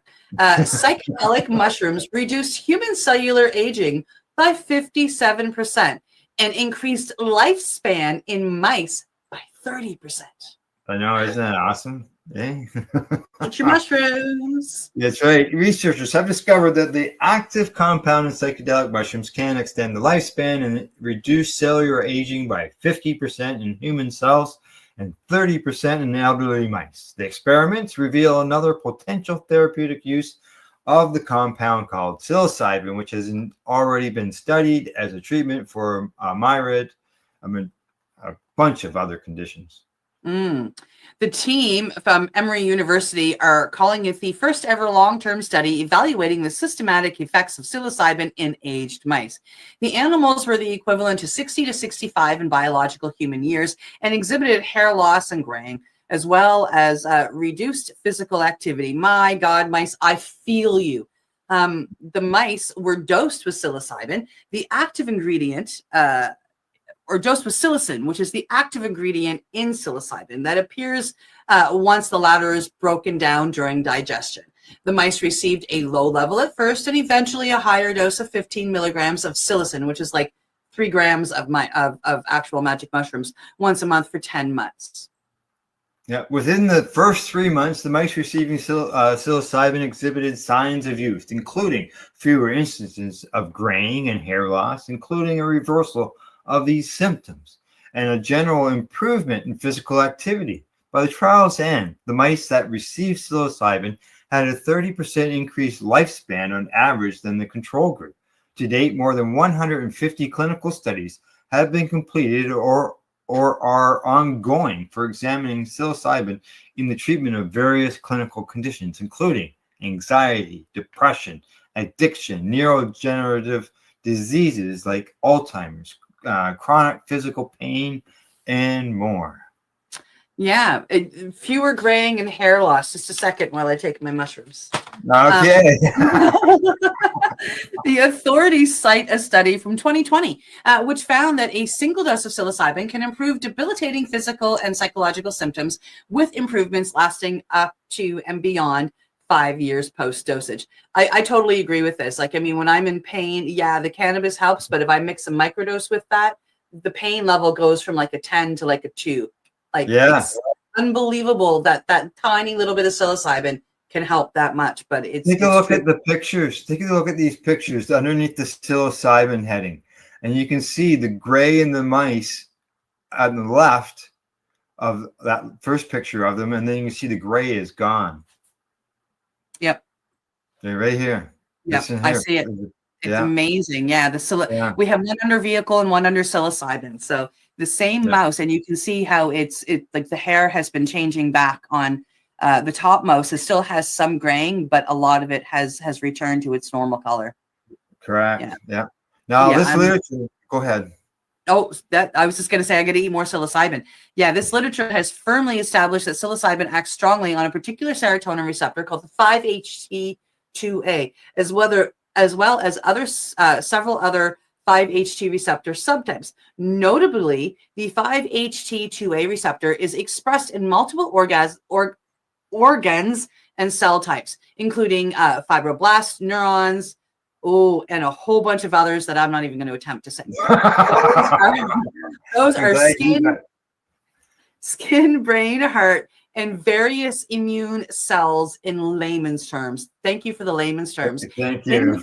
In the brain, the 5-HT2A, which is a serotonin, this is what you like. Serotonin is what you need to be happy. Serotonin and dopamine. So this is one of the serotonin receptors. Again, just so you know, the 5-HT2A stimulation was followed by the activation of one of the body's most important determinants in aging, a pathway called SIRT1. This is heavily involved in the regulation of cellular sense, a process by which cells that are old become, redundant, non-dividing, and inflammatory before eventually being cleared away.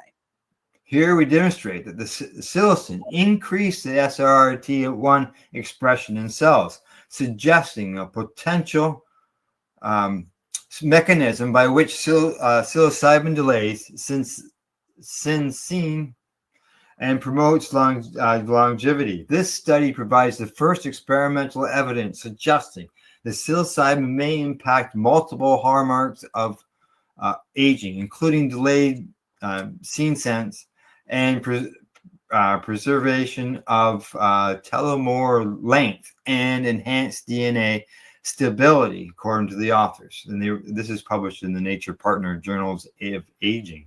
So beyond its neurological and psychological benefits, our findings suggest that psilocybin influences systematic aging processes potentially, explaining its long-lasting therapeutic effects across multiple disease indications. You know, the next time I see somebody with gray hair, I'm going to tell them that they need more psilocin in their life. Yeah. Yeah. I need some Scientists, more psilocin in my life right now. scientists also tested the effect of psilocin on human fibroblast cells from the lung in vitro, continually dosing them with psychoactive compound or placebo until they reached replicative senescence, or the point at which the cell has divided around 50 times and then stopped. Psilocin treatment of 10 micrograms resulted in a 29% extension of cellular lifespan, characterized by delayed exhaustion of proliferative potential, including cumulative population doublings and decreased population doubling time. Strikingly, when increased to 100 micrograms, 29% lifespan extension became 57%. So it even doubled. Wow. Ooh, yeah.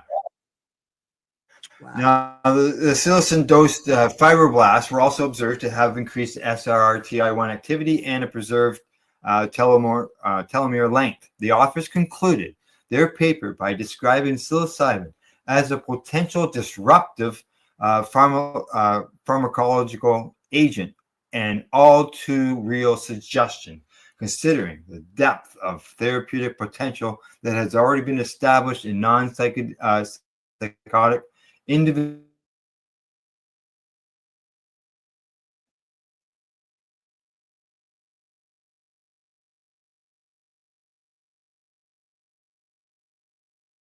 Using psilocybin for of ailment, really the gradient and the sweeping I'll get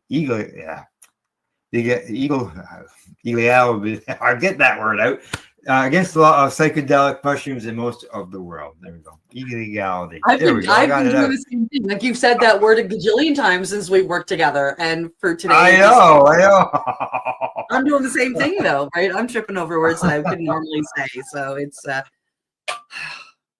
it's Thursday, folks. It's almost the week. We are literally 31 minutes away from the weekend. It's okay. Yeah, exactly. All right. Well, it's that time. Time for us to take a break. All righty. We'll be back in about 2 minutes and 50 seconds. You're watching Psychedelics and Cannabis Education News. We're live here at paceradio.net and 420pace.ca. You're listening to the Pace Radio Network here at paceradio.net. Camelford Lifestyle Shop, open Monday to Friday from 10 till 7 p.m. or by chance. Check out our flags, our t-shirts, plus our hats, and look of that supply of rolling papers, plus much more. We've got bongs and your favorite herbal vaporizers. Look at all the incense we have, as well as for those who collect knives, check out these knives in our collection. And while you're here, stop in to see Shay at the piercing room, where you can get poked by Shay. Daily deals, check them out. Camelford Lifestyle Shop, 17 Bridge Street West, Camelford, Ontario. What do you find at paceradio.net? People advocating cannabis education.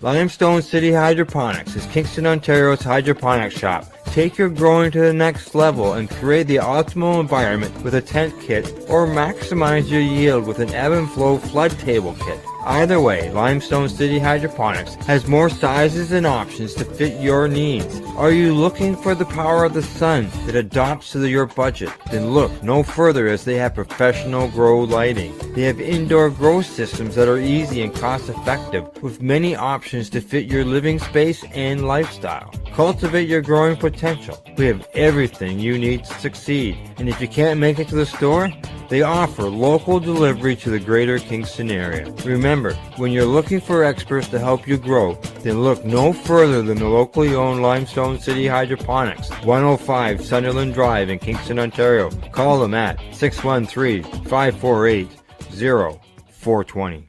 Rerolled Saturdays. Check it out. Nothing but non-stop cannabis and psychedelic programming. Find it at 420pace.ca. You're listening to the Pace Radio Network here at paceradio.net. Hey, we're back. You're watching Psychedelics and Cannabis Educational News. We've got 4 more stories to cover, and we're going to be talking about cannabis as well as psychedelics in all these stories. Before the break, Cindy, we're talking about the benefits of aging with mushrooms. All right. Mhm. I got to find the next story. There we go. Found it. Yeah, here we go. Coming to She's us off. from Psy Post, which is kind of cool that it's coming to us from Psychedelic Post. Surprising studies suggest cannabis can improve some types of memory in the aging brain.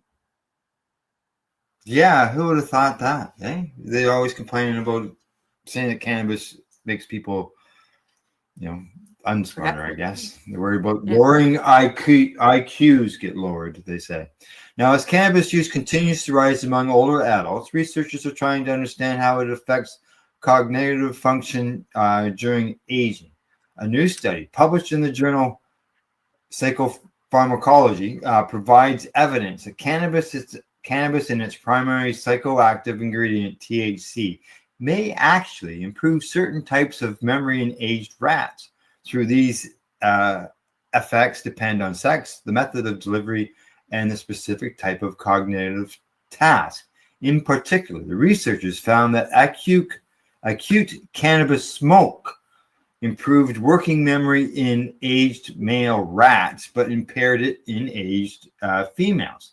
Now, chronic oral THC, on the other hand, enhanced working memory in aged rats of both sexes without harming spatial memory or affecting younger rats. Wow, isn't that interesting? Chronic. That means constant. Chronic. Yeah. Okay. No Yeah. problem. No problem. The only thing that makes you cough. Whew. Cannabis use is becoming increasingly common in older adults. It sure is. From 2015 to 2023, the percentage of people over the age of 65 in the United States who reported using cannabis in the past year nearly tripled. Many use it regularly, often to manage chronic pain, anxiety, or sleep problems. But while cannabis is well known to impair memory and attention in young adults sometimes, very little is known about how it affects the aging brain, which is already more vulnerable to cognitive decline. In fact, previous studies in aged mice suggest that low doses of THC, I didn't go too far, no, might improve cognitive function. A surprising finding that raised new questions about whether cannabis could actually help remediate age-related memory problems under some conditions. Now, the current study, led by Jennifer Bison, aimed to explore this possibility in greater detail. The researchers want to know how cannabis affects 2 different kinds of memory: working memory, which relies on the prefrontal cortex, and the spatial memory, which depends on the hippocampus, in both young and aged rats, male and female. They also wanted to use method deliveries that reflect how people typically consume cannabis by smoking and eating. Absolutely. Those are the two main ways. That's right. Our interest in this topic arose from several directions. The first inspiration was a preclinical research program in which we were evaluating how cannabis smoke affects cognition and behavior. And this was co-author Barry Setlow stating this, who is also a professor and co-vice chair for the research of the Department of Psychiatry at the University of Florida. Very cool. Most prior preclinical research on cannabinoid effects on behavior employed routes of administration, injections, that did not mirror how humans actually use cannabis. And thus we want to develop a more translational relevant model of cannabis use. That makes sense? Yeah. The second inspiration was from some results from our cannabis smoke research program, in which we found, to our surprise at the time, that acute exposure to cannabis smoke could actually improve a form of cognition, but only in those subjects that happen to have poor performance under baseline conditions. The third inspiration was from our research on age-related cognitive decline, in which we found that, like in aged humans, working memory tends to decline in aged rats. Putting together all these lines of research, we initially evaluated how cannabis smoke affected cognition in aging. We then extended this work to evaluate oral THC consumption, as this was an increased common route of consumption in older adults. And that's according to what Stetlow said. Yeah, I find this interesting because when I was in university, now we're talking, more than 20 years ago. When I went to university, Really? hash, crazy, what? Hash, of course, was the big thing. And I can remember I was a cigarette smoker at the time.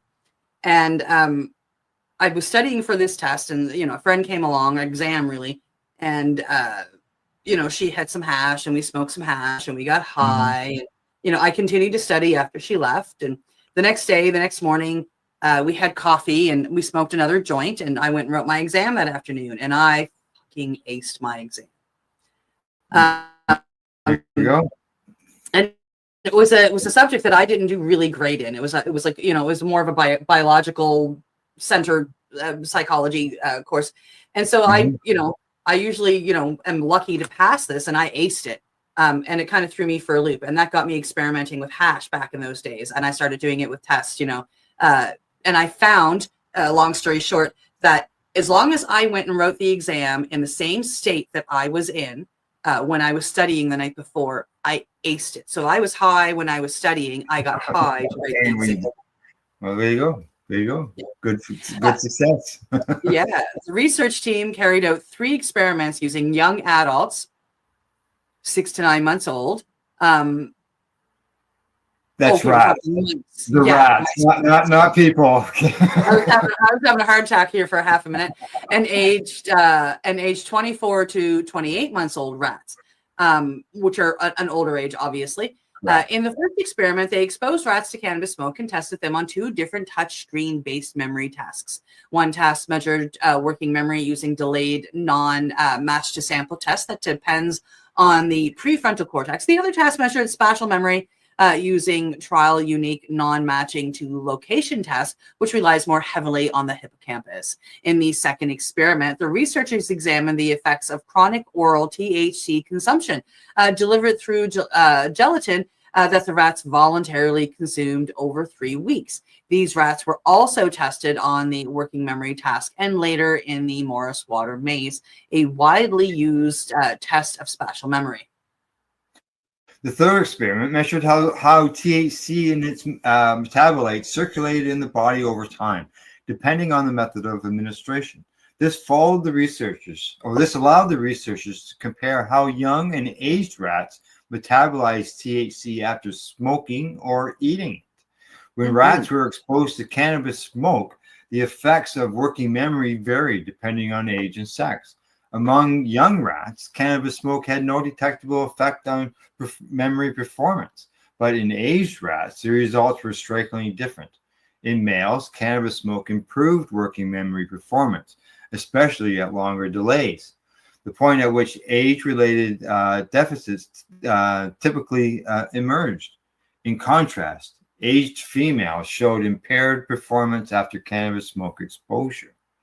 When THC was consumed orally over several weeks, it produced a more consistent improvement in working memory among aged rats. Both males and females showed enhanced accuracy after 3 weeks of THC consumption, particularly at longer delay intervals where aging tends to improve performance or impair performance.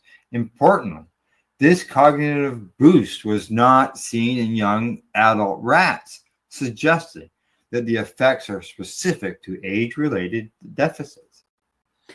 Yeah, well, that makes sense that it doesn't work as well in younger people. Like in younger people, like Yeah. everything's working up to prime. So they don't necessarily Right. need that help. But as we get older, we need more help. So that makes complete sense. That's awesome. Yeah. These effects were specific to working memory. The same rats showed no significant changes in their performance on the spatial memory tasks regardless of sex or age. In the spatial memory task, the Morris Water Maze, which is, you get in and walk around it, neither young nor aged rats showed any significant change in performance after chronic oral THC. So let's just take a look at that for like 0.5 seconds. They didn't notice any change. Like they're looking for advances, but they didn't notice any declines either. I think that was important to point out. We were somewhat surprised that cannabis THC only seemed to benefit working memory, mediated by prefrontal cortex, and forms of learning and memory mediated by the hippocampus, medial temporal lobe, Setlow told SciPost. This surprise was in part due to previous work in rodents showing that the latter forms of cognitive can benefit from low doses of THC. To better understand why THC affected the rats differently based on age and sex, the researchers analyzed how it was metabolized. After smoking cannabis, peak blood levels of THC occurred about 10 minutes later in both young and aged rats, with no statistically significant differences between ages. After oral THC, peak levels of its main metabolite, 11-COOH-THC, appeared around 30 to 60 minutes later.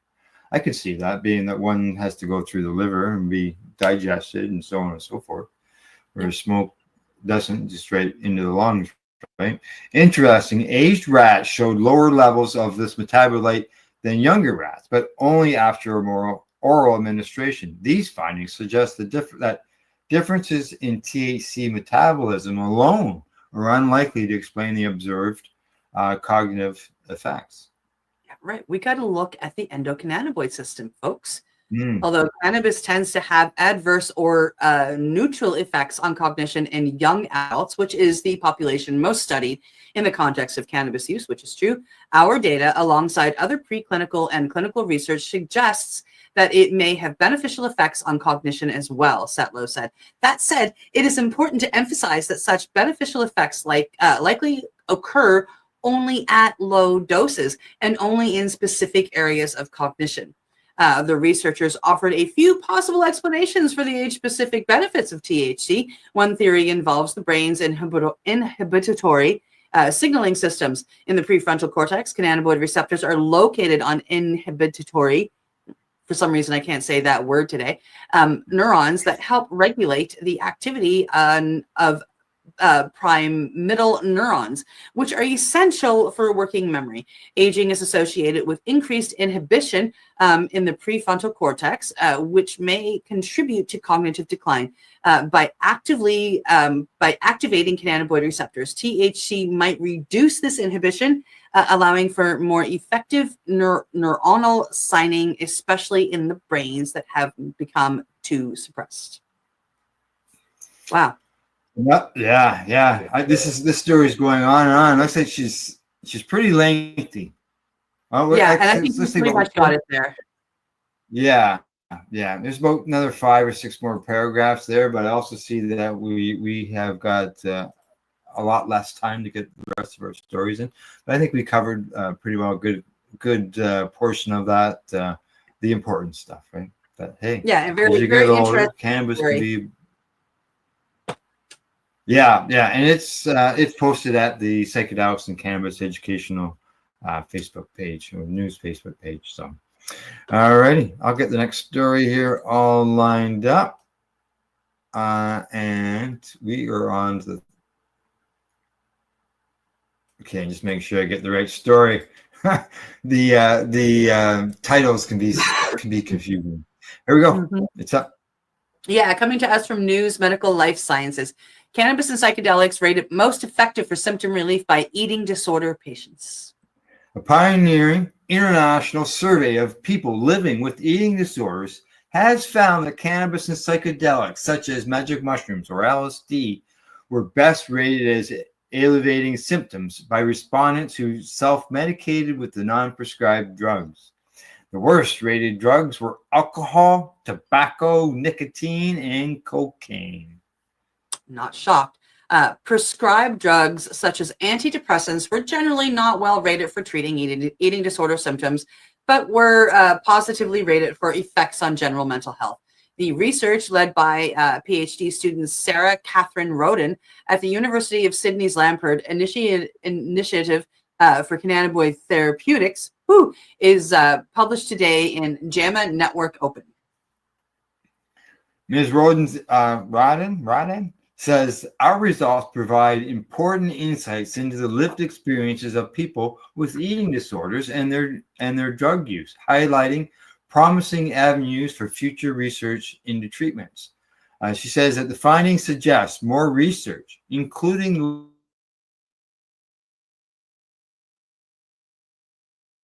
large clinical trials of disorders. The Lambert Initiative researchers will shortly launch a clinical trial of psilocybin in treating anorexia nervosa in collaboration with the Inside Out Institute of the University of Sydney. The study analyzed responses from over 7,600 self-allocated participants in 83 countries, making it the most comprehensive survey ever conducted on this topic. Different types of eating disorders use prescription and non-prescription drugs and how they perceive these substances' effects on their mental health and eating disorder symptoms. The major categories of eating disorders were well represented in the survey. Anorexia nervosa at 40%, bulimia nervosa at 19%, and binge eating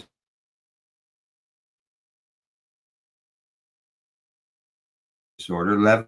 But none of the respondents were not fully diagnosed or formally diagnosed with an eating disorder, but self-reported an eating disorder that caused distress. Comorbid mental health conditions are often found in these populations, where frequently reported including depression at 65, generalized anxiety at 55, ADHD at 33, drug dependence at 15, and alcohol dependence at 9. So I would really say we've got drug dependence at 24 because alcohol is a drug. Respondents were predominantly female. Correct. Yeah, 94% female, with most from English-speaking places like Australia, the UK, and the US, 30, 21, and 18, respectively. The results reveal patients with eating disorders have high rates of cannabis and psychedelic use relative to the general population and rate their effects positively in terms of managing symptoms. Notably, cannabis was highly rated by respondents with restrictive eating disorders such as anorexia and ARFID, most likely because it enhances the rewarding value of food, addressing a core issue in these eating disorders. In contrast, prescription stimulants such as dexamphetamine, which have strong appetite suppressing effects and are sometimes prescribed for binge eating disorder, were positively rated by people with bad but poorly rated for those restrictive type disorders. Psychedelics, typically only taken once or twice a year by respondents, were reported to have remarkable long-lasting benefits, supporting recent research showing their therapeutic potential in treating conditions such as depression and anxiety. Conversely, common prescribed medications such as antidepressants, which are typically taken daily, were generally rated as relatively ineffective for reducing ED symptoms, but were widely acknowledged to help with overall mental health. The survey also found that drugs like alcohol, nicotine, and cocaine, although quite widely used, led to negative outcomes on eating disorder symptoms and general mental health. Ms. Rodden says that these findings highlight an important pattern with traditional medications often falling short in treating eating disorders directly, while many individuals are self-medicating with substances that perceive as helpful. This underlines the urgent need to better investigate these substances in rigorously controlled clinical trials. Now, the insights gained by this study have already prompted further research initiatives. The Lambert Initiative, in collaboration with the Inside Out Institute at the University of Sydney, is preparing to launch a clinical trial of psilocybin in treating anorexia nervosa. Additionally, a pilot study examining the therapeutic potential of the non-intoxicating cannabis compound CBD in treating severe anorexia in young people is nearing completion. Looks like that one. Yeah, Professor Ian McGregor, who is the senior author of the paper of academic director of the Lambert Initiative, has said this research suggests that cannabis and psychedelics hold significant promise for improving quality of life in individuals. We could just stop there, but he continues on to say suffering eating disorders. This is particularly salient since current pharmacological options for these patients are severely limited and current treatment outcomes are so disappointing. Of course, rigorous clinical trials are needed to confirm these benefits and better determine safety profiles. Ms. Roden said, I hope this study gives a voice to people living with eating disorders, revealing that their often stigmatized experiences with drugs might in fact have therapeutic potential. We are extremely grateful to the many thousands of respondents who took the time to provide such detailed responses around their lived experiences. This should spur further research and open new treatment pathways for those challenging conditions. All righty. Good stuff. Right. Yeah. Interesting.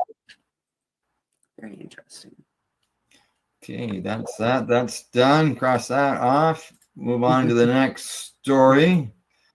This is a bit of an update on what's going on south of the border. And here we go. Headline. Yeah, coming to us from Green State Field Guide newsletter. Trump's latest could spell trouble for pot. Weed, cannabis, is largely bipartisan issue, as 9 in 10 Americans support some form of legalization. Right now, though, most of the bills jeopardizing sponsored by GOP lawmakers. Many of the Trump's Republican voters were optimistic that cannabis policy would actually get better under this administration, but his latest move says something different. The president recently added 2 anti-pot picks to his cabinet. On Monday, Ronette Lev rejoined the White House off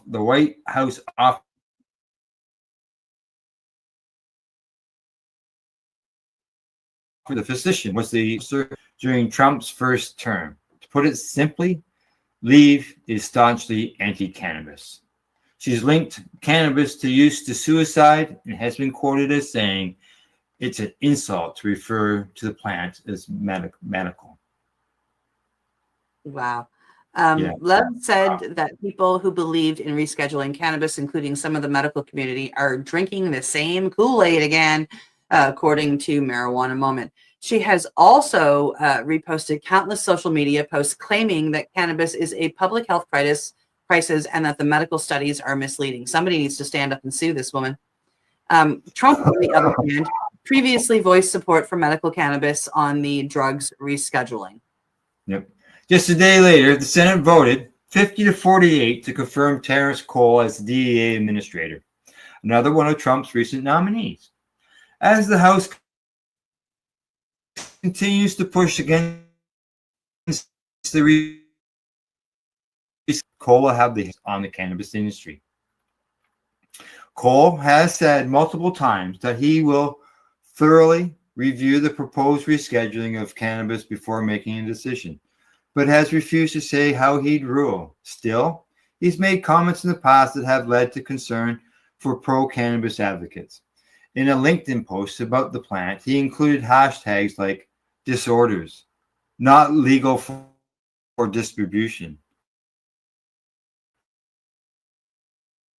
health issues, and back the blue, linking cannabis use to psychosis, schizophrenia, and alterations of sperm DNA leading to autism. Oh my God. While we welcome Terry Cole's stated commitment to reviewing the scheduling proposal, the industry needs more than vague assurances, says Terry Mendez, who's the CEO of Safe Harbor Financial, in a statement sent to Green State. We need regulatory clarity, fairness, and above all, urgency. The decisions ahead will directly impact the variability of thousands of licensed cannabis operators and the broader financial infrastructure supporting them. Cole's past words, in tandem with the thoughts of other Trump-backed politicians, don't spark much hope. Trump has been urged by many on all sides of the political spectrum to take action on cannabis. And despite his hints of support for reform, it's still largely a mystery to what he'll do. Yeah, exactly.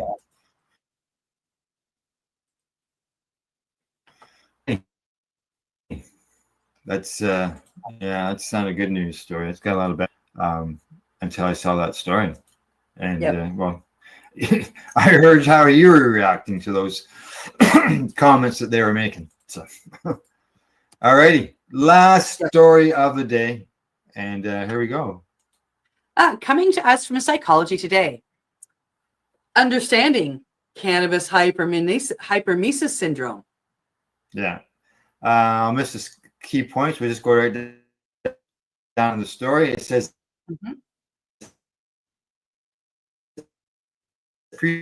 cannabis hypermesis syndrome, known as CHS. While CHS is actually a relatively rare condition occurring in about 3% of the chronic cannabis users, its symptoms can have severe, causing intractable nausea, vomiting, and abdominal pain, sometimes leading to more severe consequences. Doesn't affect anybody. It's not a real thing. It just blows my mind that we're still having this conversation over and over and over again, right? I have been a registered medical cannabis practitioner for over 10 years. This is the person writing the story. So Kenneth Weinberg. He's been a registered medical cannabis practitioner for over 10 years and have treated nearly 1,500 patients. And yet, in all that time, I have only had 2 confirmed patients with it, and I bet it was dirty weed.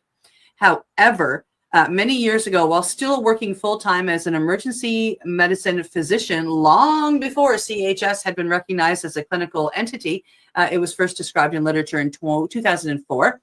My colleagues and I had frequent encounters with a patient who was clearly suffering from it. We were working in a busy suburban New Jersey hospital when this patient would come in. He was a young man in his mid-20s, casually dressed and very pleasant. He was troubling and unusual in that each time he suddenly appeared in the ER, he would plant himself in the middle of its chaotic mainstream treatment area in front of the nursing station and begin to retch.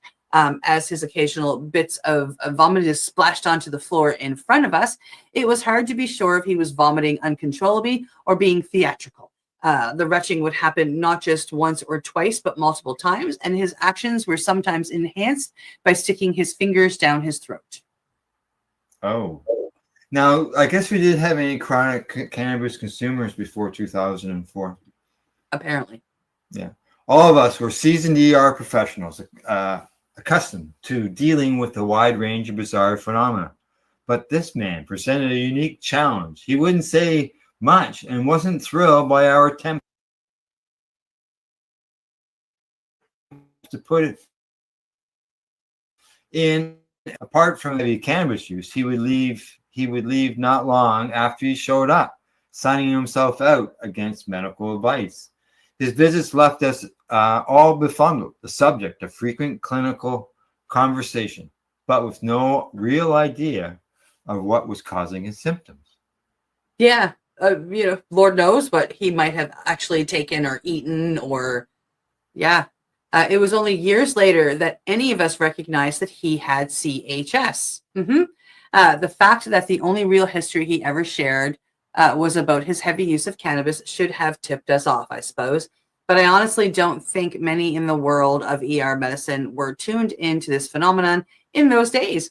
And what was understood then was that cannabis was good for preventing nausea and vomiting, not the exact opposite. Now, my fellow cannabis practitioners and some others recognize CHS when it presents, and we've learned that the only way to avoid it once it develops is total abstinence from that point on. Yeah. Now, as a physician in practice for 40 plus years, I am troubled to recognize that despite its many potential benefits, especially in cases where nothing else has worked, there doesn't seem to be a way to return to using medical cannabis when CHS develops. Sometimes after I began as a medical cannabis practitioner, a woman who, after several years of successfully using cannabis, wound up in the ICU with kidney failure. And while she did regain kidney function again, it was truly unfortunate because up to that point, cannabis had been the only thing that gave her relief from her debilitating and crippling arthritis and gastrointestinal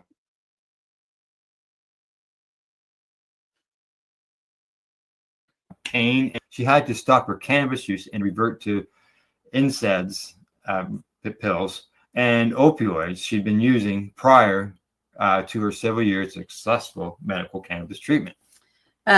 For my second patient, the situation was quite different. He'd been using his cannabis for severe chronic pain for several years after having difficulty with opiates. When he alerted me that he had CHS, he also told me that he was willing to put up with these attacks and had developed a routine to deal with the persistent vomiting because medical cannabis remained otherwise so helpful in alleviating his muscular skeletal pain. Why might it be that a substance that works so well to mitigate nausea and vomiting in so many clinical situations can have the opposite effect in a small group of patients? For one thing, it is known that cannabis has a biophasic effect on nausea and vomiting, with low doses preventing nausea and high doses causing it.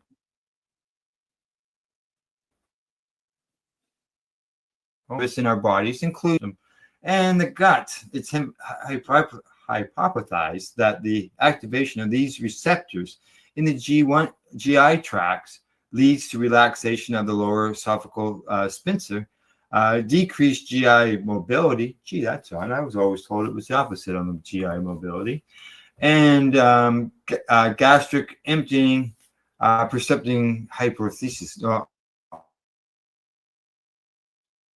On that mobility things, yes, it slows things down. So people like myself who have Crohn's disease actually help reduce the amount of diarrhea you get.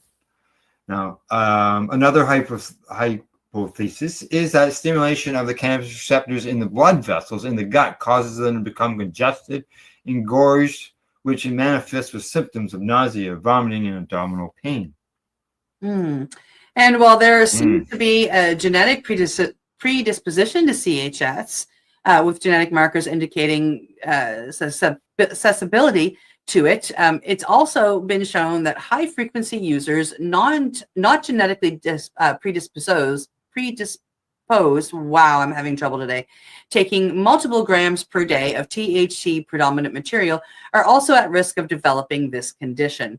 Among these patients, 15.6% carried diagnosis of cannabis dependency or addiction. 56.6% experienced withdrawal symptoms when discontinuing their use. Almost 90% of patients improved after cannabis cessation, most suffering recurrence rapidly only after resumption. Interestingly, patients find that taking hot showers help their symptoms. In fact, more and more physicians have learned that when a patient comes in complaining of severe nausea and abdominal pain and states that hot showers help them, there's a good chance that they are suffering from CHS. Unfortunately, apart from acute treatment with IV fluids, drugs like Haldol, Ola's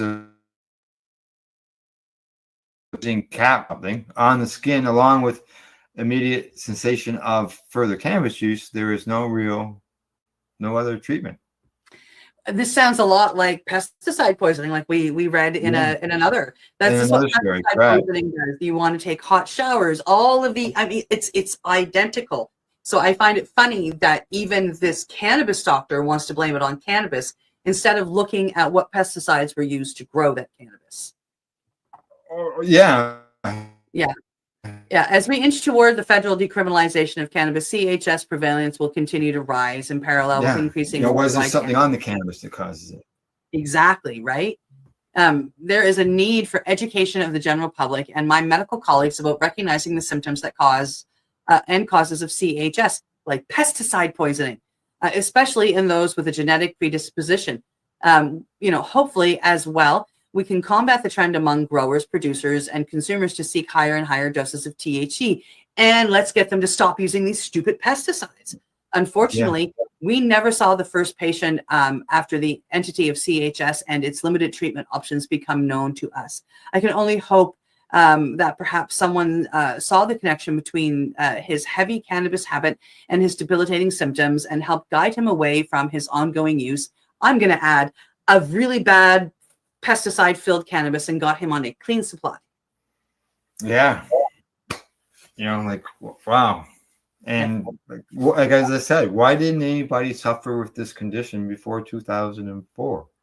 They say that's when they first diagnosed it, is that? Yeah, but still, it was never questioned before that. Like, with all of the reefer madness that was going on, why did it only show up in 2004? Correct. If it was really real, it would have been in that freaking movie. Mm-hmm. They would have used something really real. It's made up. It's just the new version of reefer madness, and it's infuriating. I have helped to cure CHS in a number of people by helping them find a clean supply that wasn't growing with pesticides, and it's made all the difference in the world. Yeah. I say. Yeah. I know I don't use pesticides, and in your mind, I'm not dealing with that condition. So. Yep. All righty. Anything else before we say goodbye? I think that's about everything. All right. Well, that's it, folks. Thanks for tuning in. Other than that, thanks to our sponsors, people who help us make our voices louder so you can get educational news such as this.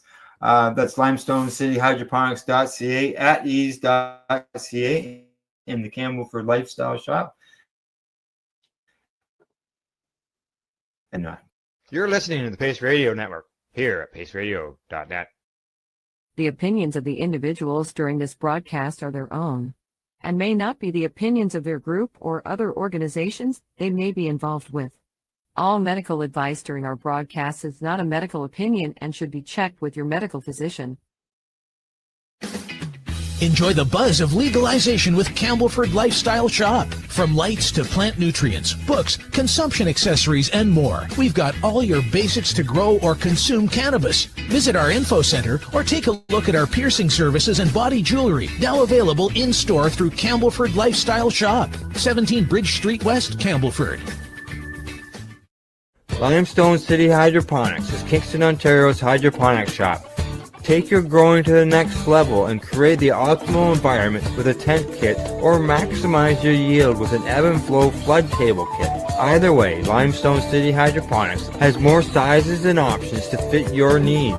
Are you looking for the power of the sun that adapts to your budget? Then look no further, as they have professional grow lighting. They have indoor grow systems that are easy and cost effective with many options to fit your living space and lifestyle.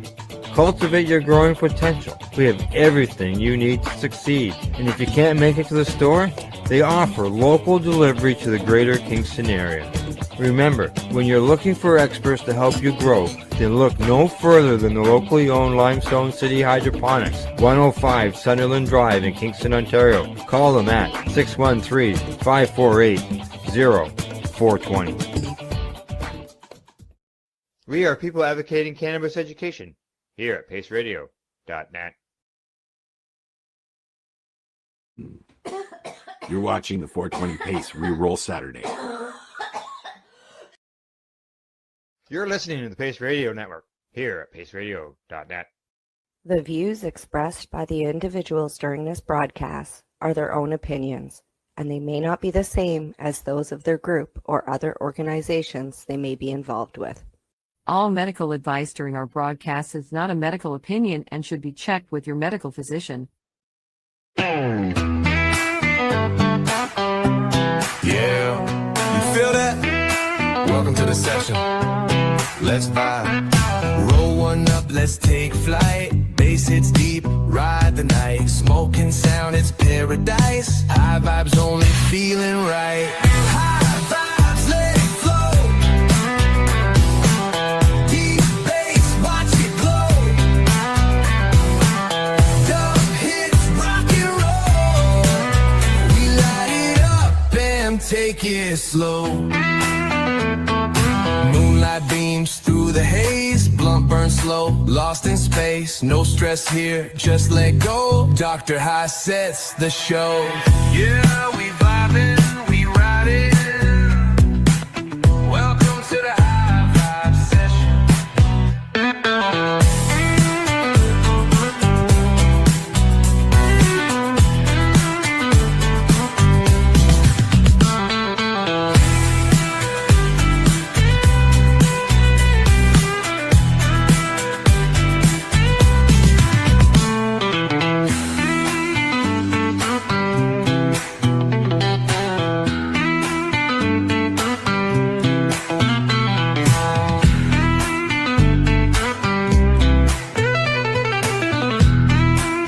Welcome to the High Vibe Session.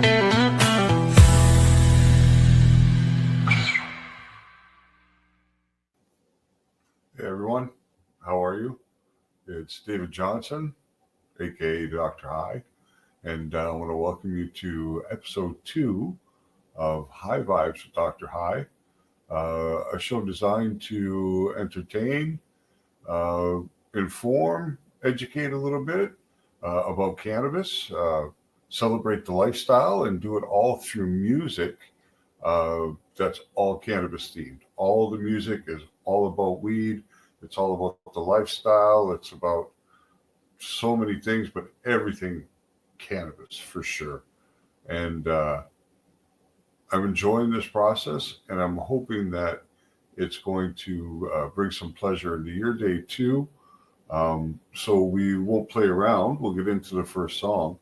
For me, I don't know, and I'd imagine for you guys too, you can smoke a joint by yourself and get you a nice buzz. But I always find that if I smoke that same joint with somebody else, I get way higher. So that takes me higher. What takes you higher? I don't know. But let's listen to it and find out. Take me higher, everybody. Let's go. Ain't no ceiling on this high. No breaks, no limits. Take me higher. Backwood stuff, that's a 3.5. Took 2 pulls, now I barely feel life. Eyes too low, but my mind too bright. One more dab, I'll be gone by the night. Clouds in the whip, windows on tint. Smoke in my lungs, smell strong like mint. Ain't touched the ground since I woke up high. Ain't coming down till the whole pack dry. Vision blurry, steps too light. Took one hit, now I'm lost in flight. Ain't no stress, ain't no fight. Just roll up, let's touch the sky. No ceiling on this high. No breaks, no limit. Take me higher, I don't let this down. Take me higher. Backwood stuff, that's a 3.5. Took 2 pulls, now I barely feel life. Eyes too low, but my mind too bright. One more dab, I'll be gone by the night. Clouds in the whip, windows on tint. Smoke in my lungs, smell strong like mint. Ain't touched the ground since I woke up high. Ain't coming down till the whole pack dry. Vision blurry, steps too light. Took one hit, now I'm lost in flight. Ain't no stress, ain't no fight. Just roll up, let's touch the sky. Take me higher, no I can't come down. Smoke so strong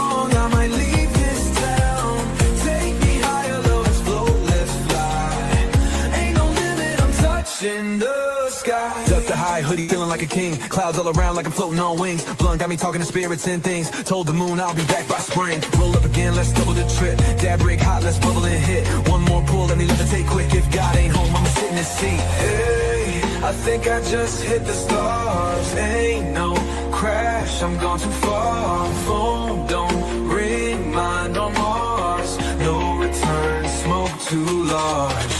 Take me high, I know I can't come down. Smoke so strong, I might leave this town. Take me higher, though, let's float, let's fly. Ain't no limit, I'm touching the sky. Hey, hey, I think I just hit the stars. Ain't no crash, I'm gone too far. Phone don't ring, mind on Mars. No return, smoke too large.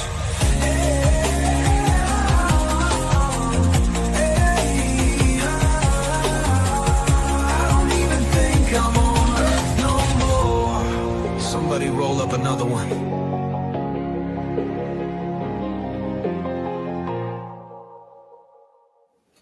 Some of the earliest users of cannabis recorded in history were a group of assassins called Hashashin. And that's actually where the word assassin comes from. But they were the hash eaters. And they used to be like guerrilla warriors. And they would have rituals and they would consume hashish and get high and go and do crazy things. It's really kind of wild. But this music is really meant to show all different aspects of cannabis, historical as well as informational or educational or just pure entertainment. So here's a song about the Hashashin called Hash Eaters. Let's go. In the desert where the moonlight glows, a secret place where the hashish flows. Hidden hands, sun-seeking eyes, a warrior's breath before he flies. Under the stars where the sand runs deep, a fire burns while the sages speak. One last breath, one last taste, before the blade, before the chase. They move in shadows, silent and wise, eyes like falcons under blood-red skies. A vision granted, a mind set free. Through desert smoke, they come to see. Whispered words in the palace halls, one deep hit and the empire falls. Dreams ignite, fear dissolves. Smoke in the wind, the fate evolves. Through desert smoke, rise so high. Visions burn the assassin's eye. Gift of the gods from dusk to sky. Dr. High watch with a knowing sight.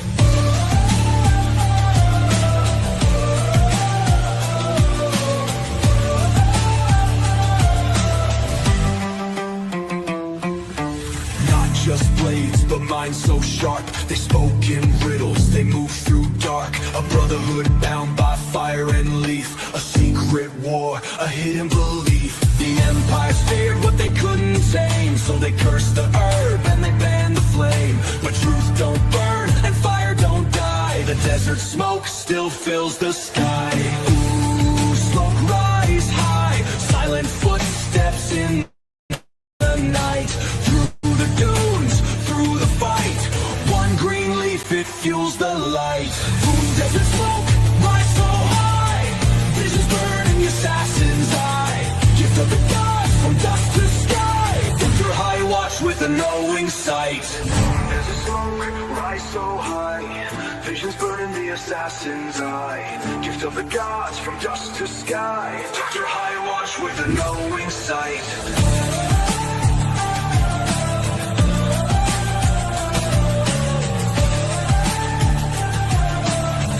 High watch with a knowing sight. The kingdoms change, the stories fade, but the fire lives, the truth remains. From Persia's sand to the modern age, Dr. High still turns the page.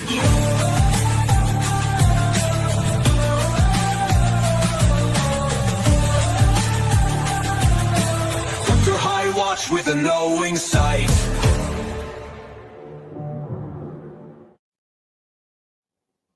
So, along with my Etsy store and the Dr. High music, I also have drhigh.com. This is how Dr. High originally started. It was designed to be a place that would inform and educate people about the potential of cannabis to improve their quality of life when they were sick and confronted with a medical diagnosis that came with consequences that cannabis could help.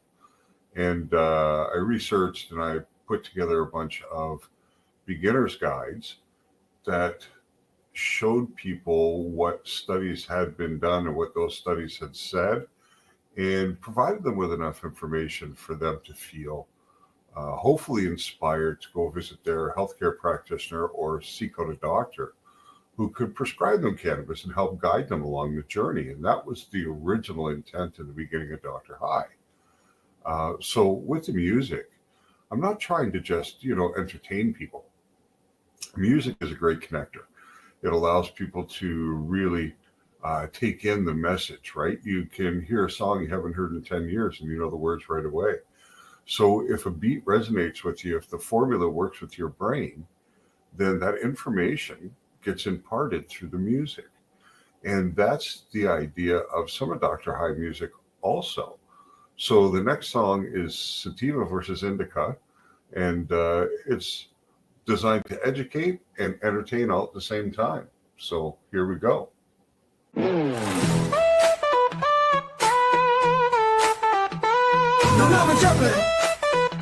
night we settle the age-old fight.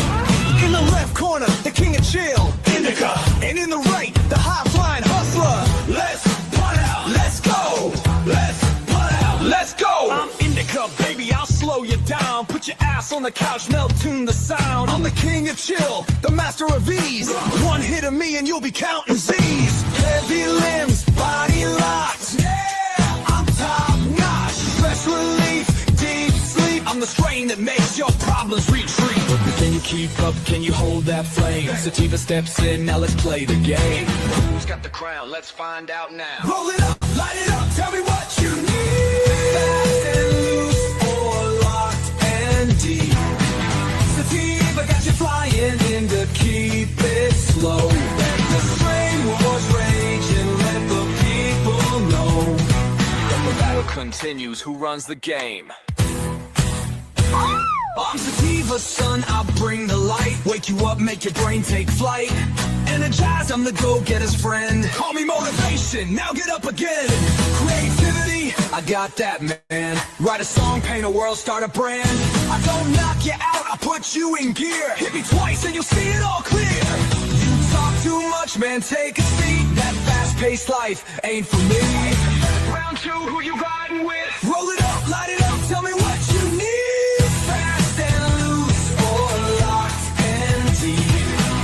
Sativa got you flying in to keep it slow. Make the strain wars rage and let the people know that the battle continues. Who runs the game? One for the couch, one for the sky. Who's the king? Let's hear you cry.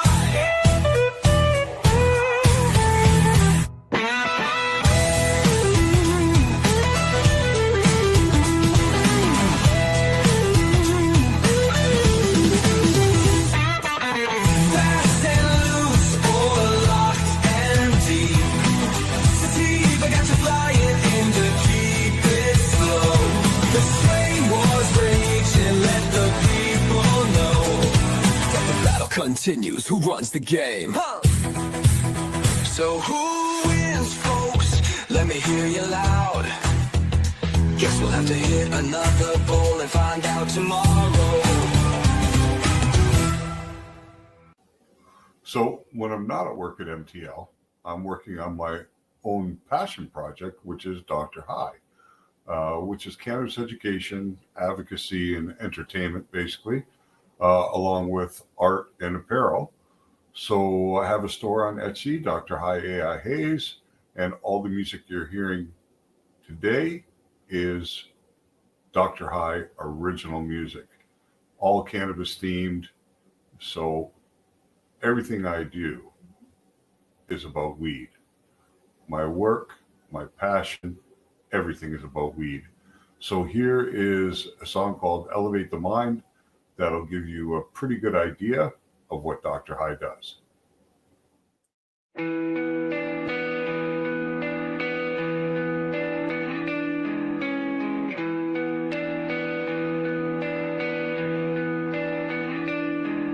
Step into the world of knowledge and light,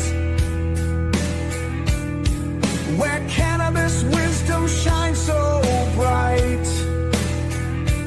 Education, advocacy, breaking the chains. Dr. High's here to spark up your brain.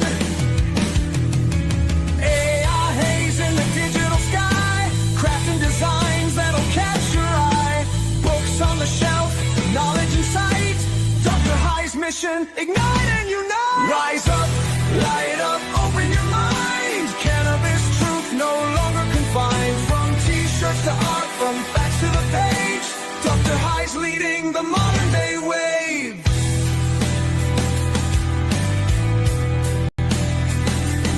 From prohibition to the freedom we seek, teaching the truth, giving power to speak. Stoner humor with a twist of style. Wear it proud, let the world see you smile.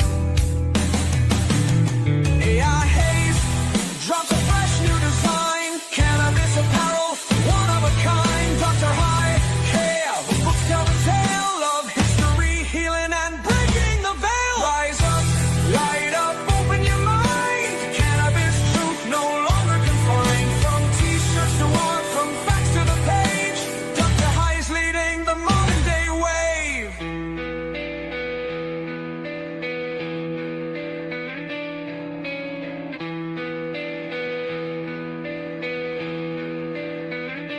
Rolling knowledge like a perfect joint. Stay informed, that's the point. Breaking stigma, lifting the haze. Join the movement, set minds ablaze. So light it up, take a step. Dr. High, knowledge in hand. From apparel to books, from AI to art, it's the cannabis culture straight from the heart. Elevate, educate, advocate.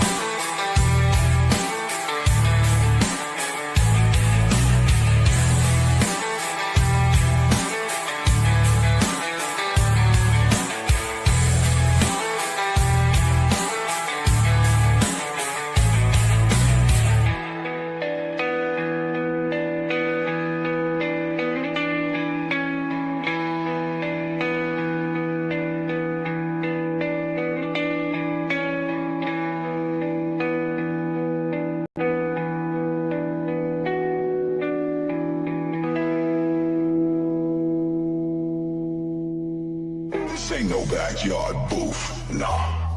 You smell that? That's pressure. Zaza only, big bags only.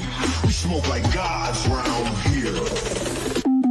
I don't do no weak smoke, that's a disrespect. Only OG in the jar, keep my lungs flexed. Cherry pie, lemon haze, yeah, that exotic. Roll it up, taste like candy, this shit hypnotic.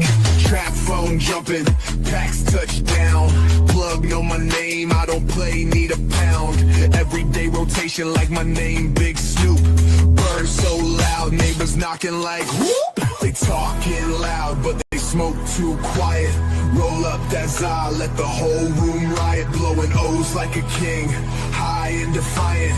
We don't do weak, only fire. Stay supplied with gas gods, big lungs, top tier.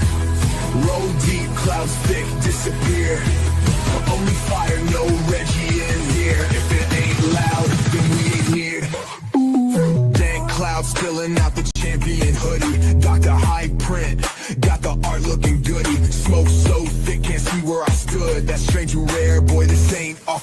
off, this some goat level good. Backwood stuff, took 3 just to twist it. Shorty in my ear, she say I'm too lifted. Pass her the blunt, she hit it like a vet. Says she needs some gas, now we vibing on a jet. Gas, guards, only top smoke. 808s hit, shake the whole damn lot. Cops roll by, but they know we don't stop. Eyes too red, but the pack too strong. We stay lit till the break of dawn, making it a true smoker's anthem. Filling gas, God's big lungs, top tier. Roll deep, clouds thick, disappear. Only fire, no Reggie in here. If it ain't loud, then we ain't in here. Filling gas, God's big lungs, top tier. Roll deep, clouds thick, disappear. Only fire, no Reggie in here. If it ain't loud, then we ain't in here. Dang clouds filling out the champion hoodie. Got your high print, got the art looking goody. Only fire, no Reggie in here. If it ain't loud, then we ain't in here. Gas, God's big love, top tier. Roll deep, clouds thick, disappear. Only fire, no Reggie in here. If it ain't loud, then we ain't in here. Dank clouds filling out the champion hoodie. Dr. High print, got the art looking goody. Smoke so thick, can't see where I stood. That's straight to rare, boy, this ain't off the shelf. Get some gold level good. Backwood stuff to 3 just to twist it. Shorty in my ear, she said I'm too lifted. Pass her the blunt, she hit it like a vet. Said she needs some gas, now we vibing on the jet. Gas, guards, only top smoke. 808s hit, shake the whole damn lot. Cops roll by, but they know we don't stop. Eyes too red, but the pack too strong. We stay lit till the break of dawn, making it a true smoker's anthem.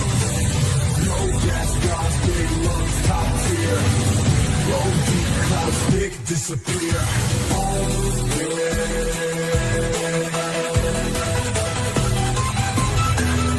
Only fire, no Reggie in here. If it ain't loud, then we ain't here. Only loud, only God, only got the high on my body, that's the squad.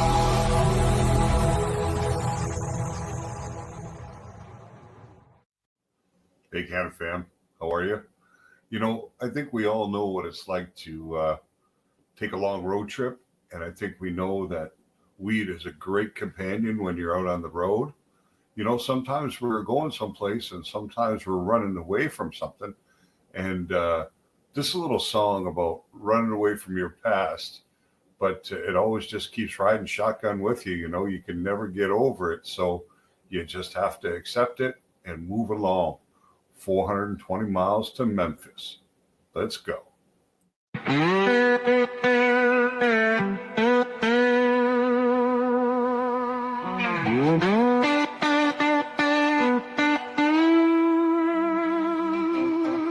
Been driving since sundown, still got a ways to go.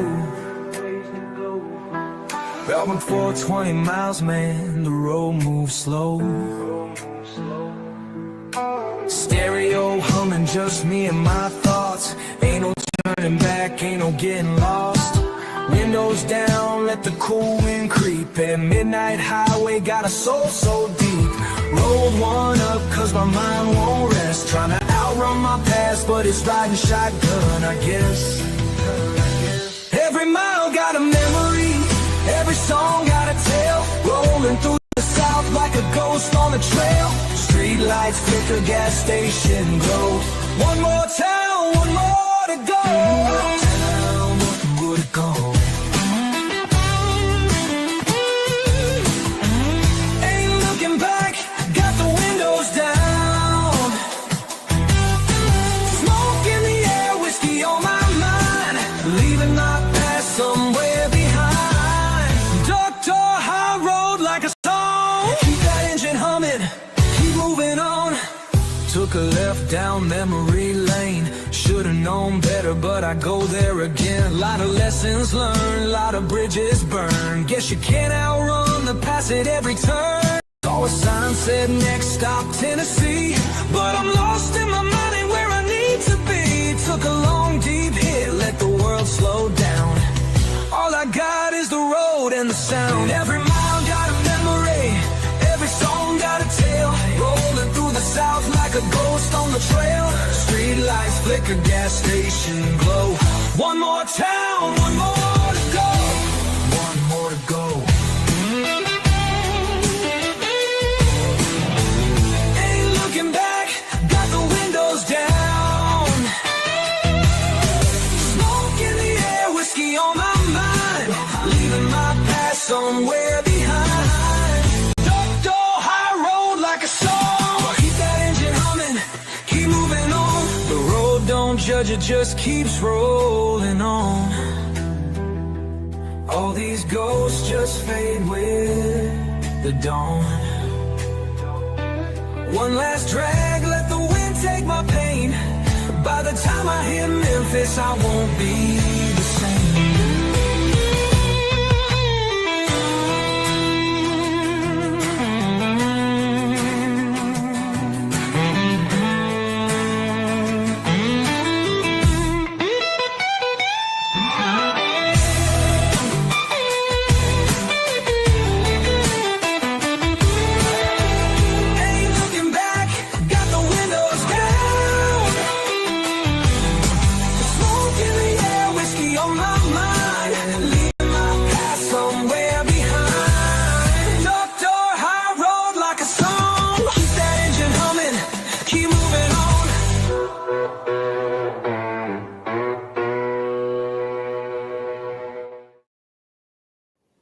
You know, statistics are showing these days that female cannabis consumers are fully 50% of the market. Women in weed is a real thing these days. That's why brands like Lazy Susan have been doing so well. I think other accessory manufacturers need to really start about thinking how to design products that are going to be functional and appealing to the ladies. So, you know, it's an important thing. Anyway, here's a little song about women who can do it for themselves. Women in Weed. Enjoy. That's all I need. I want to be here. Let's see where we Shredding rolls up just like a boss. She roll it up, she don't need no help. Nails long, still twisting herself. She don't hit me, she know what's best. Took one pull, now she laying on my chest. Eyes real low, lips real thick. Told me take a hit, then she gave me a kiss. We don't do drama, we just do smoke. She my little vibe when the world moves slow. She ain't basic, she ain't shy. She get high, she get fly.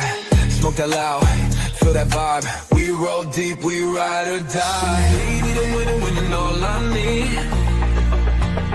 Roll my blunt, sit on my seat. She take a hit, then pass to me. Ain't no stress, just THC. Tucked her high hoodie sitting on her frame. Smoking like a queen, yeah, she know the strain. She don't need no dude, she got her own game. We just get high, we don't do no lanes. Got her own stash, got her own pack. She hit that bone, then she throw it right back. Wake and bake, then she roll me a J. Said we don't need love, we just need space. Hey, light another one. Let's see where the smoke takes us. Eyes too low, touch too light, smoke too thick, vibe too right, room turn blue, vision feel tight. Took one hit, now we lost in the night.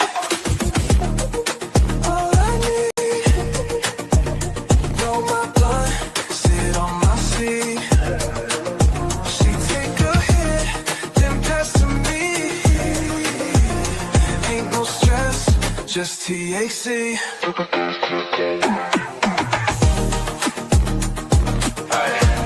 I think I found my kind of girl. Or maybe it's just the weed talking.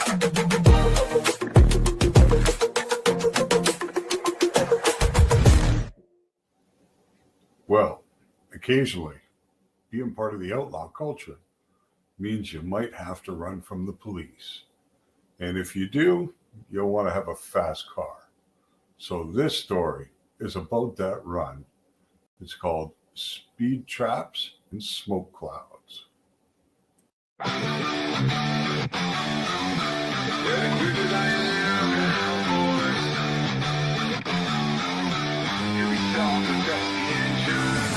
Tires grip the asphalt, rubber burns and the motor growling loud like a beast that learned. Got a trunk full of green, ain't slowing down. Sheriff on my tail, but I ain't turning around. 2 state lines, I done crossed them all. Rolling so fast, man, the wheels might fall. Sheriff say pull over, I just laugh. Let the smoke pour out as I hit the gas. Speed trap, smoke clouds, highways mine.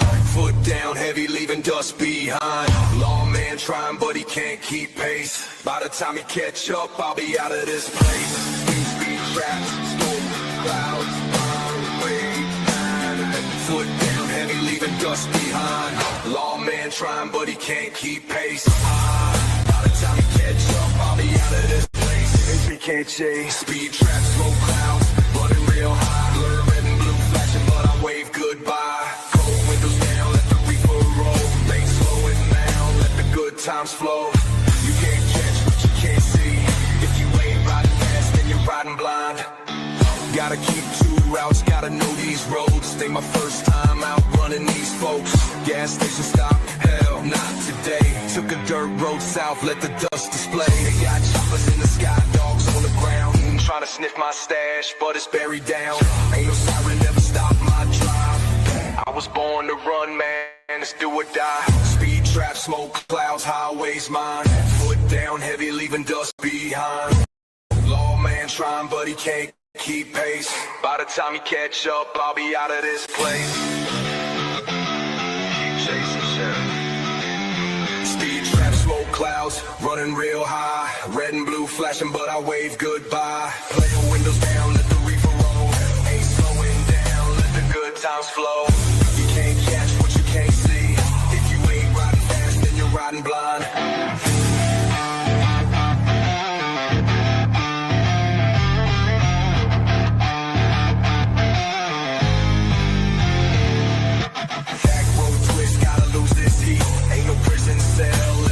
Seat. Took the highway turn, hit 105. By the time they hit the curve, I was out of sight.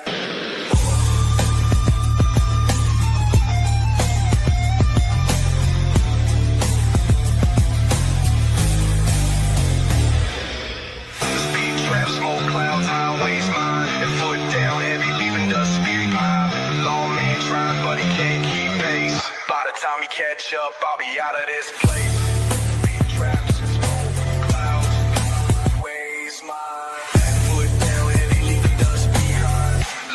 Trying, but he can't keep pace. Speed traps, smoke clouds, running real high. Blue, red, and blue flash pushing, but I wave goodbye. Windows down, let the reefer roll. They ain't slowing down, let the good times flow. You can't catch what you can't see. If you ain't riding fast, then you're riding blind. Hey, Can fam, how are you? I know a lot of you are like me out there. You know, we've been getting high since the 70s. I started getting high in the late 70s. And the thing that weed was really different back then. And a lot of it came to us, in the end, by truck drivers moving loads in their trucks. You know what I mean? Smuggling it up from Mexico and bringing it all around the country, or we wouldn't have had any access to it at all. So these guys were kind of heroes in the 70s and the early 80s to us, you know, the smugglers and the guys who moved it. So this is a little song that's a tribute to them. It's called Truckers and Tokers. Rolling heavy, rolling strong, keep the reefer on. Running I-40, got a full load stack. LCB buzzing, got the boys in the back. Hauling more than freight, got that real good green. Crossing state lines, trying not to be seen. Red stop, smoke break, take a hit the gas. One eye on the mirror, 1 foot on the dash. They say don't drive high, man, I drive real slow. Keep it between the lines, let the reefer smoke roll. Well, keep that pedal down, keep that joint lit. Ain't no road too long when you're riding with a split. From Georgia to Texas, from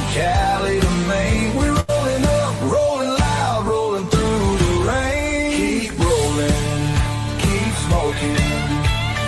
Ride around real high, rolling through the night, neath the moonlit sky. Got a full tank, got a full sack, blowing smoke down the highway, ain't looking back. Wrote the road map for this ride, turn the CD up, let the smoke collide. Saw the blue lights flashing, had to take that turn. Back road ride, tires kicking up dirt. They checking my logs, trying to slow me down. Little do they know I got pounds underground. Cross state lines, keep the stash real tight. Ain't gonna let them stop my ride tonight. I ain't pushing weight, just bringing peace. We're trucking this plan till the law release. Keep that pedal down, keep that joint lit. Ain't no road too long when you're riding with a split. From Georgia to Texas, from Cali to Maine, we rolling up, rolling loud, rolling through the rain. Keep smoking, riding real high. We rolling through the night, neath the moonlit sky. Got a full tank, got a full sack, blowing smoke down the highway, ain't looking back.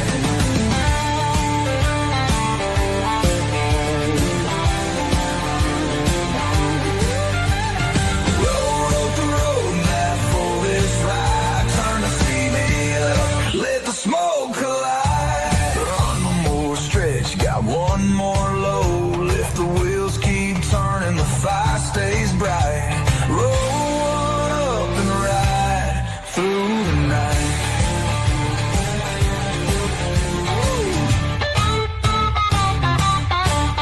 Keep the pedal down, keep the joint lit. Ain't no road too long when you're riding with a split. From Georgia to Texas, from Cali to Maine, rolling up, rolling loud, rolling through the rain. Rolling, keep smoking. Rolling through the night, neath the moonlit sky. Got a full tank, got a full sack, blowing smoke down the highway, ain't looking back. No, wrote the road map for this ride. Keep turn the CB up, let the smoke collide. So here's an experience a lot of us have had. Whether we've been traveling for work, moving from one place to another, been on the run, hiding from the law. You know, there are so many different scenarios that would cause us to be at some point alone in a motel room, someplace that you're not used to, in a situation where your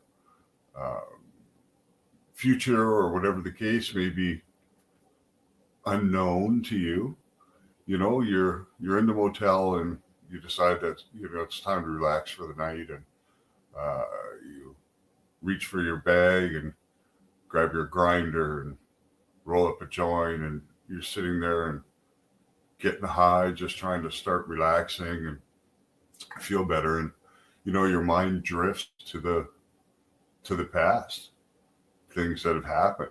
I mean, especially if the reason that you're on the move is because, you know, you're in trouble, you're in hiding, you're, you know, leaving a bad relationship, whatever the case may be.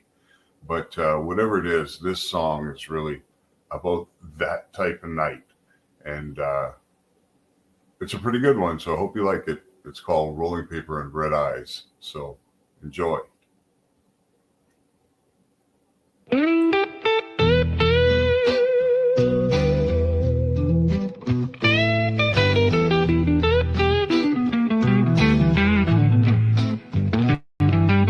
One hand on the grinder, one hand on the past. Breaking down the years, man, it's gone too fast. Sticky on my fingers, resin in my soul. Ain't in no hurry, let the good times roll. Tear the paper, fold it tight. Twist up the past, make the wrong things right. Match hit the tip, slow inhale.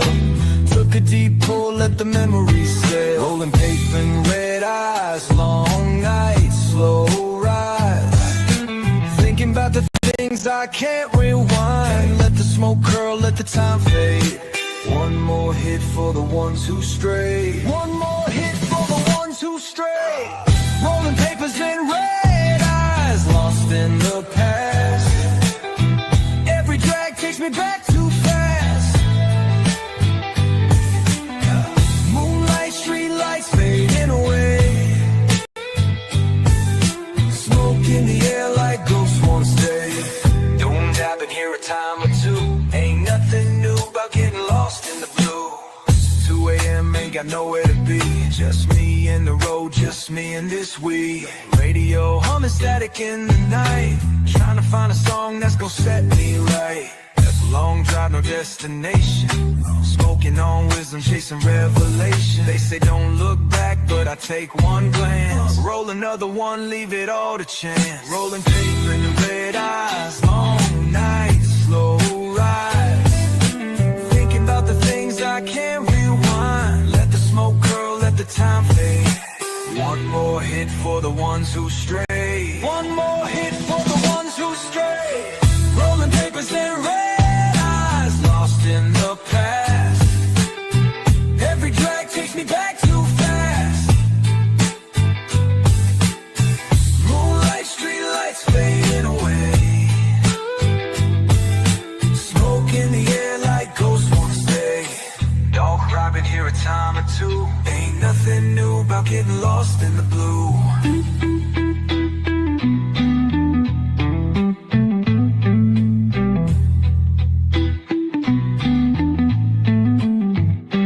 What if every breath was a second chance?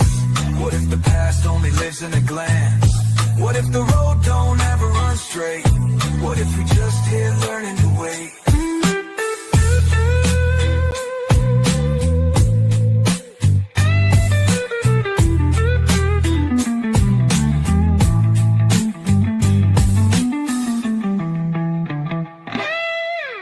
Rolling papers and red eyes, lost in the past.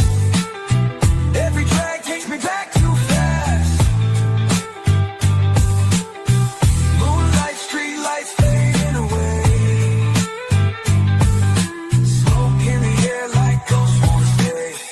Don't drop in here a time or two. Ain't nothing new about getting lost in the blue.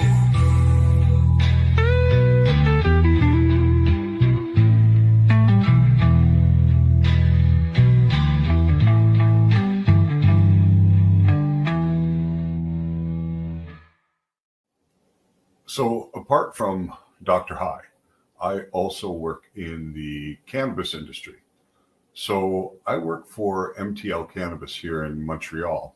I work in the post-production department, working with the harvest, bucking, trimming, getting the plant ready to go into packaging or bulk packaging, or whatever the case may be. And 4 months ago, I started working with a girl. Her name is Gabby Z.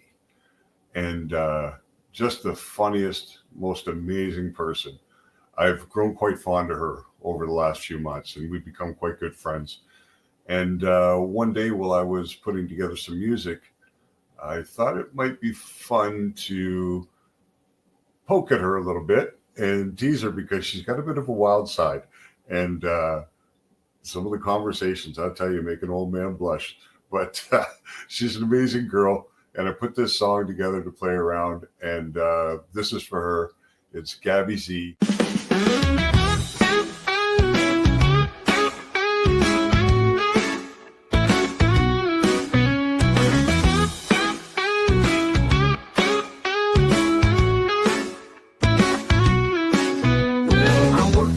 At MTO with a boss lady who's funny as hell. She runs the trimmers, sorts the bud. Gabby's got power, ain't no bud. She tells the team, roll it tight. Keeps the Mobius trimming right. Sanitation, she don't slack. Wipes it down, then hits the pack. Oh, geez, the clean, the buds, blunts, and these sticks. Never takes her socks off even when she gets her kicks. She's got an oral fixation and a self-lubrication. OGC, you're a legend in creation.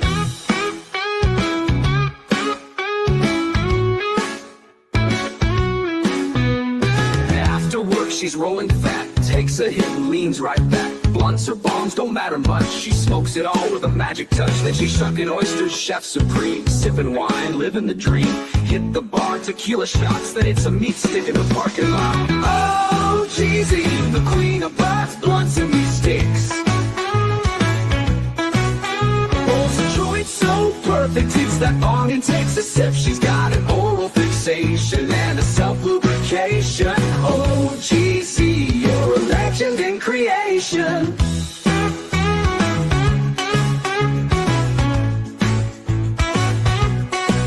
Now some folks say she's kinda strange, but let me tell you, she owns that game. Socks in bed, that's her rule, but when she's stoned, she plays it cool. 1 puff, 2 puffs, 3 puffs done, then she's out the door for some late night fun. If there's no weed, she's got that look, you best back off, she needs her kush. Dr. High, yeah, that's my name. Rolling joints and spitting game. GC's my friend, she's one of a kind. Crazy, funny, and high all the time. Oh, Jeezy, the queen of butts, blunts, and meat sticks. Rolls the fattest joints, then takes the biggest reps. She's got an oral fixation and a self-lubrication. Oh, Jeezy, you're a legend in creation.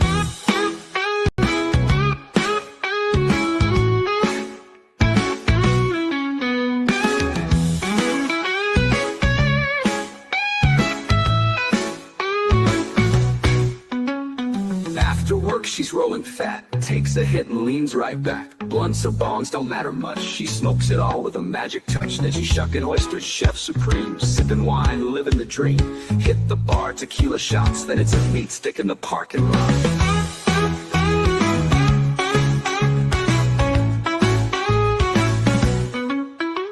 Now some folks say she's kinda strange, but let me tell you, she owns that game. Socks in bed, that's her rule, but when she's stoned, she plays it cool. 1 puff, 2 puffs, 3 puffs done, then she's out the door for some late night fun. If there's no weed, she's got that look, you best back off, she needs her kush. Dr. High, yeah, that's my name. Rolling joints and spitting game. GC's my friend, she's one of a kind. Crazy, funny, and high all the time.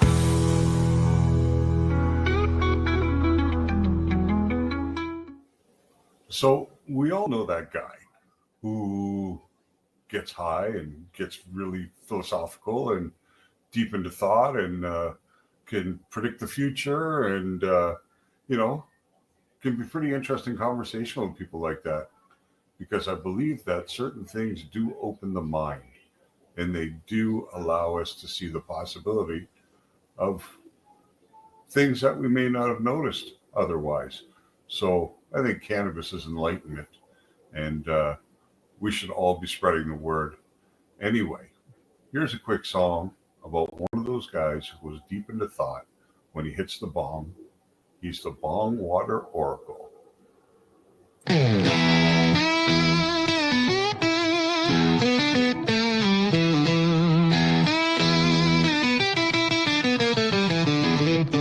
He sat in the corner, eyes half closed, wrapped in smoke like a worn out road. They say he's seen the past, the present, the end, through the bottom of a bong that ain't never been cleaned. I dropped a 20, said tell me my fate. He took one hit, then made me wait. Stared real deep like a wise old sage, then coughed up a lung and said, bro, you blazed. Bong water vision, secrets untold. Sip it if you dare, but the taste too cold. 1 puff, 2 puffs, spirits arise. The answer's in the bubbles if you open your mind. If you open your mind. But don't ask too much or it might be too late. He sees the future but it's cloudy as hell. Take another rip and let the vision swell.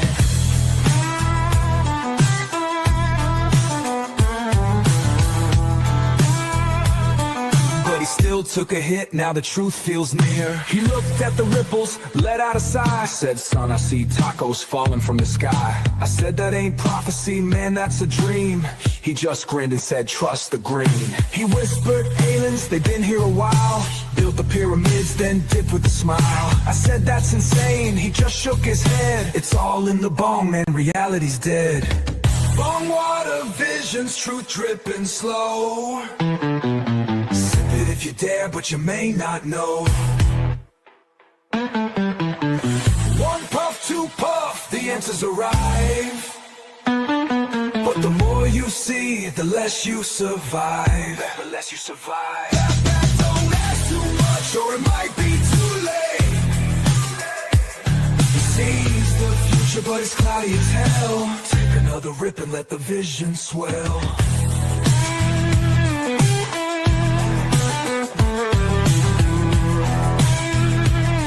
But he still took a hit, now the truth feels near.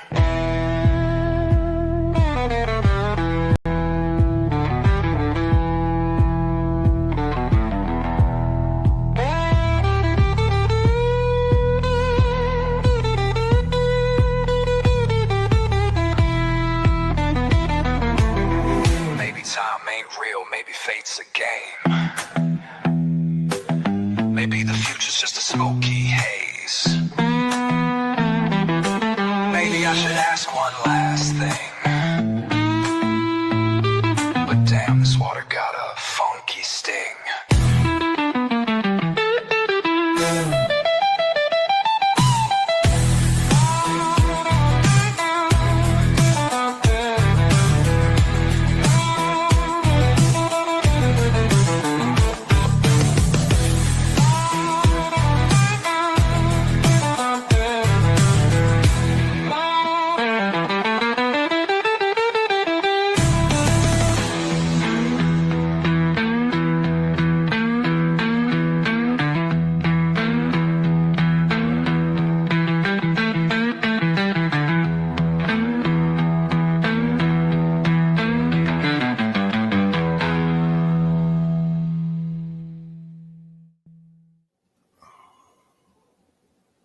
So we all know that guy who says, I'm not high. But we know he's stoned as fuck. But he always says he isn't. So I don't get it. But here we go. We're going to finish the night with a fun little song called Bro, I'm Not High.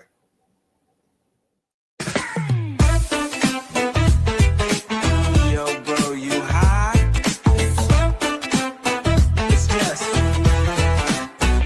my eyes ain't red, it's just the allergies. Dobby is, I'm not high, bro, trust me, please. I ate some chips, got real deep in thought. Now, I forgot what we were talking about. How I ain't slow, I ain't dumb. One, I just zoned out looking at the sun. It's not the smoke, it's the air outside. Why you laughing, bro? I swear I'm fine. Bro, you high? Nah, man, I'm just real tired. Bro, you high? Nah, bro, my contacts expired. It's the snacks, man, I swear. And bro, you high? Okay, maybe just a little bit there.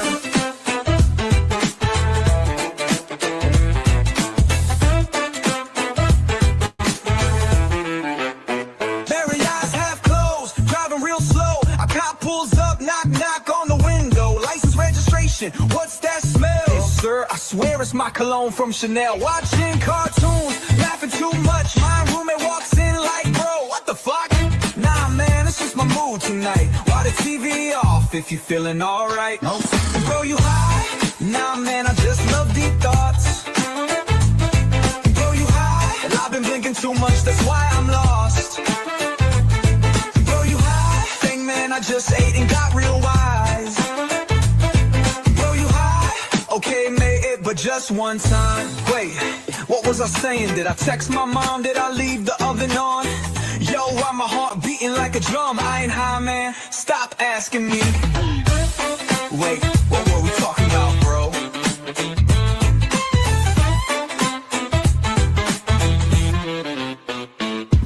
Bro, you high?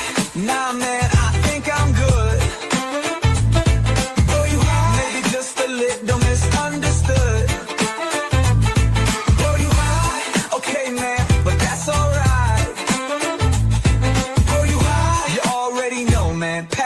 like.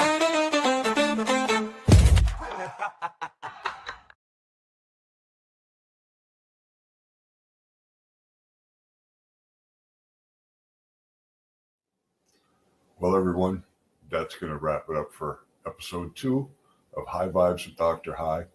I appreciate you taking the time to spend with me tonight. It's been a lot of fun. I hope you enjoyed the music. Let's keep working together to break the stigma, spread the word about cannabis, how it can help people, how it can change lives, and just be really beneficial to society in so many different ways. We look forward to seeing you again next week with some new songs.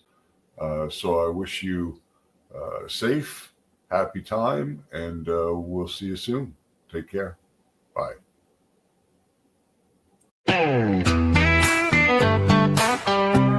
Yeah, you feel that? Welcome to the session. Let's vibe. Roll one up, let's take flight. Bass hits deep, ride the night. Smoking sound, it's paradise. High vibes only feeling right. High vibes, let it flow. Deep bass, watch it glow. Dub hits, rock and roll. We light it up and take it slow. Dr. High is a Pace Radio Network content provider. You're listening to the Pace Radio Network here at paceradio.net. The opinions of the individuals during this broadcast are their own and may not be the opinions of their group or other organizations they may be involved with. All medical advice during our broadcast is not a medical opinion and should be checked with your medical physician. When you have a pain that's reached its peak, Legacy for 20 is so unique. If organic cannabis is what you seek, here's your trusted partner 7 days a week. Suppository salves, vapes and drops, topicals, edibles, infused pop. Just when life seems like it ain't easy, at Legacy 420 enjoy a pop freezy. Lab tested products make them the GOAT. Legacy 420 out on your road. Legacy 420 in Tyndonega Mohawk territory. Indigenous organic cannabis at its finest. Enjoy the buzz of legalization with Campbellford Lifestyle Shop. From lights to plant nutrients, books, consumption accessories, and more, we've got all your basics to grow or consume cannabis. Visit our info center or take a look at our piercing services and body jewelry, now available in-store through Campbellford Lifestyle Shop, 17 Bridge Street West, Campbellford. Limestone City Hydroponics is Kingston, Ontario's hydroponics shop. Take your growing to the next level and create the optimal environment with a tent kit, or maximize your yield with an ebb and flow flood table kit. Either way, Limestone City Hydroponics has more sizes and options to fit your needs. Are you looking for the power of the sun that adapts to your budget? Then look no further, as they have professional grow lighting. They have indoor grow systems that are easy and cost effective, with many options to fit your living space and lifestyle. Cultivate your growing potential. We have everything you need to succeed. And if you can't make it to the store, they offer local delivery to the greater Kingston area. Remember, when you're looking for experts to help you grow, then look no further than the locally owned Limestone City Hydroponics, 105 Sunderland Drive in Kingston, Ontario. Call them at 613-548-0420. We are people advocating cannabis education here at paceradio.net. Rerolled Saturdays. Check it out. Nothing but non-stop cannabis and psychedelic programming. Find it at 420pace.ca. You're watching the 420 Pace, found at 420pace.ca.